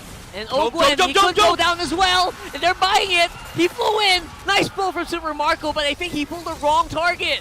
And now it's going to be another group up by Omega. Everyone is staying alive. It's the horseman. It's the horseman. I tell you. It is still the horse. The revitalized. The thing is, what a play! And there you go, even with a good penalty zone, actually, everyone's not going to be able to do a lot of damage. The AoE is unreal. Jome is now in an optimal position to do a massive amount of damage on this Harif. And now Super Marco can't really lifesteal anymore. What's it gonna be? That's it. I think that might be it. They have this. This is it. APBren, they have this. But now, 20 minutes in, it feels like Smart Omega. They're about to close this one out. The minion waves, though, they got to worry about the base and that.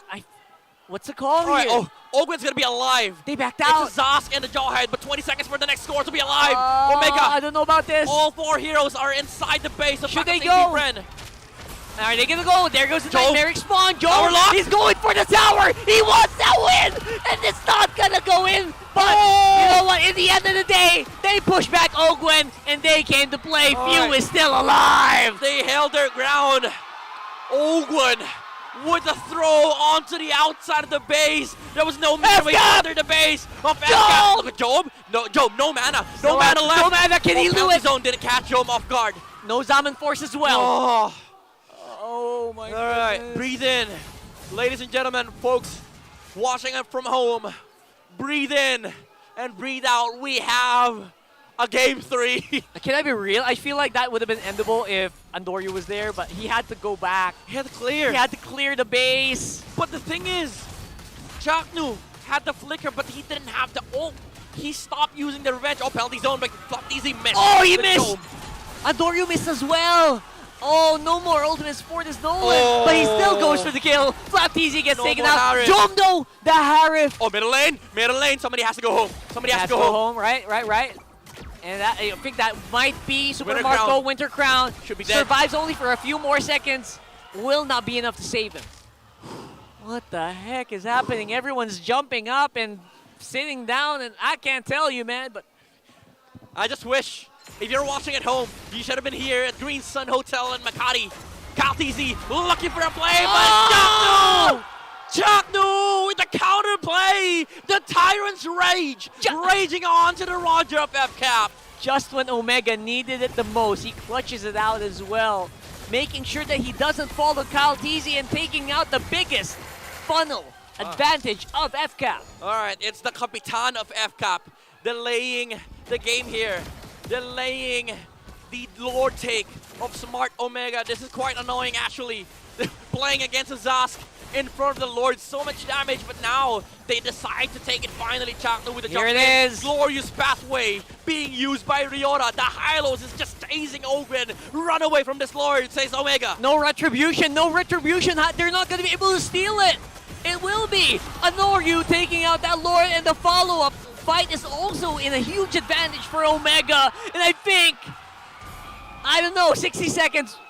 Can they do something with 60 seconds in the Lord? 60 seconds before the full 5 of Falcons APBren is able to fight against Smart Omega. We are going to be looking back into that team fight once again. That fight was a very decisive one for Smart Omega, especially with the Harriet coming in with the Zaman Force. Oh, so FCAP, they're trying to fight it outside of the base. They're trying to delay the minion waves, but the Glorious Pathway stops the Roger on his tracks. And the Lord is marching in! They can't stop it! It's only few! Nightmare Spawn falls, and I think that might be it! Super Marco, no lifesteal for you! Lord! And KarlTzy all alone to defend, and out of all it, against all odds, Smart Omega takes the game! It does not matter whether you come from, whether international or not, but definitely Smart Omega welcomes Falcons APBren into the barangay! Welcome home, back in the home soil, and what a green welcome it is. Smart Omega. Oh my lord! Smart Omega.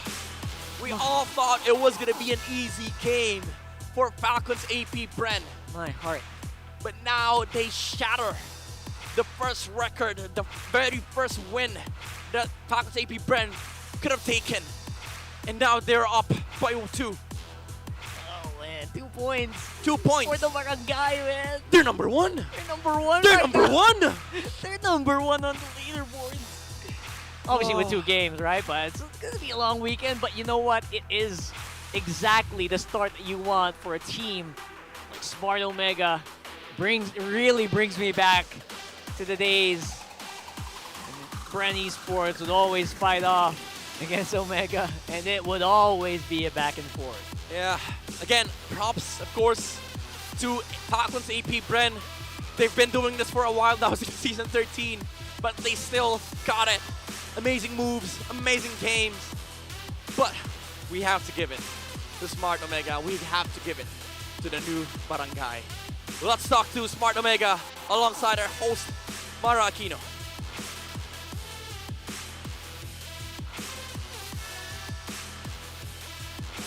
All right, everybody, once again, give it up for Smart Omega! All right. Iba ngayon. I'll be honest with you guys. A lot of people underestimated Smart Omega coming into Season 14. At dahil ito sa mga previous place nyo sa standings before. Pero this is your second win in a row. At not only that, especially in this game, nakalaban nyo ang champion sa iba't ibang torneo all over the world.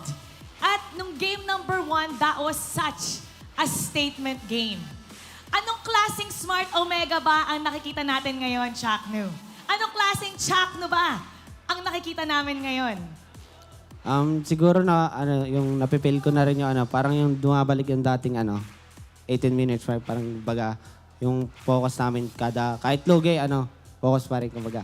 Puso lang talaga. Wow. Chaknu, parang nasabihan ka ng sawan. Ang galing mo sumagot Ang galing! Ang galing! Oh, si Ryota naman, Ryota, you guys are proving that you guys are no longer comeback kings. Especially with what you guys have been showing lately. So, ano ba yung nagko-contribute sa gantong form ng Smart Omega? Yung kasi yung napag-usapan namin bago mag-start yung season, kumbaga ayaw na namin yung itawag sa amin yung comeback kings Kailangan kami naman yung maka-early. Sila naman ang kailangan mag-comeback sa inyo. Ano yun? Ano? Sa mga sali. Anong binulong? Hindi, sabi ko mamaya birthday ko na. Ay! Okay, by the way, it's Chaknu's birthday tomorrow. Okay, all together. Happy birthday, Chaknu. 1, 2, 3. Happy birthday, Chaknu! Chaknu, anong wish mo? Wish ko kumbaga sana Ano lang, maging healthy yung family ko, tas ayun na lang. May pamilya ka na? Mama ko. yung mama. Iba ka na talaga. I'm so proud of you, Chaknu. Pero alam mo, one person talaga na nakaka-proud also ay si Andorio dahil siya ang ating MVP. Nako, na-announce ko na kaagad. Nakita ko eh. Andorio, job well done. Okay, I have to say, you have perfect synergy with your team. Especially sa mga initiations ni Chaknu, you were able to create room for your team so you guys can get more kills. At masasabi ko lang, nung first time ka nandito sa MPL, medyo parang shy ka, held back. But now, halimaw ka na, ang daming sumisigaw ng pangalan mo, nai-impress mo yung ating mga casters. Anong nagbago sa'yo, Andorio, at ibang form na ang napapakita mo ngayon sa Season 14? Nung ESL, sobrang pakit ng laro ko eh. Tapos nangako ko sa kanila na kahit anong mangyari sa Season 14, i-all-in ko yung laro ko. Ayun, mukha ngang mas nag-gel kayo ng team yun. Nakasama ko kasi sila dun sa isang tournament in Malaysia. And you guys have really bonded. Feeling ko may nakatulong talaga sa'yo para mag-bond even more with your team. Kasi napansin ko dati, parang hindi naman ganito ka-close yung closeness nyo. Sino nakatulong dito para sa'yo? Tapos bunak. Si Chaknu talaga. Si Chaknu talaga. Ito naman para kay Jom. Jom, natalo. Natalo mo ang best gold laner in the world. Okay? Nakatapat mo, natalo mo siya. Meron ka pa bang ibang mga gold laner na gusto mong makalaban at matalo din? Alos lahat naman malakas pero siya yung pinakamalakas. Super Marco. Kumbaga, parang lahat gusto ko talunin. Tapos siya na yung pinaka-ahead doon. Doon natalo ko siya, feeling ko kaya ko lahat talunin. So it's a confidence booster. Confidence booster. Ikaw naman, Okir. Okir, ang susunod na laban nyo is against Blacklist International. Pagkatapos ng first match nila kahapon, ano ang basa mo sa performance nila? Nag-explore pa sila eh. So, hindi pa talaga yun yung parang tamang timpla ng roster nila. So, yun. Confident ka sa susunod na laban against them? Parang pwede namin i-take advantage yun na hindi pa nila alam kung ano ba talaga yung identity nila sa team. So, yun. Kami kasi, parang based on chemistry kami. May advantage So, may advantage kami sa kanila. Ayan. So, tignan na natin. Actually, may nakalimutan akong tanungin kay Andorio. Alam mo kayo na naglalaban-laban na sa best jungler. May sa ranking natin. Natalo mo yung best jungler na #1 na sinabi ni Irad and ni KarlTzy. Natalo mo si Kyle. Does that mean ikaw na ngayon ang best jungler? Hindi po eh. Natalo ko lang naman po siya kasi dahil din po sa mga kampi ko eh. Hindi naman po kami nag-1v1 lang eh. That's a very nice answer. At ito naman, oras na dahil every game namimigay tayo sa ating one lucky fan ng 3,000 diamonds. So congratulations to our MPL fan who went all the way here to the MPL arena. Come on up. Hello! Congratulations! What's your name? Gani. Gani. Okay, ano masasabi mo sa laro ng Smart Omega? Grabe yun. Napakaangas. Sinong favorite player mo? Siyempre, Chaknu. Favorite day. Anong wish mo kay Chaknu para sa birthday niya? Champion na to. Ang ganda ng wish. Congratulations! Bigyan ng diamonds! Thank you so much. Smart Omega, really great job today. You may now take your bow and take your walk of victory.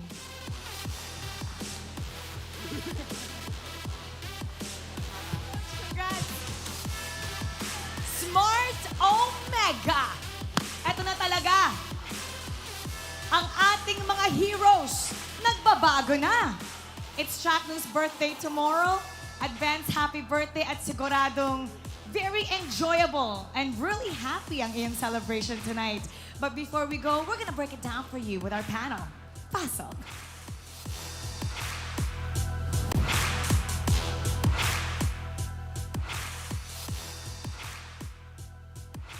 figure it out. We're gonna figure it out. There we go. Yes. As I was saying, this is the reason kung bakit ang daming nagsasabi na itong season 14 ang pinaka, tight out of all of the seasons that we've seen before. Preseason-wise, napakaganda ng mga roster changes. And matches like this, Smart Omega getting a victory, that is a really good game. And MVP ang bigay sa atin ni Big J using the Harit. And ang isa sa mga highlights ni Jom in this game as to why he became the game MVP, specifically for game number 3, was when KarlTzy was chasing him. And it's such a little thing, na parang I don't think parang everyone appreciates just how wonderful that is in terms of the micro mechanics of this man, na nung hinahabol siya ng dalawang miyembro ng Falcons APBren, he wasn't phased at all. Sobrang focus niya to the point na ang kanyang naging response ay mag-lifesteal, niratag na yung Zaman Force, nag-lifesteal siya doon sa natitirang jungle creep, and then pumalag siya pabalik doon sa kanyang mga kalaban na hinahabol siya. And because of that single play, unti-unting bumalik sa Smart Omega yung confidence nila to be able to win this game. And we always say this, sometimes it all just takes one step. Parang isang step lang yung kailangan para magkaroon ka ng ability to turn the tides against you. We've seen Smart Omega trail by as much as 9.9K. Exactly. How exactly, or specifically speaking, how much or what were the right moves na ginawa ba ng Smart Omega that led to this specific win na halos wala na lahat ng mga inhibitors nila during that time eh. I was also praising Andoryu backstage, hindi pala to backstage, sa panel, dito sa Infinix Game Tambayan because of his movements. He was able to clear the top wave. So, ibig sabihin, naging madali for his team na i-clear yung 2 remaining waves kasi pagkatapos niya i-clear yung wave, nag-cut pa siya kasi busy yung Falcons APBren na i-push yung dalawang natitirang inhibitor turrets because they have the Lilia coming from Okir. It was easy for them kasi yung Gloom, masakit yung damage output. And the moment that Chaknu saw the rest of Falcons APBren overextending, ang ganda ng pagkakasetup niya. Why? Because, again, kung babalikan natin, paulit-ulit na natin itong sinasabi, lahat ng damage output ay laging directed towards Ryota in this Hylos. Yung kabayo na hindi mabigyan-bigyan kahit anong bato. Yung parang walking fountain, yung fact na lahat ng damage output na sustain niya, lahat ng damage output kinaya niya, which is why it was easy for the rest of the barangay na mag-dish out ng damage output against Falcons APBren because they knew na at the point na munti ka nang mabigyan itong si Ryota in this Hylos, wala nang spells. Hindi na kayang pumalag again. So, yung pag-ravage ni Andoryu, ni Jom, ni Okir, ni Chaknu even, all of that happened because Ryota was able to sustain as much damage as he could. Truly, and for every sense of its word, Hylos was the sandbag. At mapapaganda lalo ang birthday celebration, also known as the birthday salubong ni Chaknu mamaya. But kidding aside, this is the importance of having such a comfortable, vibe around your teammates. Yung communication is really on point. We can say that about Falcons APBren. Napatunayan nila yan in different tournaments. But for this specific match, ang kupunan ng Smart Omega ang nanaig at mas naipakita nila yung execution nila even when being all the way down. Oh, especially si Andoryu, nakita natin yung growth niya as a player. Kung babalikan mo kasi yung journey niya, walang stability before kasi pupunta sa MDL, babalik sa MPL, mekos-mekos. But this time, ever since latter parts of last season, nandito na yung 5-man lineup ng Omega and we can see Andoryu, Ryota, and the rest really being comfortable sa kanilang situation ngayon and nalalabas na talaga nila yung tunay nilang lakas. Yeah, I mean, you like to see all of these plays from these respective players na parang ito yung time nila. Sometimes, you really have to struggle. Diba, may mga seasons na nagkaroon talaga sila ng moments where they couldn't figure things out. But all of a sudden, pagdating nitong week number 1, they stay undefeated in terms of matches. They have defeated both TNC Pro Team yesterday and they have defeated Falcons APBren today. Dalawang mga lumilipad na organization ang kanilang ipinatumba and the barangay is really on a roll as we speak. An incredible performance to end day number 2. What a day it has been. And it just goes to show how much they've developed since their last tournament. Andor, you mentioned how overall he vowed and promised to his team that he will improve. And today we saw just how he was able to actualize that. Na parang hindi yun empty words, he really made it happen. And considering week 1 performance of Smart Omega, I'm excited to see how they will flourish in the coming weeks pa. Kasi week 1 pa lang to. I'm talking about growth here because growth never stops, right? Hindi ka dapat titigil sa pag-grow. And if you're the side of Falcons APBren, you've won several other tournaments outside. You've made a lot of these matchups in. What are you supposed to do heading forward or moving forward sa ating laro? Feel ko for Falcons APBren, talagang regroup lang, rest lang again. But looking at the bracket, ito na pala yun, Hans. Yup, here we go. It's Smart Omega. Just like what I said, is now currently leading in the standings. Susundan ng Aurora, Fnatic, Onic, Team Liquid. There's Falcons APBren right at the middle, RSG, Blacklist International, and TNC Pro Team. Not a lot of, differences, pero kita mo yung match point solong-solo ng barangay. Oo nga, nakita natin yung recent performance nila. I also like to commend the coaching staff of Smart Omega. Hapon went up against Wolf. And grabe, iba yung mga picks na nilalabas na. Again, the Hanzo, kakaiba yung mga pocket picks na nilalabas na. And this time, going up against Coach Ducky, napakita pa rin nila na kayang-kaya nila makipagsabayan sa best of the best. Yeah, and then for the side naman, dun sa mga nasa lower end ng ating bracket right now, it's still the first week, and like what Ophir mentioned just a while ago, no, they have yet to find their groove. So that groove is something that they need to be able to locate and strengthen as the week goes by. Kasi still, we are just in week 1. Ang dami pang pwedeng mangyari. Day 2 pa lang. Pangalawang araw pa lang to ng MPL Philippines. Kaya naman sa dami nang mangyari ngayon, bakit hindi ka pa pumunta bukas?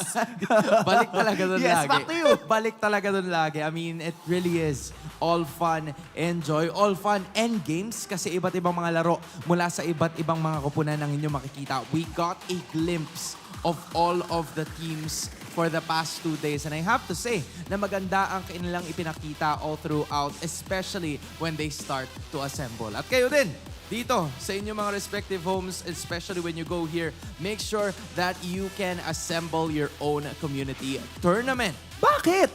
Because you can be a part of eProject, esports for everyone, and show the world your impeccable esports prowess. Enjoy tournament access mode, free in-game items, diamonds, at marami pang iba. You can register by scanning the QR code below. Ingan, nasan yung QR code? Nasan yung QR Nandito! code? Yan! You already know. Scan nyo na yan bago pa mawala. At ayun, wala na. Diba? Sayang naman. Balikan nyo na lang. Balikan nyo na lang. Watch the replay, watch the replay. Oo, pero ito na nga. Ito yung kasi pinaglalabanan nila. Now, for everybody's information, Infinix Fansik Laban is a tournament that is dedicated para sa ating mga MPL fans. So, day 2 matches natin, kita mo, it's the Sonics winning against the Phoenix Army. It's the Raiders winning against the Cavalry. And Smart Omega ang barangay. Ang kabarangay nanalo naman sa Falcons APBren. So that's really good. Alam mo na experience kan kanina sa labas. Habang games are going, especially during the breaks, naglalaban 5-on-5 with of course our beautiful phones, the GT20 Pro. Tapos, share ko na lang din yung manager ng, community manager ng Falcons APBren, si Brent. Naglaro sila kanina eh. Kaya 0-1 yan, natalo sila. Ayun lang. Yun pala yung rason. But again, guys, this is an opportunity for you to showcase your skills. So kung sakali na, alam niyo, nakikita niyo yung ibang mga teams na wala pang panalo, edi punta na kayo dito. Kung yun yung team na sinusuportahan nyo, rekta na kayo kagad. Oo, kasi maganda yung phone na gagamitin. Ayan Infinix GT20 Pro. Man, Pwede nyo hingin, actually. Oo. Major love again to Infinix and of course to the GT20 Pro dahil ipinapakita at pinibigyan nila ng opportunity ang karamihan sa ating mga kaibigan and MPL fans to just showcase their skills. Well, there we finally have it. My name is Hans Galeria. Ako si Ingan. At ako naman si Angie Nara. And this has been Infinix Game Tambayan! Rekta na tayo kay Mara. Bye!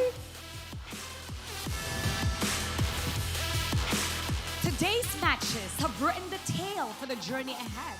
Will it be a continuous ride to victory, or will we see a sudden shift in gears for those who want to prove themselves? Marami tayong bakbakan na matutunghayan tomorrow, kaya magsama-sama muli tayo dito sa MPL Arena, and let's end the first week with a bang-bang. Ako po si Mara Aquino, saying that the true form of a hero, only time will tell to see who will be the champion. Keep it good vibes, everybody, and see you tomorrow.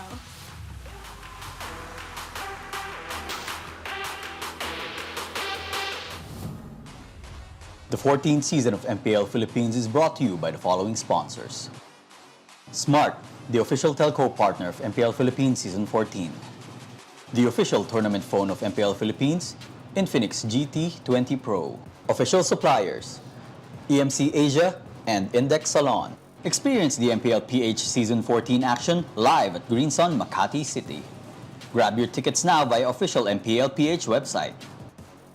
Don't miss any MPL action by following our official Facebook and subscribing to our YouTube channel. Follow MPLPH on TikTok for more content. And to ensure the equality and fairness of our games, MPL Philippines is also monitored and supervised by the Games and Amusements Board.